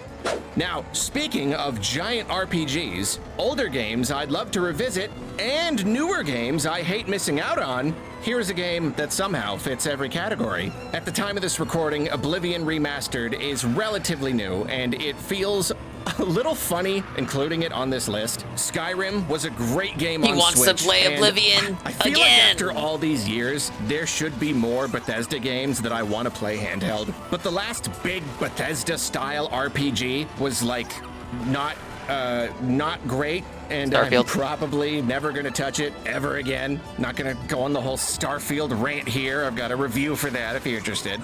Yeah. The Starfield Sci-fi Bethesda thing? RPG on a handheld. That should have been the single greatest gift in the history of video games. But whatever. And like other than that, you've got Fallout 4. I guess. I haven't played it. I keep hearing iffy things about the writing and the quests, and that's like everything I No, love people about love Fallout 3, 4, so I I don't think. even know if I feel like giving It's it a okay. try. Yeah, like I had just about written off Bethesda. There didn't seem to You be should. anything I really wanted on Switch 2.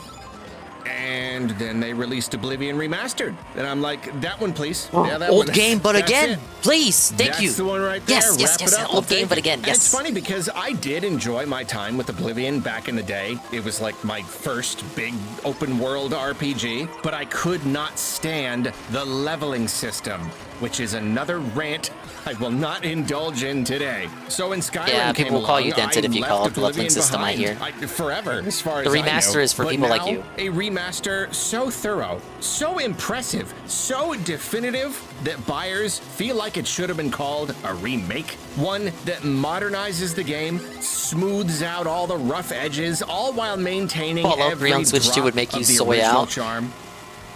Don't count your And chickens they just yet. fixed the It might be the leveling next one on this system. list. Yeah, I don't know. That's it. I'm there. I'm there. You know, Fallout stinks now. Starfield stinks. Elder Scrolls 6 ain't coming out this decade, and if it's anything like Starfield, it's gonna stink. So if the new games ain't cutting it, yeah, I'll fall back on the old stuff. I don't mind. Oblivion is a janky, weird mess of a game, but it is also an amazing game, and I would love to play through it again. Even now, even considering the grueling, insurmountable hurdles in my way, you know, hooking up my Xbox and turning on my TV, I'm still like really tempted to play it. I've been trying to convince myself not to.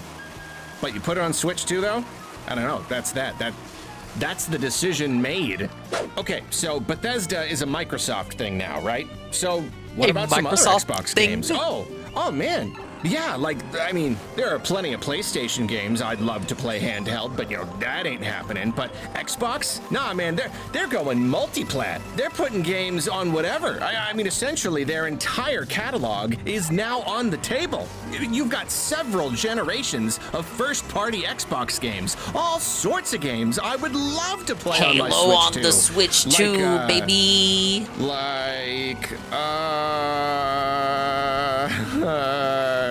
Was this just a bit? Xbox has no games? It's kind of true, though. Okay, so the problem with the Xbox is that I really just don't care for most of their games. I don't know if that says more about them or about me, but it is what it is, I guess. And the ones It I is do what it care is, about, man. I'd rather just play on Game Pass. Like Avowed, you know, that's technically one of those recent RPGs with the big world and the writing and stuff that I kind of wanted to play, but I don't know, I'd rather just play it on Game Pass and be done with it. It doesn't really sound like a lose yourself kind of game based on what I've heard. And then I'm like tempted to choose Rare Replay just so I can play Viva Pinata handheld. That's another thing that I've talked about a pretty good bit. But you know what? If I've got to choose a game from this list, I choose Banjo. Age of Empires 2. I have not played a lot of RTSs, but man, that is a good game. That is a very good video game. It's gotten multiple sequels over the years. Apparently, I don't know, I don't ever hear much about them. But AoE 2, no, that can go game for Rare is Replay eternal. ported. There's I'm a surprised it's reason not even it on keeps PC yet. getting remastered and re-released over and over again. And normally I'd prefer to play such a thing on PC, naturally, but oh, what's that? Mouse mode controls? on Switch 2? Whoa, Might buddy. even System Link be a possibility, dare I say? Because if so, then that is another case where playing locally with friends would be just just incredible, mind-blowing fun. I don't know, maybe it would be a little tricky on that small screen, but I think they could probably make it work. I would settle for Viva Pinata, though. I mean, come on! It's practically an idle game. Just put it on Switch 2 already. Soft on Nabbit? All right, gotta get some FromSoft on this list. And you know, it's funny because we're already getting Elden Ring. FromSoft which fan was already Arlo over here. pretty much my #1 wish for Switch 2 ports. Like, it was #1. And the fact that it was basically the very first port announced in the very first Nintendo Direct, I don't know, that's still too funny to me. I just, in the first second, I'm just like, well, that's it. That's all I needed. Pack it up. We're done. That's all the Switch 2 ports I need. Oh, but I am greedy. There are other FromSoft games that I would love to play handheld. And, you know, I would obviously love some sort of Dark Souls trilogy collection or something, but FromSoft doesn't really seem to be into such collections. And I've already played a ton of the first and second games, and they were 7th gen games anyway, so they're already perfect on my Steam Deck. So let's just go with Dark Souls 3. I've played a lot of it, but that's the one that I have not finished completely yet. I haven't done that thing where I just completely immerse myself, just obsess over it for countless hours and many, many playthroughs. And it's 8th gen, so it's a little more impressive running on a handheld. Yeah, I mean, what else is there to say?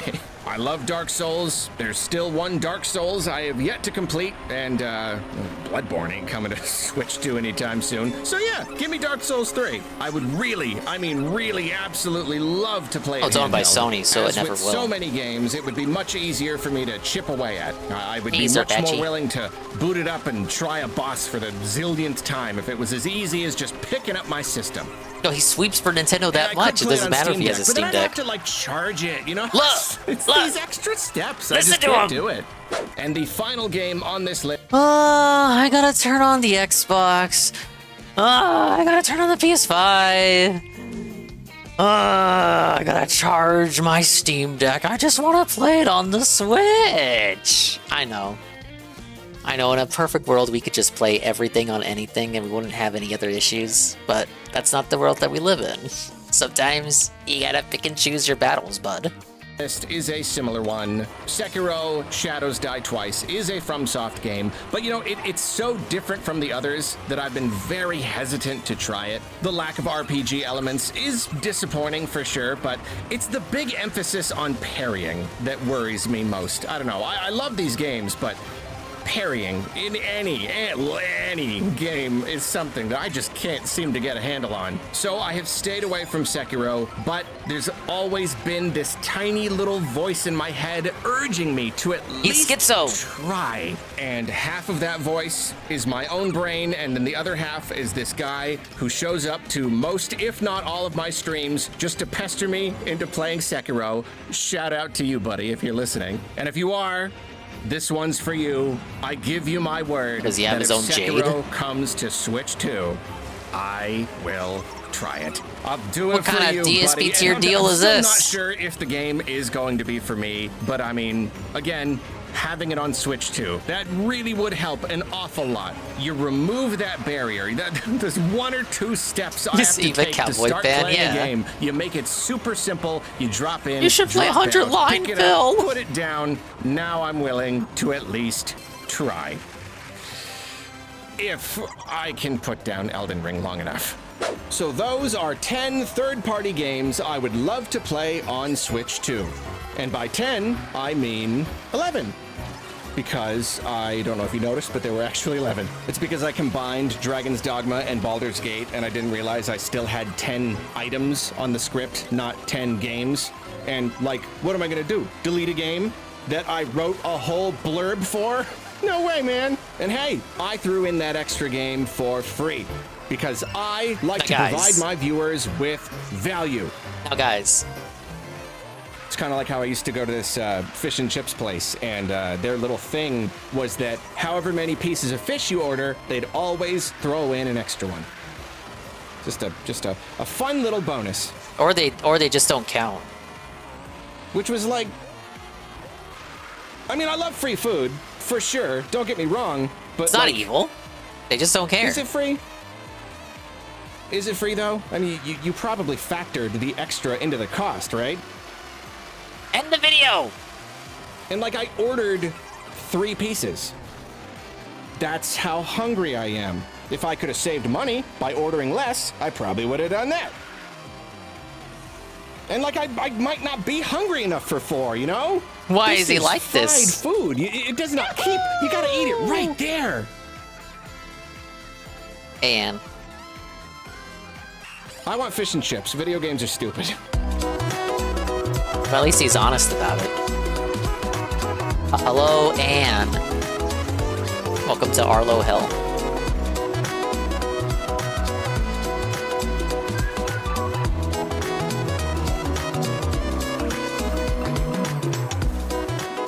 Okay, I will humor him on this point. Thank you for the Ant check, Nurgle. I will humor him on this point. You know, sometimes I order 6-pack boneless wings from Wingstop, and I'll toss in like 2 or 3 extra wings. Sometimes I'll order the 3-finger from Raising Cane's. I can't do the 4...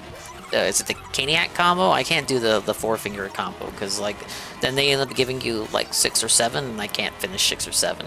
But sometimes I'll order the 3-finger from Raising Cane's, and it'll give me like 4 chicken tenders, and I'll be like, oh, that's kind of cool.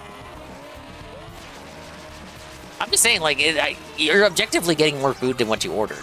But is it worth crying over? I don't think they would cry over it. What a weird segment.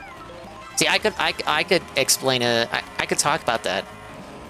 Make like a 30-second segment out of that, rather than just stretching out the end of a video with it, or like 2 or 3 minutes just talking about that, because you need to fill like you need to fill time in the video to get like ads or something. Arlo being worse on his main channel? I disagree. The main channel videos are scripted. They're better than the rambling videos. You already know they throw an extra with everything. Just order 2 and get the 3rd free.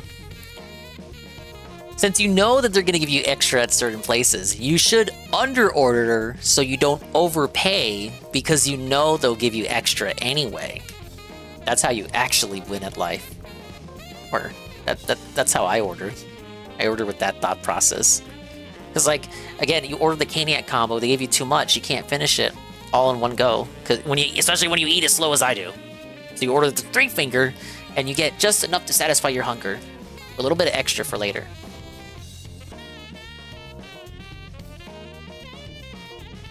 And I'm a weird person, you know? I eat slowly, but I eat everything. Even if it does take like a century for me to do so. So I don't like leaving leftovers out. So I will finish the leftovers. Even if I gotta like... I gotta endure it over the next couple of days. I'll finish everything. It just won't be all in one go. If it's too much food. And too much food for me is like... what's that meme? With...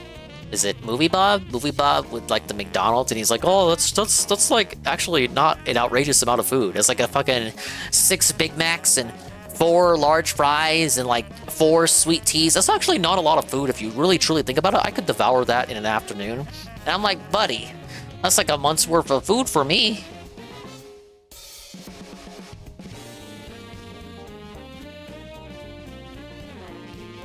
Yeah, classic Movie Blob. Wait, next main channel video? This video is... Ah, yes, from Squarespace Raycon. This one is him A-logging the Switch 1. The 20 worst selling Switch games! It's Hater Arlo back again. He probably won't be as awesome as he was in the start of his channel. Brought to you by Raycon.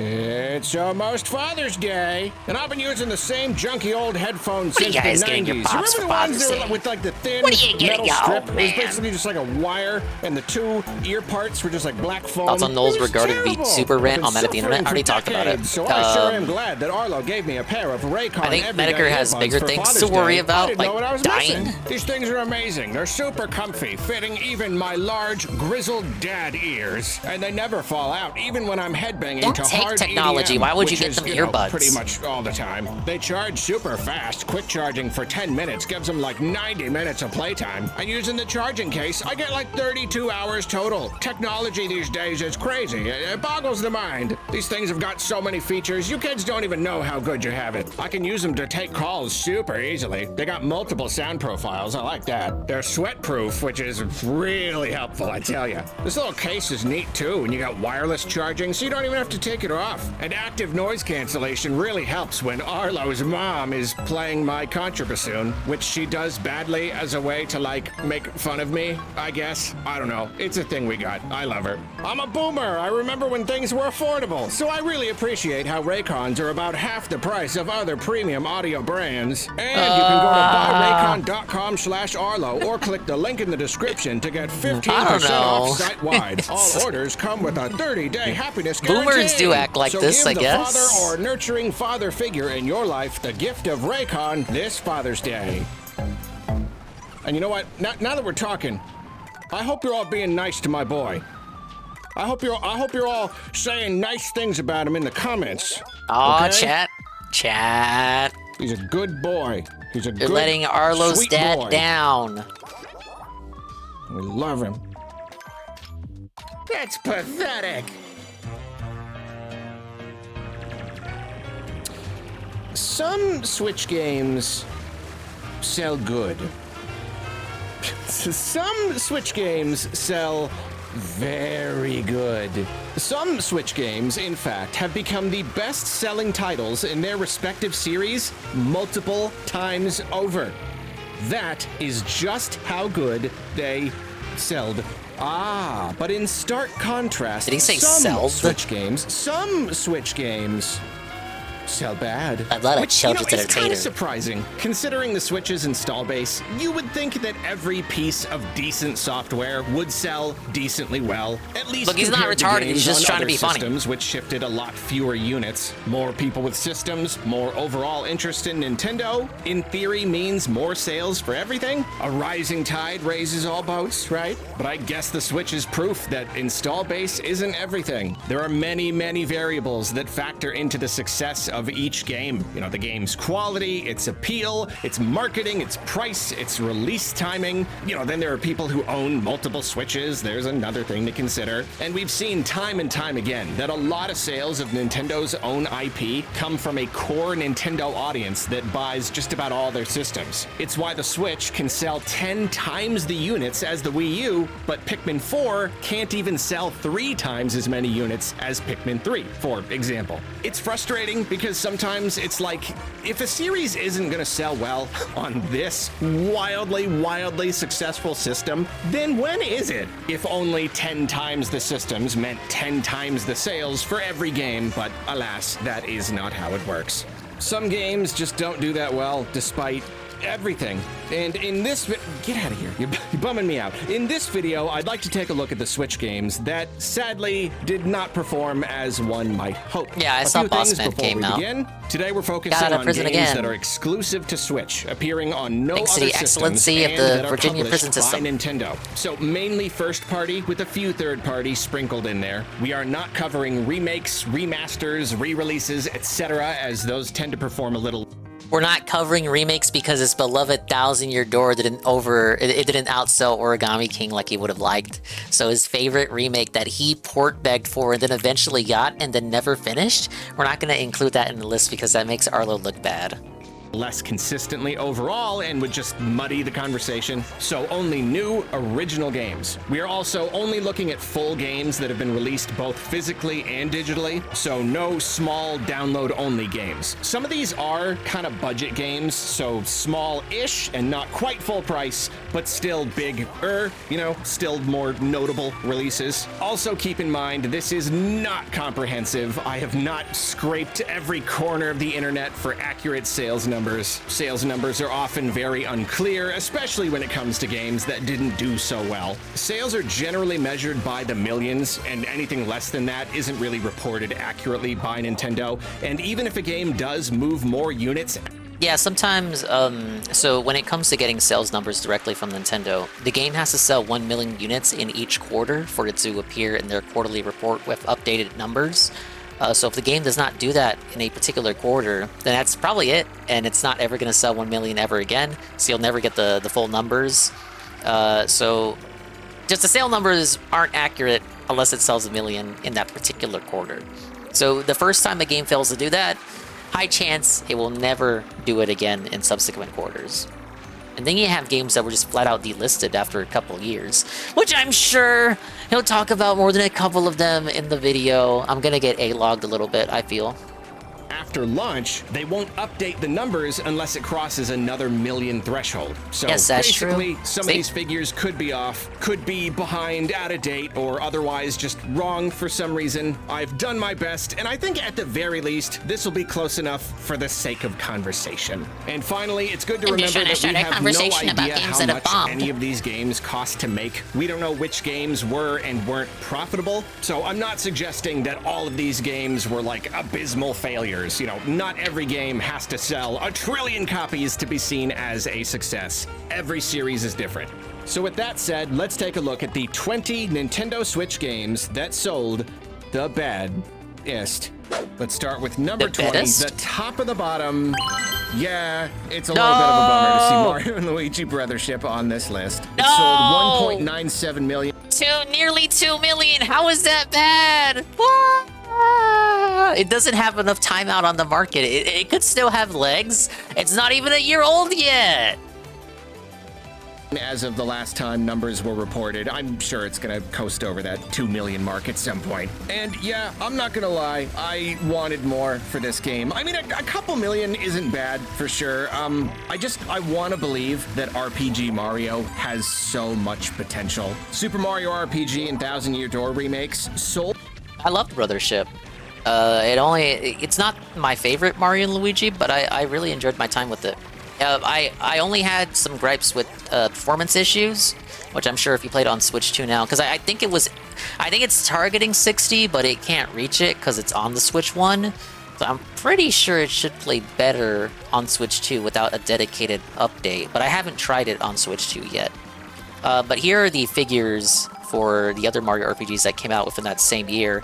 So I'm covering it, but you can see Mario RPG's got like 3 million. Paper Mario has like 2 million. Paper Mario finally crossed that 2 million threshold that Arlo was really desperate for it to hit, so it could get like half of Origami King's sales. But it still has not outsold Origami King. But at least it outsold Brothership. Really well. Favorite Mario and Luigi Superstar Saga. But remakes are always going to sell less than original games, so I was hoping that an original Mario RPG, and then also like the triumphant return of Mario and Luigi as a series, I really wanted it to sell better. Of course, the problem with Brothership is that Nintendo released 3 Mario RPGs for whatever reason, all within the span of 1 year. Brothership the fans asked for Mario. They asked for Paper Mario, Thousand Year Door to be remade. They asked for Brothership. They asked for Mario and Luigi to come back. They asked for Mario RPG to get a remake or some sort of re-release, and they got all 3 of them. But because they were in the span of a year, they self-sabotaged each other's sales, even though all 3 of them are different kinds of RPGs. At the end, when a lot of people were... Motherfucker, this guy led the movement for Thousand Year Door to get a remake. Oh, you guys released them all too close together. That's why they bombed. Probably feeling a little bit full of RPG Mario. And then, of course, the game is pretty flawed, kind of mixed reception. That probably stalled sales even more. I just can't help but feel like it could have done so much better. Mario and Luigi really needed a solid win. Maybe Nintendo does consider this a win. I really don't know, but hopefully we will see better in future games. Why is he like this? For number 19, we've got Big Brain Academy, Brain versus Brain, which I got this game for free back in retail dingus years. Sold just shy of 2 million units at 1.94 million. I think it was the first brand new game I streamed, that came out on release, and I just streamed it. It was okay. I don't know how much it is to just buy it. Maybe $40, $50. It's a Nintendo game. $50. $50. It's not a full price. $60. It's $50. which also sold just shy of 2 million units at 1.94 million. Previous games on the DS and the Wii sold 6 million and 3 million respectively, so of course this is a decline. But considering touch games were like a huge craze and now they're really not, I think this is probably not bad at all. And like there was also kind of a big multiplayer focus here that's naturally going to limit the appeal at least a little bit. So yeah, I'd say about 2 million is probably a success. This game also seems very small. It's basically an eShop title. Probably it was a very, very small. low budget compared to most other games, so it probably was done with it in like an profitable. evening. Next at number 18, a game that certainly does not feel like a small, cheap eShop title, Xenoblade Chronicles 3, which sold 1.86 million. I will say it again. I hope you fans know how lucky you are. Like, really, you should really appreciate how fortunate you are. Other series from other companies have sold. Arlo's gonna say, you better appreciate being a Nintendo IP, motherfucker, because your games suck. You get so many games consistently, but they all bomb. But you keep getting multiple chances because you're owned by Nintendo. You're no better than like Atelier or what's another small one? Legend of Heroes, Trails of Cold Steel. Way, way better and been canceled for it. Like any other company would not tolerate sales like this. But of course, Nintendo, they understand that some profit is fine. Not every series has to be the biggest series ever. You know, the fans are happy, the developers get paid, Nintendo gets some money, the library is just better now, so there you go. The weird thing here is that it's just hard for me to imagine that these games make any significant amount of money. Obviously, I have no idea what the actual budgets are. Maybe compared to other AAA games, the budgets are decently small, but like these games are still huge. And they got so much story stuff, so much animation and voice acting and stuff. What's the deal with the story thing on Xenoblade? Or like, I don't know, is Nintendo just kind of fostering and growing the series for later with the hopes that eventually it makes a lot of money? I really, really don't know. But Xenoblade 2 sold 2.44 million, so 3 selling 1.86. That is a good deal less, and that's disappointing again because of the install base, because you just want to see this. Xenoblade 2 benefited from being one of the first big JRPGs on the system on launch year. It was actually delivered on time. I remember back then, a younger dingus over here, I was reading comments. Everyone was like, oh, that's you know, you see how big that game is? That game is totally going to get delayed. It's not going to come out in December of 2017. And then it did. It did. But that was a year where like every game was getting delayed, every game that people gave a fuck about. But Breath of the Wild was delivered on time. Odyssey came out on time. Xenoblade 2 came out on time. It was kind of magical. Series grow and grow with each title. I don't know if maybe Xenoblade 3 is the weakest Xenoblade. I would say 2's story has a weaker start and a stronger finish, whereas 3 has a stronger start but a weaker finish. I remember saying that too when I finished 3. I just did not care about the story of 2 until a good deal in. But 3, I was like suckered right in, and you had a really good moment when where Noah cucks N and M dies and Neo transfers souls or whatever the hell. That was a real Kino moment. But afterwards, the story just kind of flounders into the finale. It's really unfortunate because that was such a like a climactic moment, and the story just doesn't recover from that. Not recover. It doesn't go anywhere really from that. It's just a mild kind of de-escalation from that peak. I did dislike the blade system in 2. I'm glad they got rid of the blade gacha and replaced it with the hero system. The numbers in the titles a bit of a problem going from 2 Monolith to 3. helps them on all their other first-party titles like Splatoon and You're not Zelda. gonna get a lot of people starting with 3, even though 3 is probably even helped the on best this. in the series from what I hear. I don't know, whatever. Hopefully the game was still profitable, at least profitable enough to keep the series alive and keep the games coming. Next up, number 17 is Fire Emblem Engage, which sold 1. Oh no! How many times do you have to drive this stake through my heart, you fucking muppet? 1.61 million. The previous game, Three Houses, sold over 4 million, and the 3DS games before that were, responsible for saving the series from the brink of death. So yeah, well under 2 million units is a bit of a shame, and I do have to wonder if it was seen as a success. In fairness, as someone who loved Three Houses, Engage was just less appealing. I probably wouldn't have bought it if I didn't want to do a video on it. I don't know. The gameplay was like really good, but overall, he never did an Engage video. It just had a less interesting story and vibe and everything. Kind of. Where's my Persona Harry Potter game at? And it almost felt unnecessary coming so soon after Three Houses, which was such a big game and warranted so many playthroughs. 2019 versus 2023? Oh, came so soon after Three Houses. Shut up, I just think it had less going for it, and that had an impact on the sales. These games already have smaller budgets, though. They clearly reused a lot of stuff from Three Houses, so maybe it was still profitable. I don't know. Now for number 16. I would say gameplay for Engage was peak and kept me invested more than Three Houses gameplay. I don't care what you say about Three Houses gameplay, but there's a reason why when people talk about that game, they talk about the story and the characters. The story and characters are strong, I guess, even though when people talk about the plot and the discourse, they discuss the plot more than the gameplay, because the plot is serviceable to the extent that you would argue about it, but it's not perfect or flawless. I wouldn't even say it's fantastic. It's more like there are flaws and plot holes in the writing that serve to fuel the discussion over the never-ending discourse about the game. Does that make sense? Do you get it? Do you understand? Do you understand what are you picking up what I'm laying down? That's why people discuss the game's story nonstop.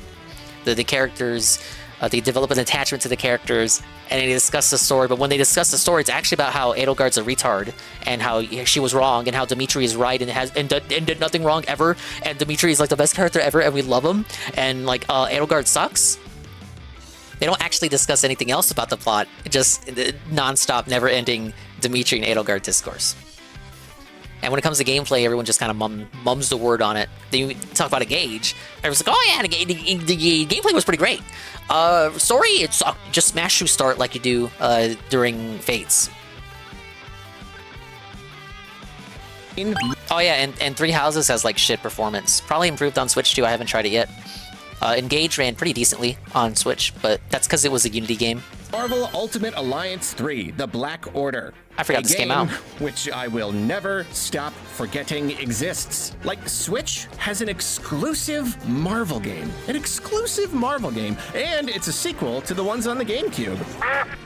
I don't know, I guess anything Marvel related, I just kind of gloss over. You just kind of assume that it's some multi-platform thing. But yeah, like, this is a legit Nintendo Switch game. And as for the numbers, it sold 1.5 million. There have been a lot of Marvel games. I really don't know how this compares to most of them. I mean, it's certainly no Spider-Man on PlayStation. I think Marvel games would sell more. Like tens of millions. Maybe the much smaller nature of this game means that 1.5 million was plenty. I don't know. Was the game even good? I honestly have no idea. Moving on to number 15, we have Nintendo Labo Toy-Con 1 Variety Kit, which sold 1.42 million units. I didn't buy the fucking cardboard. I don't want you guys saying nothing about me. The other ones being Robot, Vehicles, and VR. This one, Variety, is the only one to sell over 1 million, which makes sense. You know, it offers the most variety and thus the best value. Labo was a very, very weird experiment. I really honestly have no idea if it ended up being like worth doing.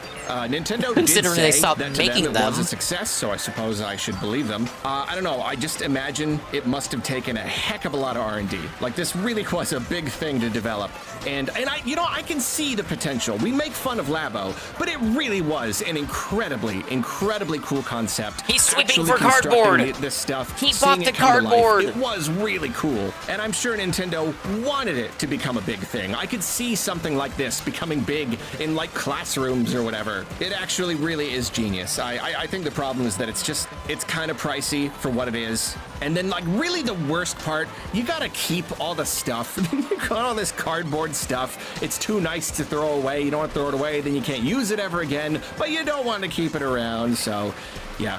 I get it. Really cool idea, but I suppose it's not like surprising that it didn't sell better.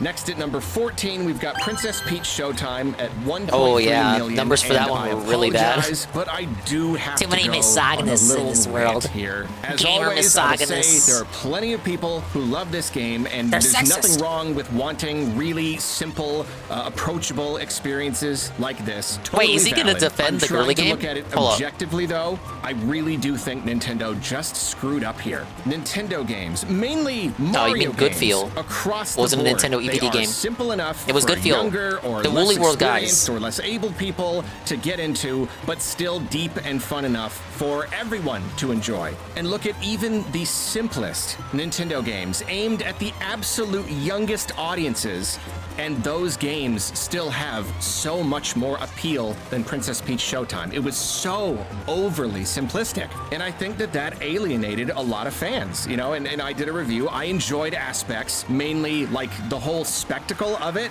but like gameplay-wise, it just wasn't really fun for myself and a lot of other. It's not super engaging. And I think a lot of people got scared off by the demo and, of course, the mixed reviews. So it is possible that this game was still profitable. Maybe it made some money, but I think 1.3 million units for this game, it's a failure. This isn't a sports game. This isn't a casual spin-off. This is a full This was your title, game, given Peach. Essentially the Fix your AAA game, Nintendo Peach. treatment. This came after the Mario movie made $1 billion. This was Peach's moment. This Yeah, was people an who saw the Mario opportunity movie to wanted spin woke Peach Peach, into not her own girly girl whole Peach parallel baking cakes. video game series. This could have been huge, but I just think Nintendo made the wrong game. Like, forget my own disappointment. Like, really, from a business standpoint, numbers this low, it's just kind of I enjoyed my time with it, but it did need a little bit Academy, more. for Pete's sake. A AAA Peach game should have meat on been them better bones. and done better. But I don't know, whatever. Gotta end the rant sometime. Maybe Nintendo was still happy with it. Maybe they'll make more in the future. I don't know. Moving on, number 13 is Astral Chain, which sold This is probably beautiful on Switch, 1.28 too. million as of the most recent reporting. Talk about how you didn't play it. As usual, at these numbers, I really don't know if Nintendo is happy with the performance. They did secure the rights to the IP after the fact instead of letting it Yeah, they stay own it now. with Platinum Games. So It'll I don't know, never maybe be that on speaks PC. of some confidence. Part of me feels like these numbers seem to be more or less typical. I did love the game. I finished it before I started streaming, but I did everything that there was to do in the game, 100% of it. I even did that super duper secret final Kirby Souls tier boss, which drove me crazy. I think I spent like 2 days on that. But yeah, I did everything there was to do. Pretty cool. For similar third-party developed games, like 1 or 2 million.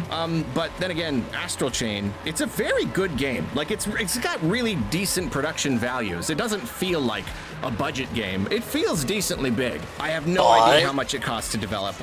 Yeah, so I don't know. Considering the scope of the game, it would have been nice if it sold more, you know, especially for fans, people who really loved the game and would love to see a sequel. I'm not personally holding my breath for a sequel at only 1.3 million, but we'll see. Then number 12 is WarioWare Get It Together, which has sold something like 1.27 million. WarioWare I like this has one. been For some pretty reason, inconsistent. other It's people never been a don't. really big seller. The best-selling games were on Wii and DS, you know, again, back at the height of the touch and motion control craze, and even those games only sold a couple million each. So 1.27 million is fine. You know, I mean, that puts it among the better performing games in the series. Still not great. I don't know. Honestly, I really just don't think there's that much of a market for minigame collections anymore. I don't know. At least not at such a Well, they high cost price. nothing to I make, don't think that's just thankfully. me. I really do think there's just not that much demand for them. I'm sure we would be looking at much better numbers if this were a cheaper eShop game, but whatever. It is what it is. Hopefully Nintendo's happy. Speaking of the Wii and DS motion and touch craze, this Hey, we next never got game this is game. Dr. Kawashima's brain training for Nintendo Switch. As I also struggle to remember, Nintendo's got more than one brain-related series, made even more confusing by the fact that this one used to be called Brain Age in the US. Now, technically this game is an honorable mention that doesn't actually fit on the list. It would have been number 11, but I'd say it's not quite fair to judge it because it never released in the US, maybe because of the whole like Brain Age lawsuit thing that happened way super long time ago. I really don't know, but I wrote the blurb for it before I realized that, so I'm going to talk about it anyway. This one sold 1.2 million, like Brain vs. Brain. Perhaps this is a decent number considering the style of game, probably the really, really tiny budget. However, unlike Brain vs. Brain, this one was a dramatic drop in sales compared to previous ones in the series. The two DS games sold 19 million and nearly 15 million. It's absolutely crazy. So yeah, I mean, this one it was a wasn't craze for a minute on exactly DS with the Brain lightning in a games. bottle success, but again, not being sold in the US. Professor probably Layton didn't enjoyed help. success for Also, the like, same being reason. really like stylus focused and being bundled with the stylus and thus having kind of a high price, that probably didn't help either. Probably still fine though. I don't know. They need to just put it on the phones. And you know what? Like, let this one go. At least this one. Don't even worry about the Switch anymore. Just put it on the phone. You're gonna reach such a bigger crowd. Whatever. Then the actual number 11 is Bayonetta 3, which is unfortunately not a The one with the tiny crazy budget, cookie could voice be an actor eShop lady. game kind of game, which does Paid make voice its actors what they're 1.07 fucking worth. million sales pretty darn disappointing. I mean, it's a big action game. These games are really good looking, really impressive visuals, crazy effects and set pieces and stuff. It couldn't have been that cheap to produce. It did sell even a million. considering Nintendo's dedication to, you know, fostering We're gonna smaller dip below a series million and soon being enough. okay with smaller successes. I just can't imagine that anyone is super happy with this. Bayonetta 2 sold 1.5 million across Wii U and Switch, so that was already pretty modest, and then this is an even bigger drop. Now, the upside is, apparently it hit that 1 million mark in pretty short time, so it is technically possible that it's sold a pretty Switch good to amount Layton? since then, and it just hasn't been updated. So we're getting one, but you don't know about it because Level 5 is dog shit at their marketing. Look up Professor Layton and the New World of Steam. Because it hasn't hit the 2 million mark. Not that So Steam. maybe it's a better success story than it looks on paper. I don't know. In any case, though, I got no confidence in not Level the 5 best. now. All right, we're in the top 10 now, or rather the bottom 10. Number 10 is Game Builder Garage, which as of the remember last this one? reporting earned just a hair fewer sales than Bayonetta did at 1.06 million. And I would say this is a particularly hard case to judge, you know, like whether or not it was a success. It does feel like a smaller title, and like obviously its appeal is gonna be fairly limited. Not everyone wants to have This was a game they put out during COVID where the idea was you can make your own game. It was intended to be educational. The concept was neat, but I never picked it up. kind of tool for making a game. So I don't know, maybe 1 million is a wildly successful. But like, does a game creation tool like this cost a lot to make? Especially if it's not even like an open source thing. No one's gonna be like making games with it and paying you royalties. It's just kind of like a fun little thing to mess around with. I really don't know. I guess we'll see if we get a sequel on Switch too. That'd be pretty cool. Number 9 is next. Fire Emblem Warriors 3 Hopes, which according to reports Just has put sold every a Fire nice Emblem game on this round list, why don't 1 you? million units. And you know, considering Fire Emblem games tend to sell like a few million each, a Muso style spin-off is just... I will say this, the best-selling Muso games ever, if Alpha Lead's here, he can attest to this. The best-selling Muso games ever are the Nintendo exclusive ones. So the best-selling Muso ever, according to the numbers, is actually Hyrule Warriors Age of Calamity. The second best-selling one is the one we're looking at right now, 3 Hopes. And probably only because 3 Houses sold like 4 million. So to have 3 Hopes sell like a fourth of that, just by being based on 3 Houses, it's pretty good. Pretty good. By like the standards set forth by the series up to that point. Naturally going to... This one runs better than Sex Cake on the Switch too. I think Stroom tested it, appeal to a chunk of that audience, and this one is tied directly to the story of Three Houses. So considering all that, I'd say $1 million is probably pretty good. That's probably about as good as you could possibly expect. Like realistically, you could not expect more than that. I do have to wonder how much of a profit it turned. Of course, it's not a huge game, but it's not a tiny game either, so I don't know. Number Second 8, best-selling Muso, I'm sure it turned a profit. 1 and 2 in the same spot. They both also sold close enough to $1 million that the reports just say $1 million. And you know, every time I see these are technically third-party licensed by Nintendo to publish as first-party in America and Europe. But I guess he did say third-party counts. Games, they really seem like these very basic Wii-style shovelware kind of games, but like no, they're totally published by Nintendo, and I've heard they're decent. So I have to imagine that $1 million each is probably really good for this kind of game. I really can't imagine they're that expensive to make. All right, so from this point on, we are in murky waters. Games that get fewer than $1 million sales don't get reported by Nintendo, so we're just gonna guess from this point onward. Things together the best we can. We're just gonna get felted. The solid numbers we get come from Famitsu, where they track physical sales in Japan, but for whatever reason, I have been unable to find like a database with all the numbers all added together. And usually all we get is numbers, like what do they mean, articles Johnson? from the week that a game launched, and like that's it. The rest disappears forever. So this is all fairly speculative. Probably means Again, it didn't sell well, Arlo. Arlo. But I might miss something. Ultimately, none of these games did Ooh, well. 3 missions. That's the real point. And the actual order, as we try to arrange it, is mostly just for fun. And Shy for Guy games where Challenge. essentially all we have is the They're wearing first week turbans. of boxed Sorry. sales in Japan with like no other data. Oh, you're welcome, I've come Edwin. up with a system we can use just to get like a very vague idea of a game's performance. Here, check my logic. Are they thinking of shadow dropping the new Professor Lane? I don't think they're thinking of doing that. I just think they don't know how to market anymore because they lost the support of It used to be that Professor Layton games were officially published by Nintendo in the West, but after the 3DS era, they lost that partnership. So now Level 5 has to self-publish them, and Level 5 is retarded when it comes to their own self-publishing, and they take forever to pump out games to begin with. I think they need to be strong-armed by a company like Nintendo in order to put anything out, because when you leave them on their own, you're waiting years and years for a Professor Layton or an Inazuma 11 game. If a game sells most in its first week, let's just imagine that over the course of its life, it will double that number. So if, for example, a game sold 100,000 physical copies in Japan in its first week, we could imagine that it might go on to sell 200,000 copies lifetime. Nintendo themselves say Deca Police is a big one. account for about half of their sales, so let's double that number again. For a minute, I kept forgetting that game existed, and I mixed it up with Master Detective Archive Ring Code. 400,000. Then Nintendo also reports that roughly 1/4 of their overall sales come from Japan, so we multiply our number by 4 again, and the worldwide estimate for our example becomes 1. Yeah, ARMS sold 3 million, so I don't know why he put the B-roll here. He's dented!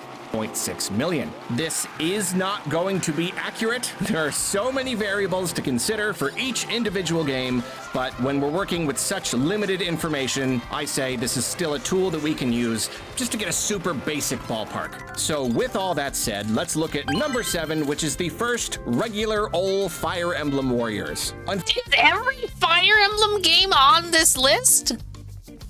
Fortunately, very little is known about how well this game did. It hit 1 million. One source that said it cracked 1 million, but they had nothing to back that up, and Nintendo themselves just did not report anything. Judging by the numbers for 3 Hopes, I would say that anything close to 1 million would have probably still been pretty good. And this thing launched on 3DS, right? Even though it was new 3DS only? Come on, it cracked 1 million. Stop coping.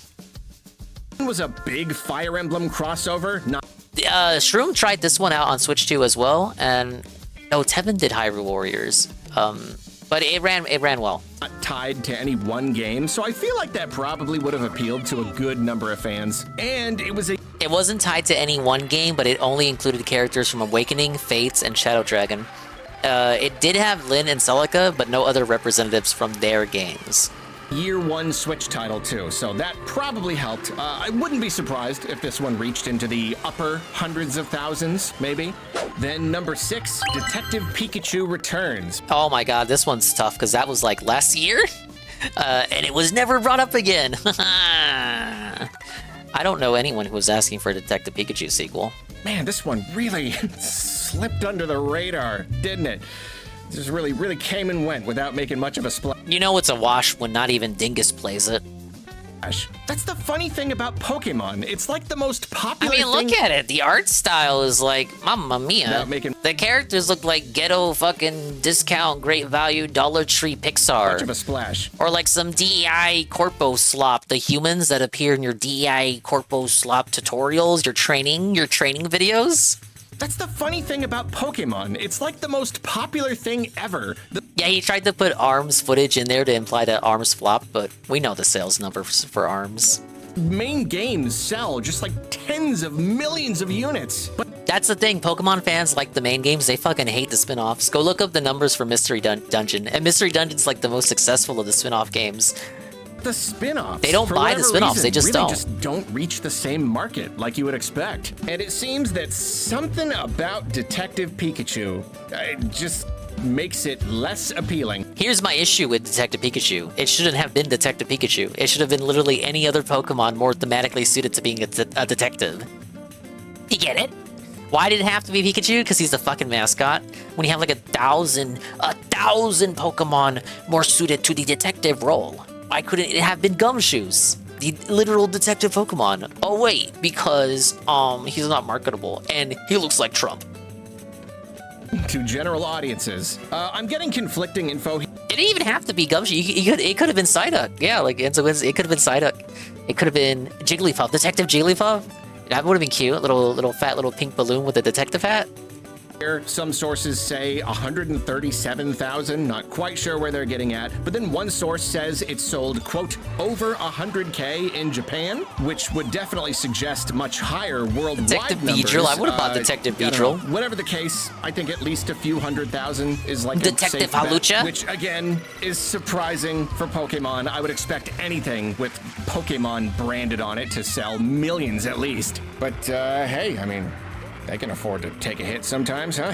Number 5, then, is WarioWare Move It. And, dude, I love this one. I one. don't want to offend any Wario fans, but Wario really Bros. getting into the losers here. Get It Together Our games was a keep modest flopping. success, but It's over. I don't know if we can say the same for Move It. It's already a niche series. It's already hard for most people to pay that much money, again, for mini-game collections. And then at least Get It Together was like a new spin on WarioWare, whereas this was like a Wii-style motion-controlled it seems like such a relic of the past. It's an idea that was already tired when the Switch was new, so this game coming this late in the generation, it just kind of feels weird that it exists, honestly. Like, it's fun. I played the game. It's fun for what it is. It just doesn't really have a lot of appeal. And that is very much reflected in the numbers. The only piece of info I could dredge up is that it sold 29,000 physical copies in Japan at launch,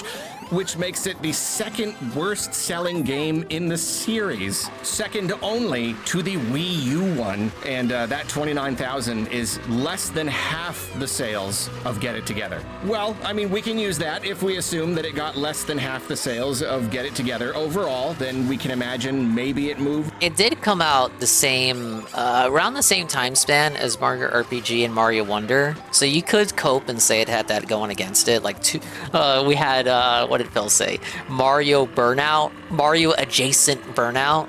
500,000 units total. Applying the quadrarloatic formula, we get a similar number, 464,000. So, yeah, I don't know. Maybe that's a fine ballpark. I mean, yeah, maybe the game was still profitable thanks to its probably very small budget, but I don't know. It's like pennies to make it, probably turned a profit. Come on. Mario-related IP on a system Mario-related. with an astronomical install base. That's rough. I don't know. Again, it's a fun game. I'm glad that like hardcore WarioWare fans got a brand new one, but business-wise, it feels like a misfire. And then it goes without saying, Nintendo could be doing so much more with Wario, but that's a whole conversation for another day. Now let's look at number 4, Endless Ocean Luminous. The numbers here are almost identical. The only person I heard of that played this one was Alpha Lee, and I remember he was quite disappointed with it. to WarioWare. It sold an abysmal 28,000 physical copies in Japan. Then after that point, there is zero information that I can find. However, by running the numbers through our advanced algorithm, we get 448,000, which I guess isn't terrible, but considering the game was so poorly received, I would not be surprised if like negative word of mouth robbed this game of any potential legs. A few 100,000 isn't out of the question, but I would put it well under that 500,000 mark if I had to guess. And of course, it's such a shame because obviously so many people were really looking forward to an Endless Ocean revival, and this one just plain did not work out. It's a reminder that sometimes games just end up bad. And they fail because of it. And now all those fans have to just sit with the frustration of knowing that now they're probably never gonna get another sequel, even though it probably would have done better if it was, you know, a good game. You just gotta hope that someone in charge understands that when you make a bad game, it sells poorly and maybe gives it another shot down the line. I don't know, I've got my fingers crossed for all of you.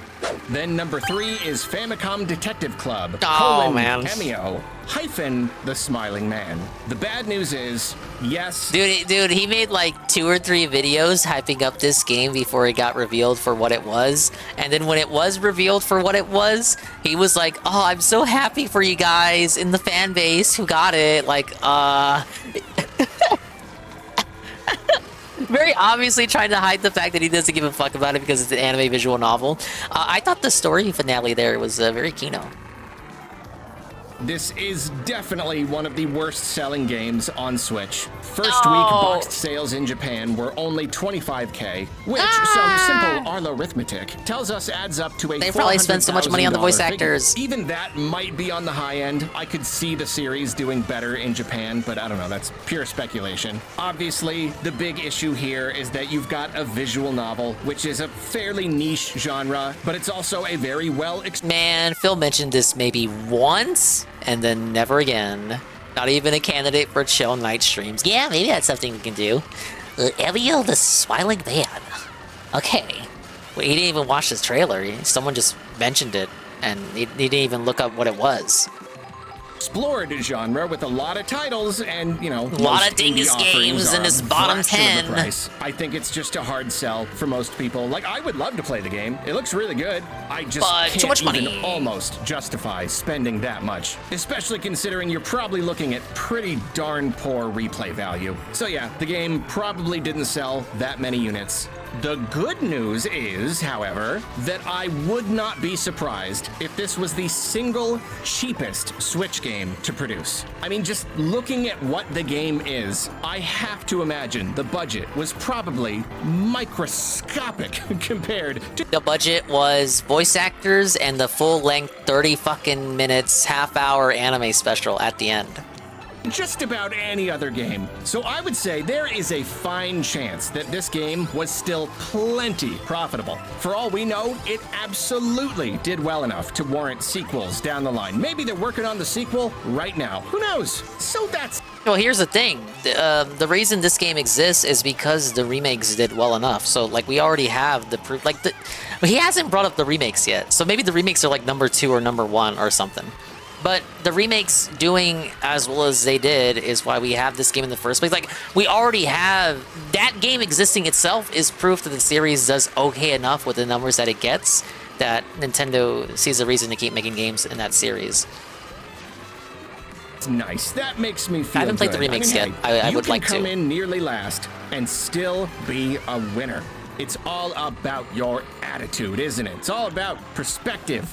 So now we come to number 2, which isn't quite number 1. It's not quite the absolute worst-selling game. 1-2 Switch. But it is the worst-selling first-party Nintendo Switch game. Oh wait, no, the other 1-2 Switch game. You might already know, and if not, you'd probably have a pretty good guess if you thought about it long enough. It's Everybody 1-2 Switch. Remember that game? That was a thing for a second. As I've made clear, I think 1-2 Switch was already kind of a tired concept, but it still sold okay. But I'm kind of convinced that it probably just sold okay because it was a launch title, and when a system first launches, people are way more likely to buy the games that are on offer because they just want Apparently, when this game came out, it was already done for years, but because of focus testing, they kind of held back on it. And then they released it because it's like, well, it's already done. Even though it didn't do well in focus testing, we're just gonna leave it in the Nintendo Vault forever? May as well make some kind of profit off of it. And then it came out, and it was kind of like a fart in the wind, as Phil would say. Something to play. I could be wrong, but again, I just really I don't see a demand for this kind of game. So even a basic sequel probably wouldn't you just play have done Jackbox, that you well guys? compared to the first one. But then with this game, before it was even announced, there were these rumors about it, and we all heard about how like it was being tested internally, and even internally, everyone who touched it said it stunk. It was the first thing we heard about this game, was that it was bad and no one wanted to play it. And I thought that meant it was probably going to get canceled. But apparently not. They spent years still working on it. Years later, it came out, and I don't know if anybody cared. And hey, look, maybe I'm being unfair. Maybe it's a fine game. I don't know. Like, I want to give credit where credit's due. Doing like a Jackbox mass multiplayer kind of thing. It's laudable, opening it up to so many players, letting people use their smartphones instead of just their Switches. That's forward thinking. We are not playing everybody wants to Switch. The game has its potential. I don't know. There's it's just like what, something $50? about it that's hard Get to outta care here. about.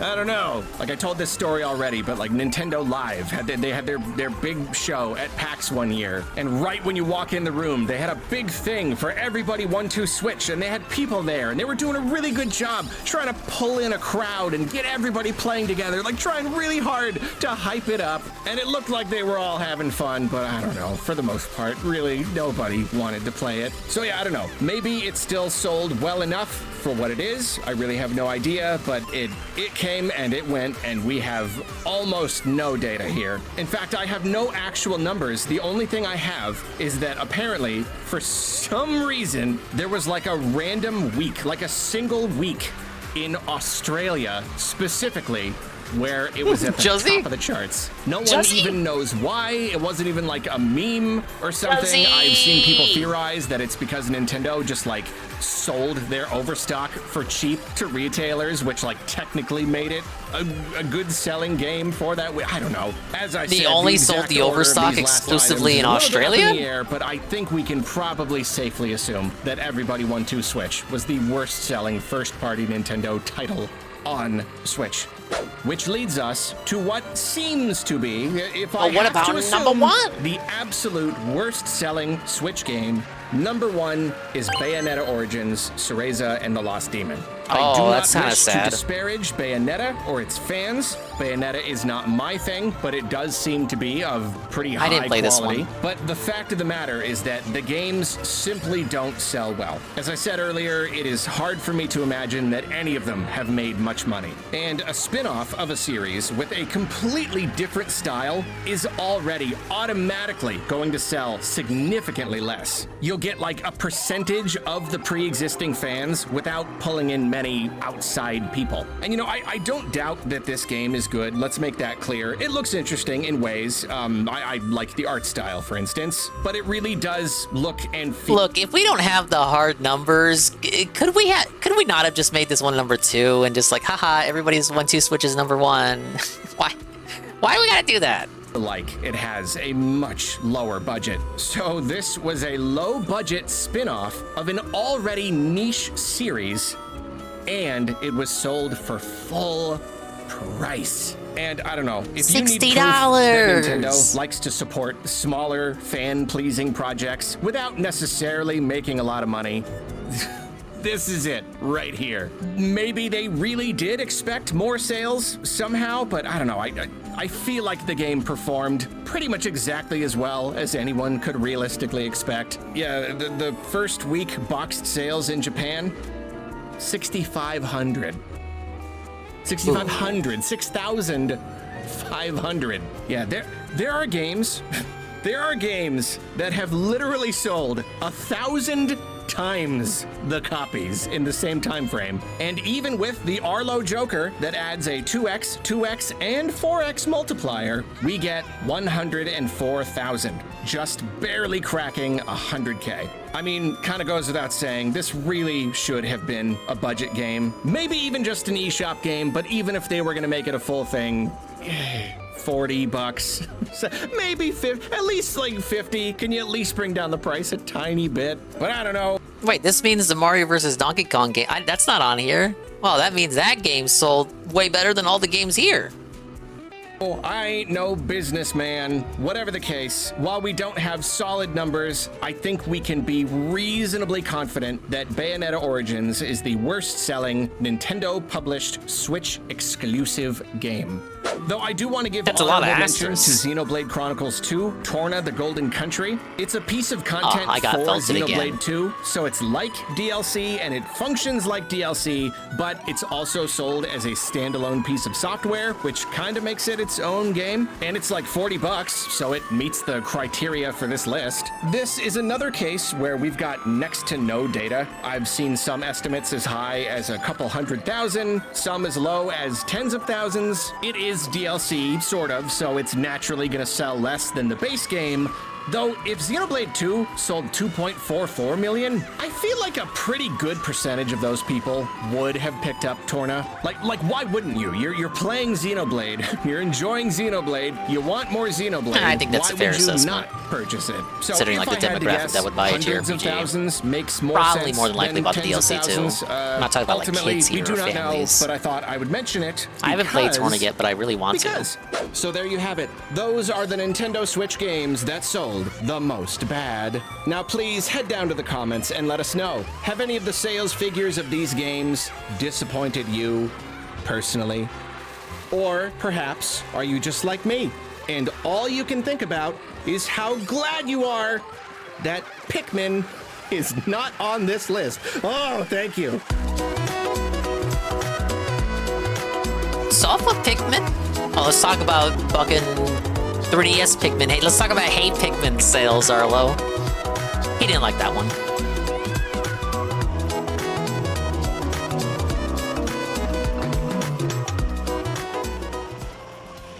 Wow, wait a minute. Holy shit. Does this mean we made it? We made it, guys. The Arlo list has been cleaned. Ah! Whoa!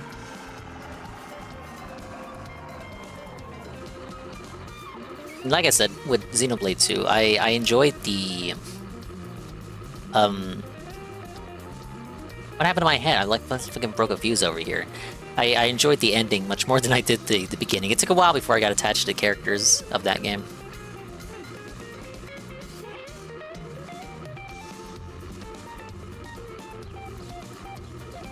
Yeah, it's finally over. Let's see, it's 9:53 right now. Anime night begins in approximately 1 hour. I'll keep going, but let me take a minor BRB. Okay, how do I do this? Do it like this.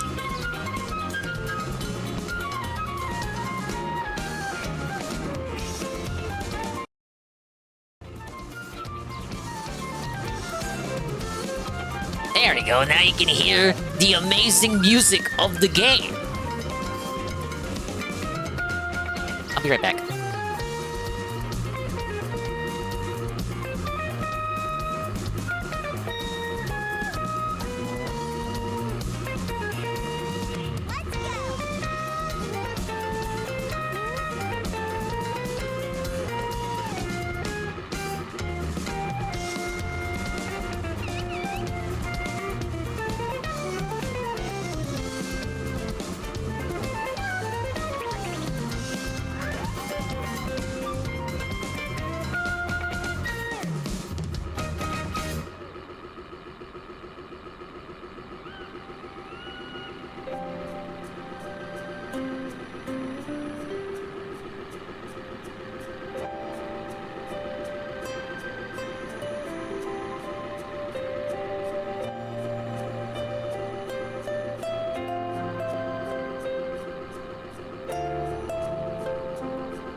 Okay, with the amount of stuff I've unlocked at this point, surely I have unlocked mirror mode.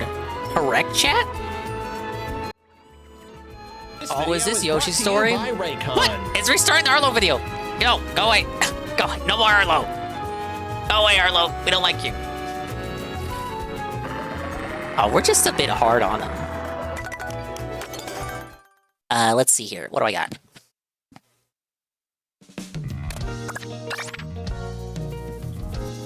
That is a lot.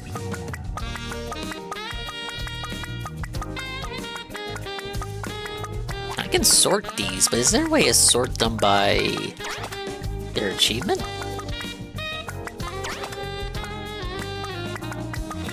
Not in a way that satisfies me.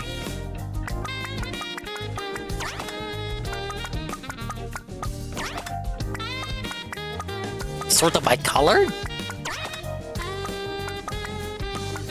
So I need 10 of the blue missions, which I would like to believe I have done. I need 10 of the panels, which I know I have. I need 10 of the peach medallions, which is probably what I'm missing.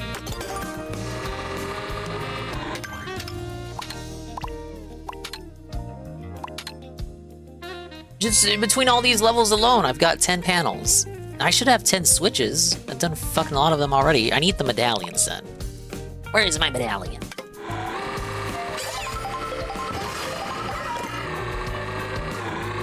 I see some panels here too, but I don't know where to look.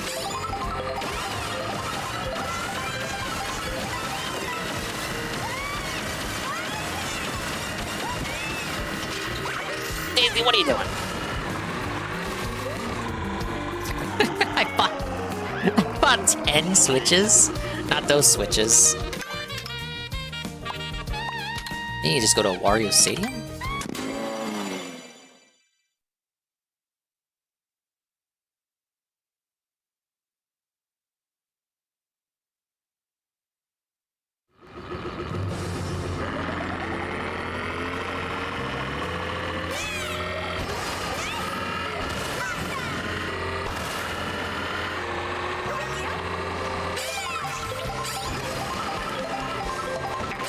Crab? What the fuck is the crab? What does a crab have to do with Mario Stadium?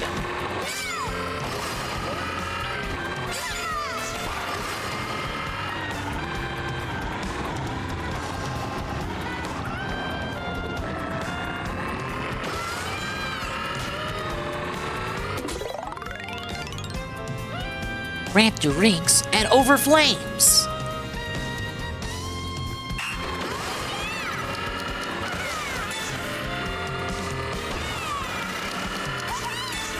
Whoa, very cool. Wow, what? I'm blind.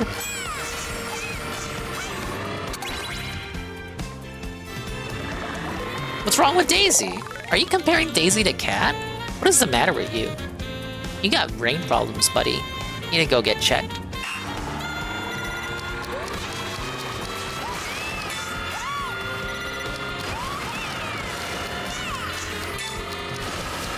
What? I didn't do that. Huh? No, I didn't do that. What the fuck? It's the game, Nintendo. Ow! Wait! What was that? Wait a minute. Oh, this game is silly.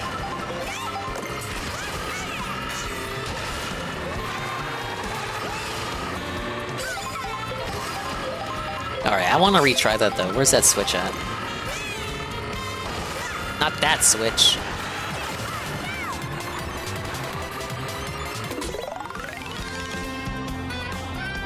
Hey, Third Eye the Third, is this the new Tony Hawk? It should be. Daisy should be in the next Tony Hawk, not Bam, Megara, and Doom Guy. An enemy from Doom. Fucked up. Will it take my mushroom from me? It actually took my mushroom for me. The game took my mushroom. Don't make an excuse. The game took my mushroom. The game fucking took my mushroom.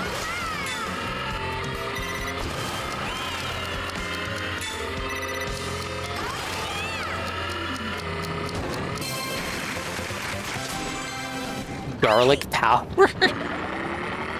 Oh, it's Daisy Circuit. Is that song playing because I'm playing as Daisy?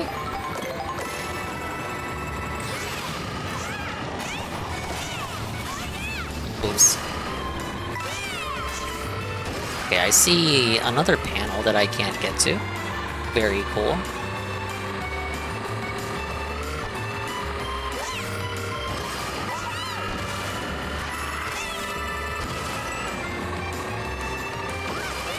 Alright.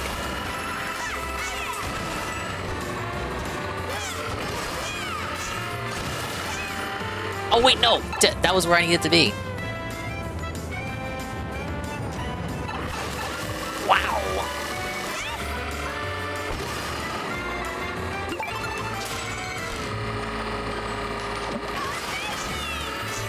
I didn't even know you could go up here. This really is a Todd Howard game.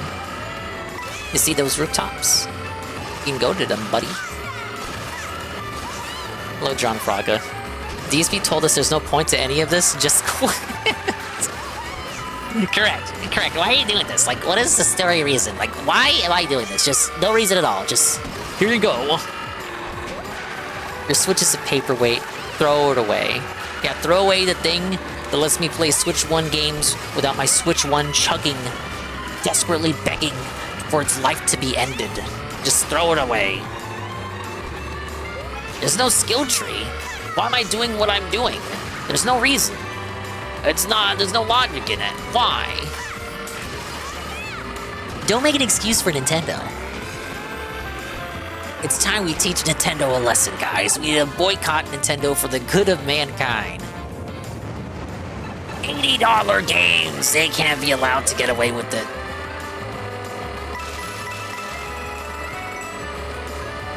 Oh!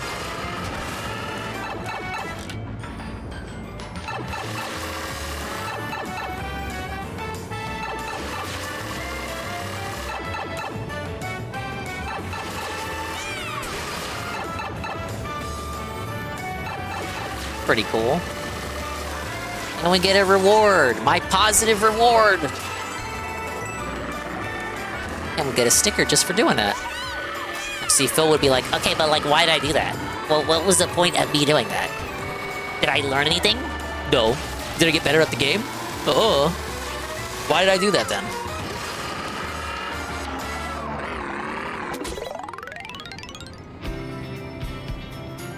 Follow the rings along the rooftops. Oh, Mario 64 credits? I know that melody.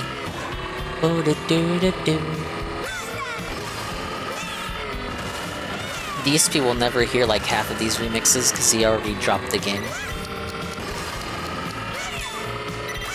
You guys didn't support it. Why didn't you support it? Why didn't you give him money to play good games? Why do you give him money to play bad games? It's almost like you're gaslighting him by giving him money to play bad games so that he never gets a chance to experience good games. Which is good, it's the hell that he deserves. The hell of his own making.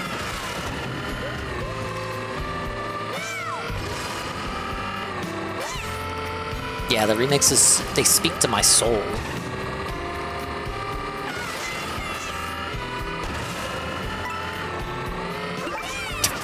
That's how you cheese that one. I'm learning cheese? But what did I get out of that? Like, what did I learn from doing that? What was the point? Why would I care? It's recycled content. It's basically Ubisoft Towers. You guys just excuse it because it's Nintendo doing it. But like, I've been playing games long enough in my 16 years of doing content on the internet, online. Like, I know bullshit. I can smell it from a mile away. I know what you're trying to sell me. And I'm not gonna fall for it. Nintendo is no better than all the other console manufacturers. You guys just sweep for them because they make games that you like, and that's okay. Like, I'm not saying they're bad games, but like, you know, I'm 43 years old, and I just, you know, they can't save my appetite like they used to. I gotta play big boy games. I gotta play Lost Records, or well, it was called Lost Pause. I gotta play Lost Pause. I gotta play manly games like Dave the Diver. I gotta play manly games like the fishing game he played yesterday.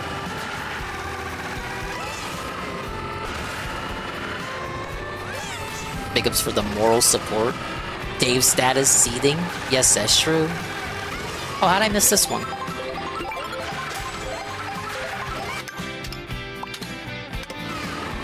Two more to go. Sofa, Dave. Sofa. What do you think about that, bish? Fastest selling console in history, Dave. What happened, bish? And you contributed. You're one of that 3.5 million, bish. Probably 5 million now, motherfucker. What do you think about that? Just because a console sold well does not mean it would sell good forever. Haven't you heard of the Wii U? Didn't you know the Wii U sold out on pre-orders as well at launch? That's what he's gonna say. But don't you know the Wii U though? No, I don't know about the Wii U, because you told me nobody bought it. Mario 3 Grassland.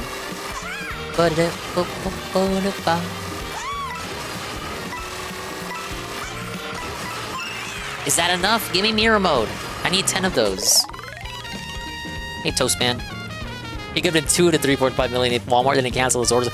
People keep telling me he did end up getting the second one from Walmart. Maybe it was a different order, not the same order. We know that one order was canceled. But I could have sworn I heard someone say an implication of Kat having her own Switch 2, because he bought 2 cases, right? Why would he need 2 cases?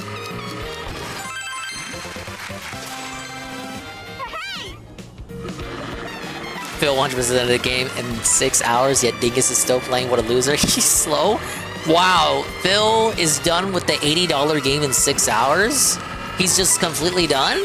So he wasted 80 hours? No, 80 bucks for 6 hours of content? This is a W on me? Exactly? No, the king's coffers are so filled with coin that he need not worry himself with the peasantry of a 6-hour experience, because he just has so much money that it doesn't matter to him that he only got 6 hours of enjoyment out of an $80 purchase. Yeah, why won't he transfer Switch 1 stuff to the Switch 2? Because he transferred it to his wife's Switch 2 to give her more games to play. Oh, wait, no, Kat transferred her stuff to her Switch 2? Oh, well, there you go. I don't know. I don't know why he didn't do that. And it's gonna expose stuff that I don't want exposed. Then why the fuck would I transfer shit? I mean, he's gonna keep the Switch 1, so I guess it does beg the question, like, why would he transfer? A transfer would make sense if he was getting rid of the Switch 1. But he doesn't trade in his shit anymore, but also, like, you're keeping your digital Switch 1 stuff. You know, you're keeping it on the Switch 1 when you could be transferring it and getting better performance out of playing it on Switch 2. He's dented! That's the explanation. I gotta get up there.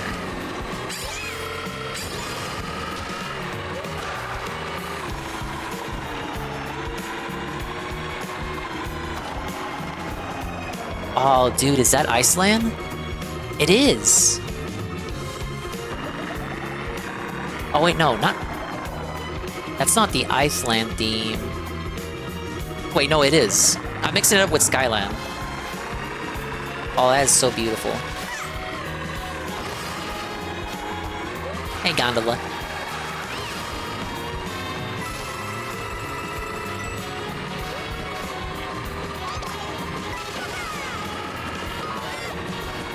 Yeah, the music that plays when you're in the overworld of the ice levels.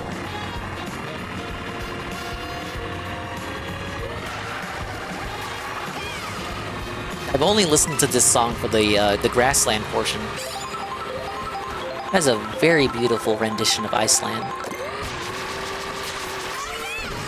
No! That's how you do it. Am I winning? So, I got 3 stars, gold crowns on all the knockout rallies. So the only thing I need to do is some stuff in free roam. Oh, Mario Paint! It's Mario Paint! I gotta do some stuff in free roam to unlock mirror mode, and then I can get started on mirror mode. And at some point, I'd like to do time trials, as well as finishing the overworld stuff, free roam stuff.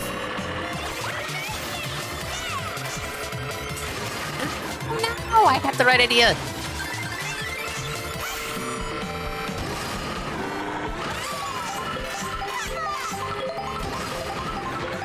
bing bing wahoo noises while you're sitting out in public. Something very rare to see someone actually playing their Switch out in public. You just don't see it as often as you would in the DS days.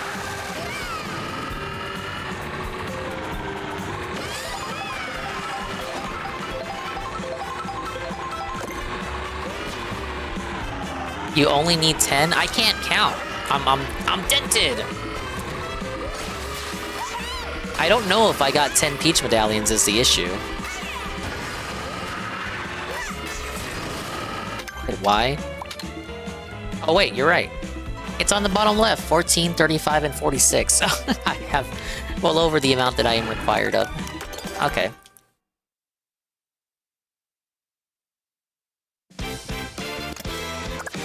Mario 3D Land. See, that's my issue, Ivan. I thought it was just like a pop-up after I quit free roam, or maybe it interrupts free roam. Oh, so special on 150.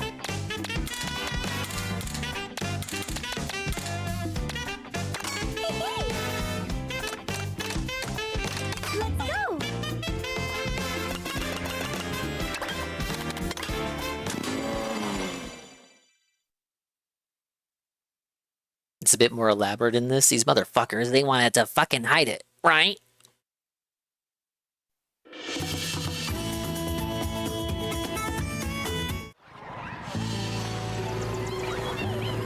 Imagine picking Daisy when you could be Rosalina or Paulina. You gotta show some respect on Peach's name. I think this is a cute outfit.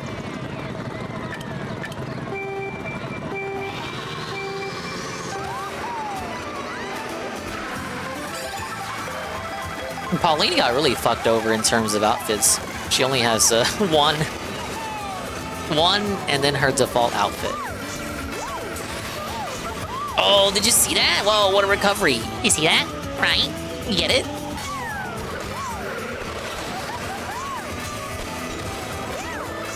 No! Goon tier list.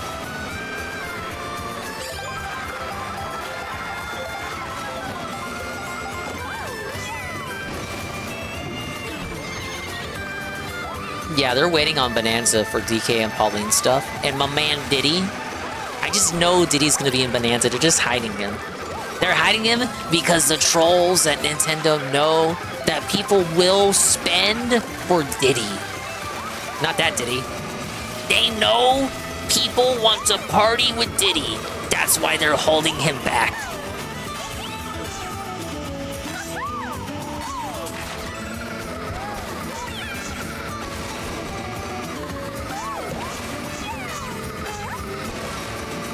Just wait. Wait until Bonanza comes out. You'll get like a Bonanza Nintendo Direct in the middle of it. Bam! Surprise! Free update! Diddy is in the game. Donkey Kong has like fucking 4 costumes based off the new game. Pauline has 5 costumes and they're all Gooner costumes. Diddy's in the game, but it's that Diddy. Finally, a black character in a Mario game. It only took 30 years. No, 30, almost 40.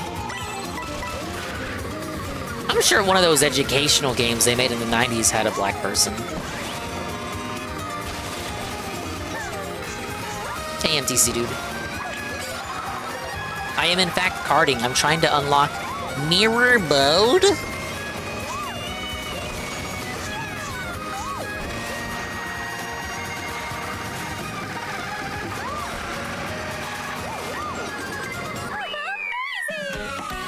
Yeah, Mario's time machine. And Mario is missing.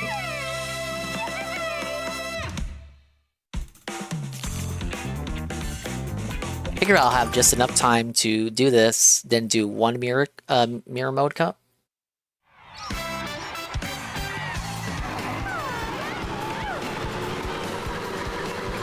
This is the...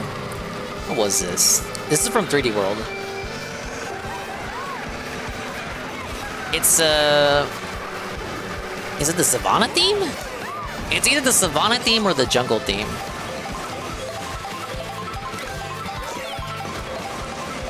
Who's ready for Lazarus? You know I am. I'm ready to sweep, bish. What?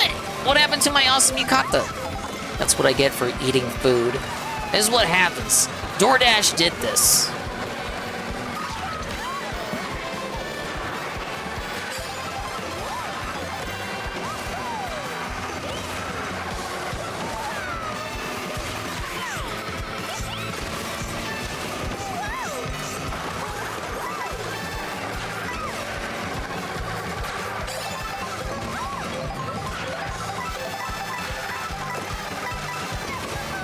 Oh, we got some blocks. Peach is one of the characters that does not hit the block with her head, unlike Shy Guy. Poor Shy Guy. Subject to so much pain.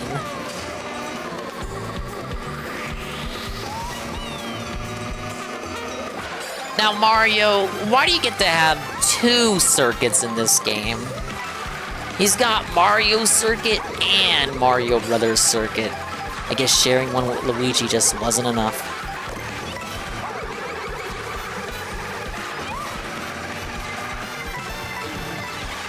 Oh, fuck him up. Fuck him up, fat fuck. No! I tried to juke it.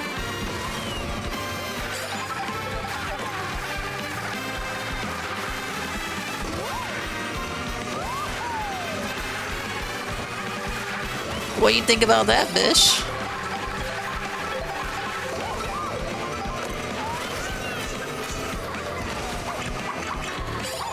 I don't think many people know this, but this track itself, it is a retro track, but it merges Mario Circuit 1, 2, and 3 from the original SNES game. It leaves out Mario Circuit 4, though. Oh, we got Motorcycle Peach. Ow!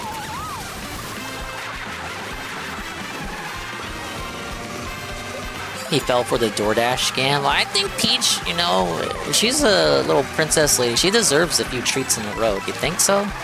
I think so. He does so much for the kingdom, you guys. With all that taxation.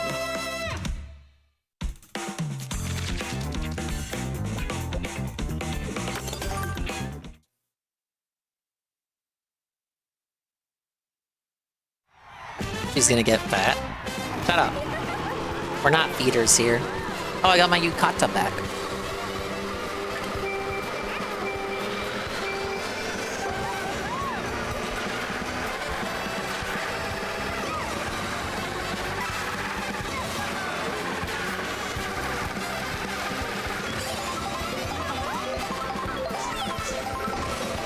Oh, free mushroom.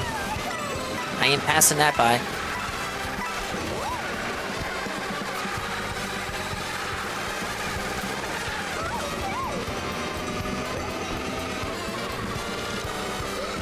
Appreciate the Goomba in the shoe reference to Mario 3.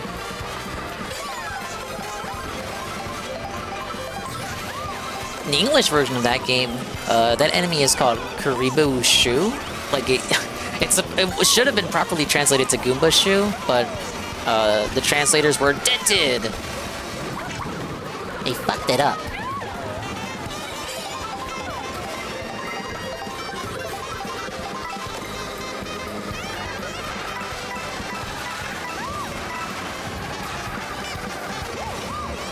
So then you play the game in English and you're asking yourself, who the fuck is Karibu? I don't remember that character.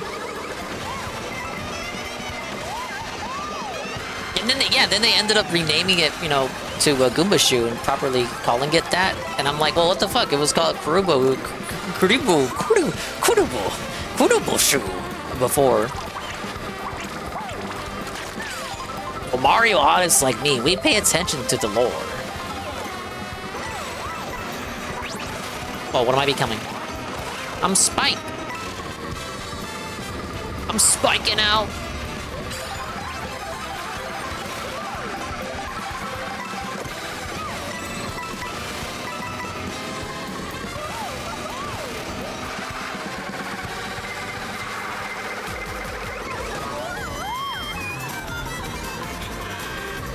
What if the cat shows up again in 2 years and double wait again? Who do we blame at that point? Maybe she actually wants to gain all that weight. Maybe it's her choice. Do you get it? Do you guys understand? Her body, her choice? How dare we insist that it has to be Phil's decision that she got fat? What if she wanted to gain weight? What if it isn't that Phil is a feeder, but more like she just wants to be big? Big. Big, big, big, like a balloon big. With a fat, robust, rotund behind. What am I saying? Why do you guys let me go off on such tangents? Yeah, we can blame fast food. Phil would blame the fast food before blaming himself. Phil would say it's her fault because she chose to eat that slop whenever he provided it to her. Even though he's the one with the money, the ability to call DoorDash, he separated her, isolated her from friends and family, and her only choice of meal when she's not cooking every single day that she doesn't cook is fast food. And Phil would still insist It's her fault because she made the decision to eat all that food. How is it my fault? Because I provided her the food. same arguments that you see made on 600 Pound Life. You chose to eat the slop. Little with the consequences. These people throw Ket under the bus when they split. Could you imagine? Imagine the streams that we get out of that. Imagine the toxicity. Oh, they wouldn't do that. They're such a lovey-dovey couple.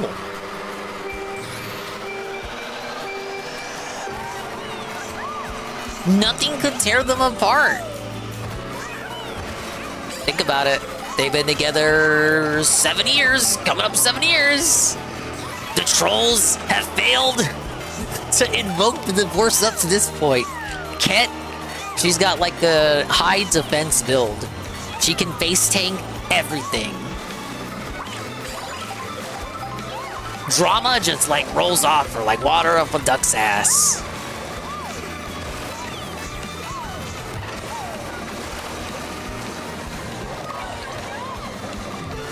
Okay, this is a bad start. I just want mirror mode.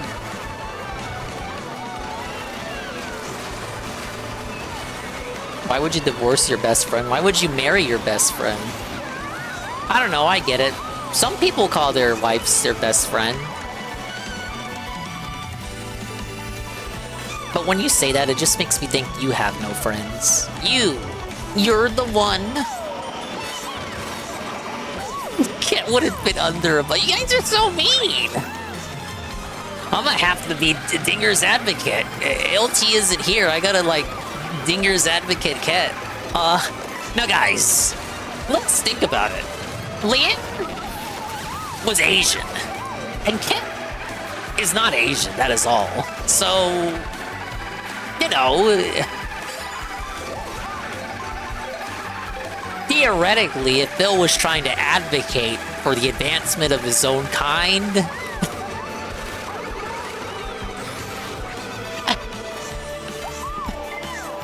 but this argument kind of is self-defeating too, because Phil said he would never have children, which is one of the only responsible decisions that he has ever made in his life.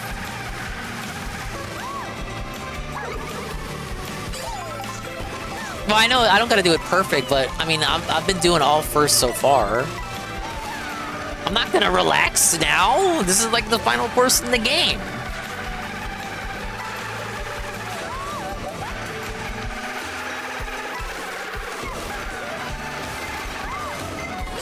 Look, but there's no sweeping for Ket. We all know. We all wish we could have Rihanna back. Rihanna. Let's be honest, guys. They had chemistry. they truly had a connection.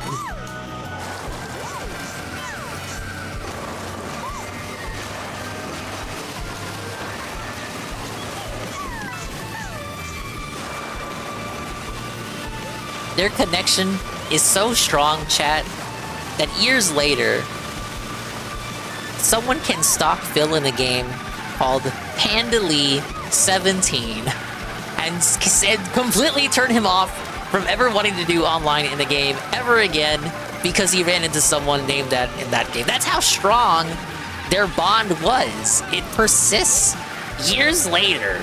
The strength of this bond. People like their chemistry so much they wish the current Ham Beast was not here, and that she was in fact still here with us now. Leanna giving Phil every sign on the planet, him ignoring is crazy. He's gay! He's gay! He's gay!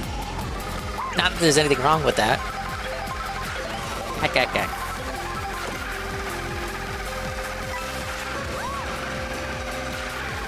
No, look, I just think he's weirdly asexual.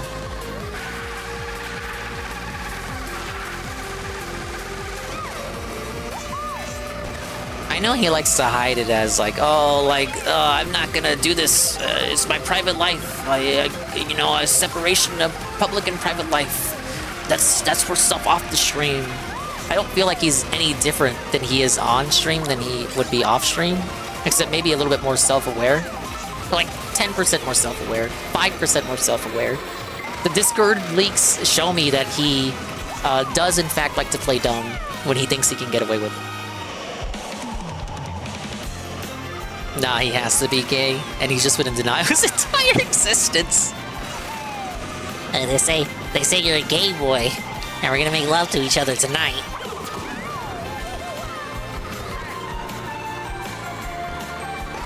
I'm so surprised he likes Claire Obscure. Ow, he's just bandwagoning. Riding off the hype of that game. It's definitely not because of the women in that game. No siree.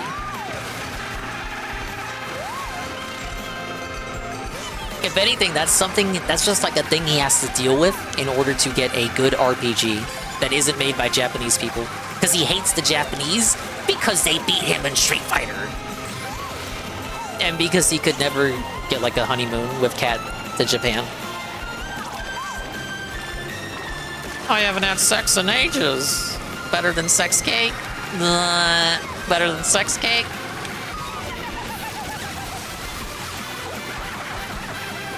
I still remember that one weird Leanna vlog where she's just being weirdly racist to her neighbors. If she lived in California, would she have called ice on them? We'll never know now. Look at this. I'm dominating. I have dominated. I've mastered the game mechanics. Remember the first time I played this game, chat? I was losing multiple times. I wasn't 3-starring the cups. I was getting gold trophies, but I wasn't 3-starring. Now look, without even think about it. While A-logging Leanna and Phil and Ket, I've acquired 3 stars without even thinking about it. Let's see here.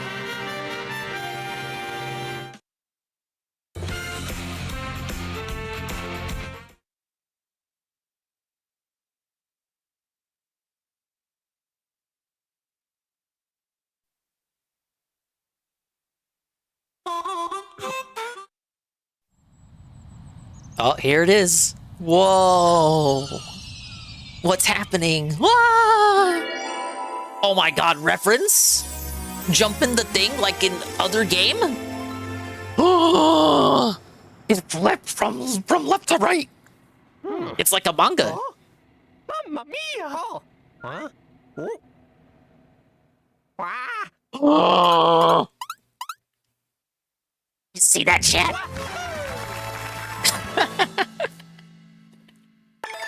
Mirror mode has been unlocked.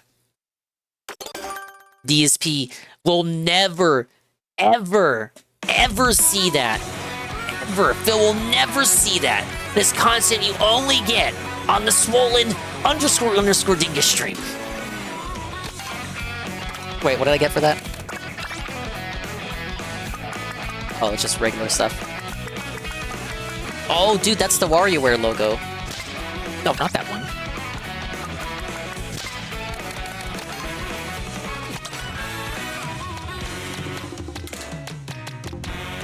Alright, we gotta quickly do this. It's almost anime night time.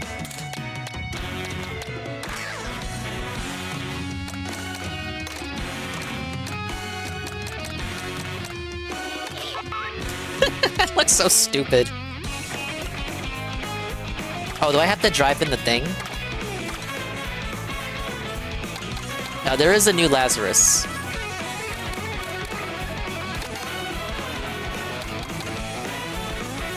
Oh, click the track? Hey, where's the Prana? Sorry, I thought I was doing something weird with the menus. Oh, it'll appear after 150. Okay, okay, I get it.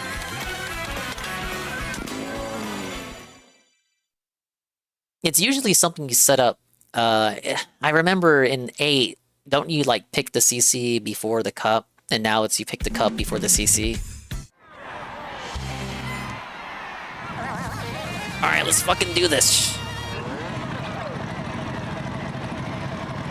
You remember Nintendo's tweet where they said Mario hates Wigglers? They didn't tweet that. They said it was Wiggler Wednesday.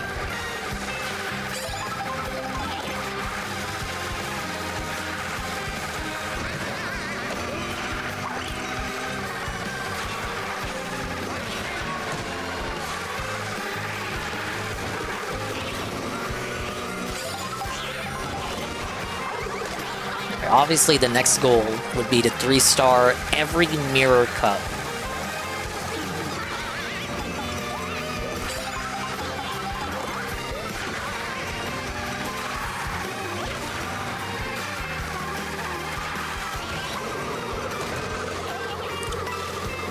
Woo! No! I wasn't in first! I wasn't in first! Oh wait, no, that works out.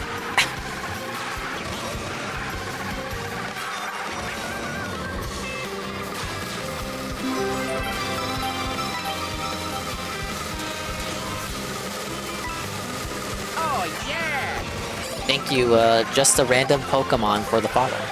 Welcome to Mirror Mode Hell. The end of the stream, pretty much. I just want to try a cup out. Reply, flower emoji for Wiggler Wednesday. We're gonna do Wiggler Wednesday. Wiggler Wednesday is gonna be a thing. As the kids say, a thing.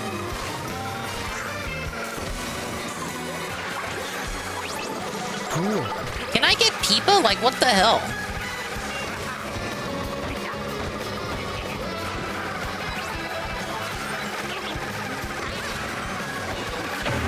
Ow. Nurgle, that's not the Piranha Plant item. I am the Piranha Plant. But you already knew that. Oh, no, no, no. Get Rosalina. Don't make an excuse!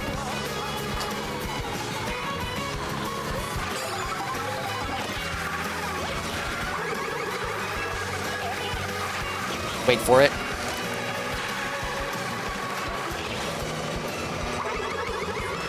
No! The game cheated! Ah!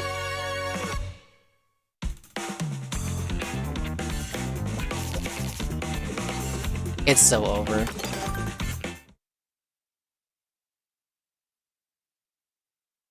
Gotta reload. I'll go for it. Just think of this as like the test run.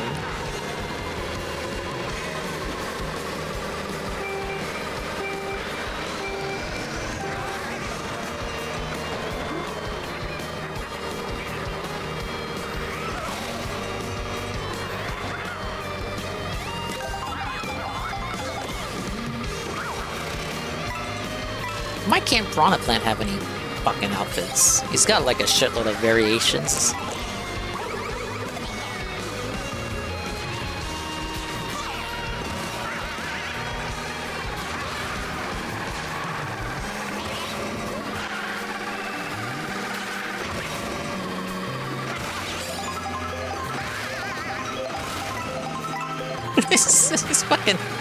Those fucking noises this stupid ass plant makes.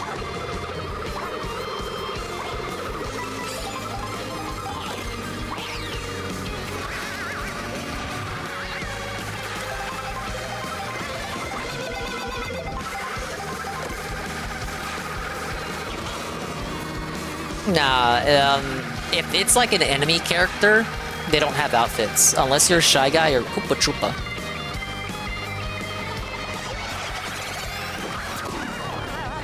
God, when do I time it for that blue shell?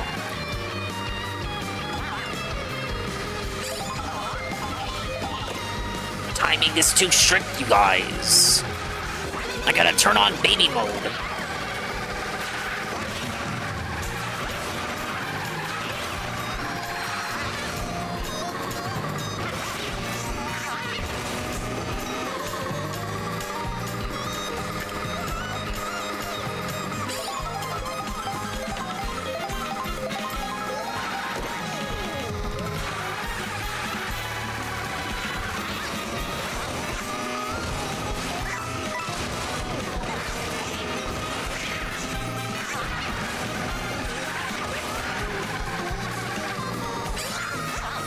Oh god, 20 minutes until everyone's favorite show. I gotta cut it quick.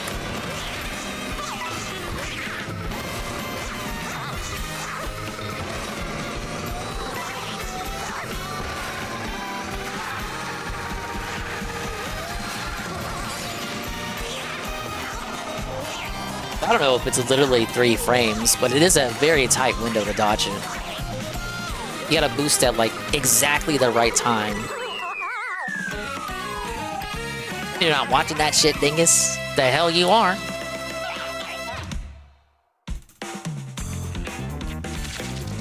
Look, I'm obviously only having problems because I'm not playing my main.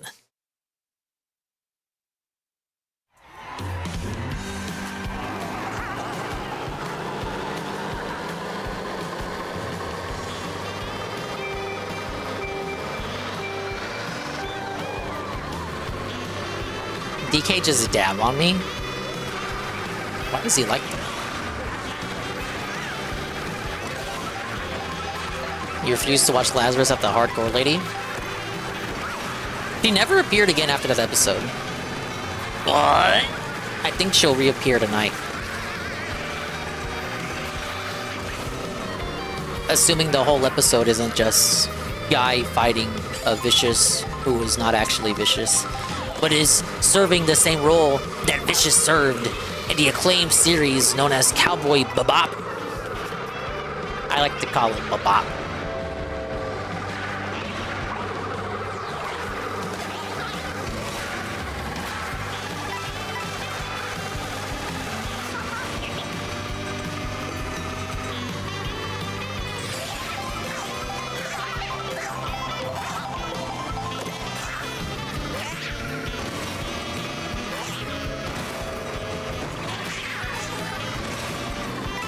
He missed me! When the hell is he gonna turn me into Peepa?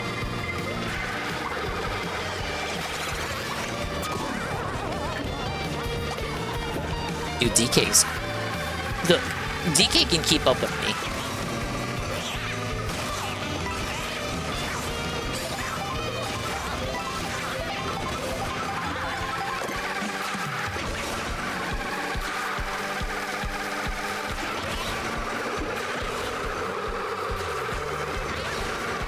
Look at these shell spammers. What do you think you accomplished by doing that exactly?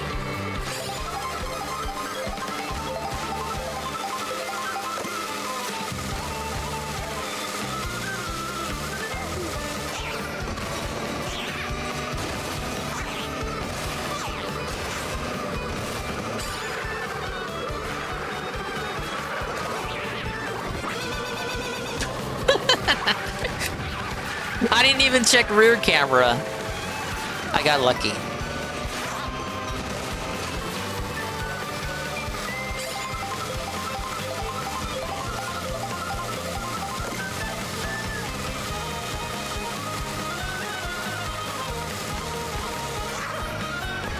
No, I did it too early.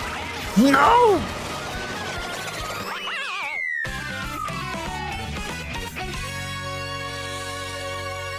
Dented. Alright, next one is the last one, and then I can go home to watch my favorite show.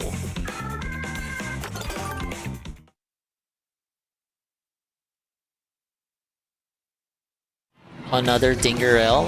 Yeah, I guess it is. You don't have to rub it in though. What do you earn rubbing it in? Careful. Do you see any tears going down my eyes, my mask holes? Where's the rage? There's no rage. It's not a rage quit. Objectively, it's not. Like, I'm just factually arguing with intelligence and logic.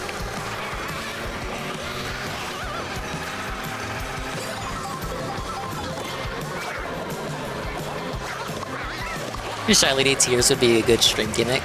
I'm not a good modeler.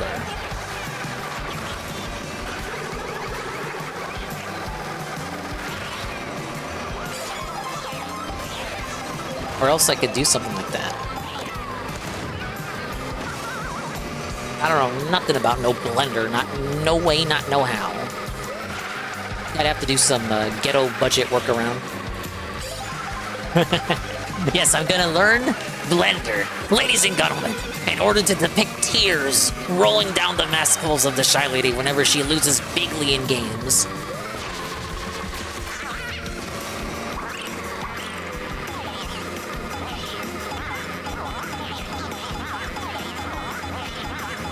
Or we could pay an Indian $5 on Fiverr to just do an emote.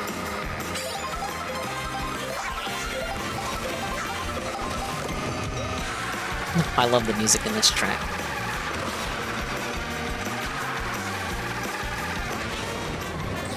Look at that monkey. What is DK gonna do with a fucking SpaceX corporation? Why does DK want to go to space so badly? There are no bananas in space. At least I don't think so. The moon's made out of cheese, not bananas. Why does he want to go to space so bad?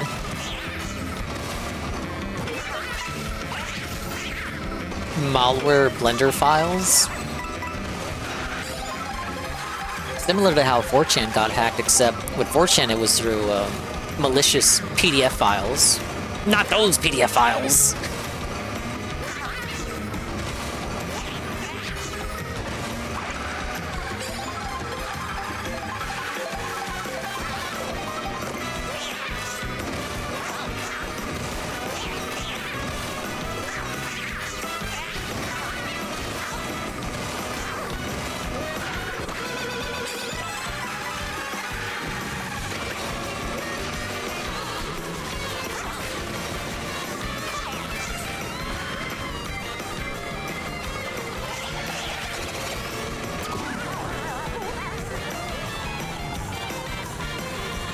Damn it, Donkey Kong.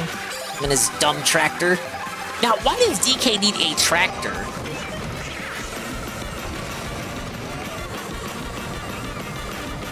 Let me win. Sofa, baby.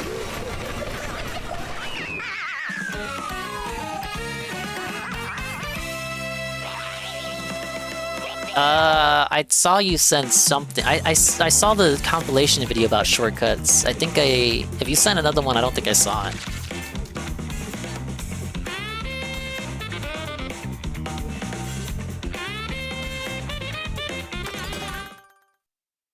Well, ladies and gentlemen, I tried so hard. I got so far, but in the end, it didn't even matter. And now, I end the stream a failure.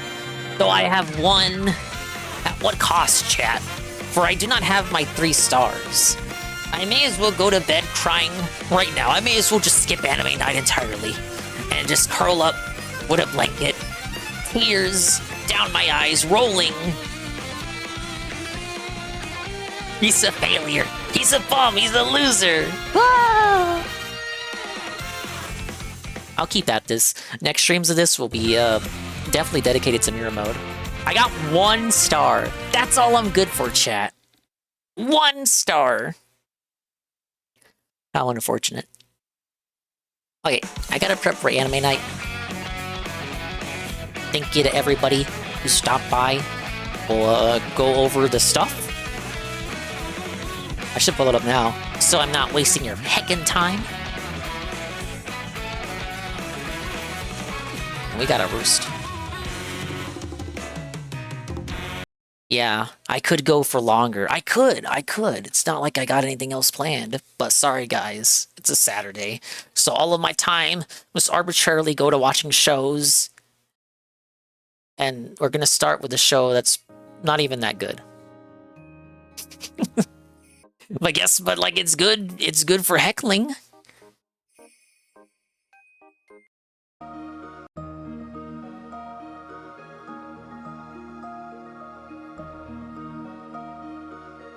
Alright, Streamlabs, where you at? There it is.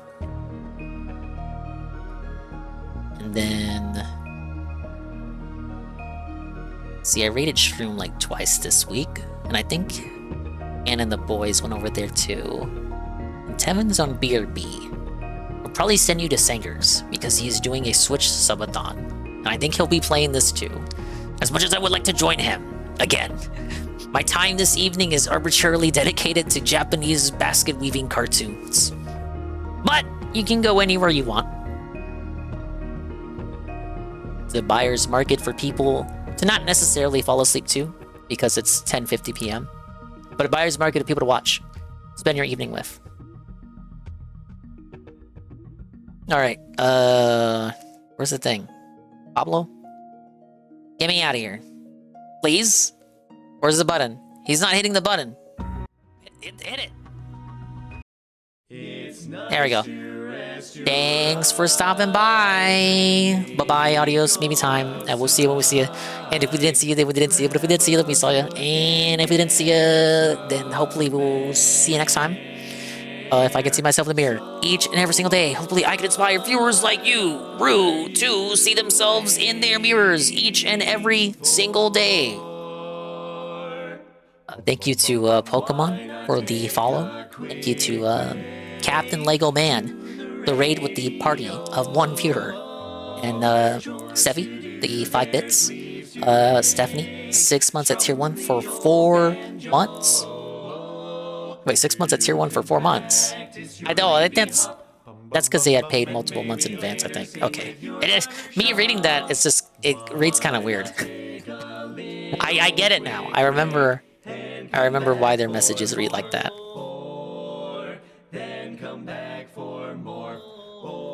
I think tomorrow I'm gonna do either more Mario Kart or switch it up with something else. It depends. But now I gotta focus on mirror mode, then free roam, then time trials. At least we got all the costumes. All the costumes have been secured. Knocked out rallies have been knocked out. How can Phil say there's nothing to do in the game? He's lying. He's always lies. Lies. He even lies to his parents.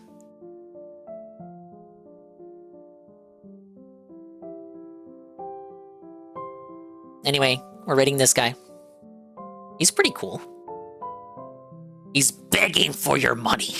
Respectfully, though. He's doing a subathon because he was supposed to stream all this week and do Mario Kart with me and all the rest of his viewer base. However, he scammed it because he's a scammer who scams and lies to his audience. Actually, it's because he was depressed from work. Apparently, so I've heard.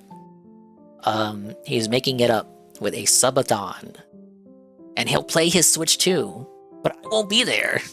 Because I'm gonna watch Japanese cartoons.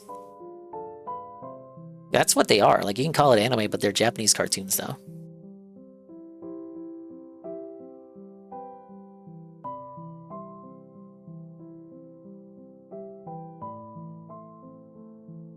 The raid message is... switch it up with a subathon.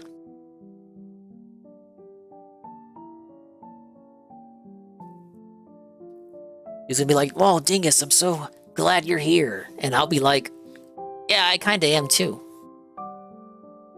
But I won't be playing Switch games with you. Not tonight. Maybe some other time. He will be in my ear at 2%. Alright, bye-bye. Take it easy.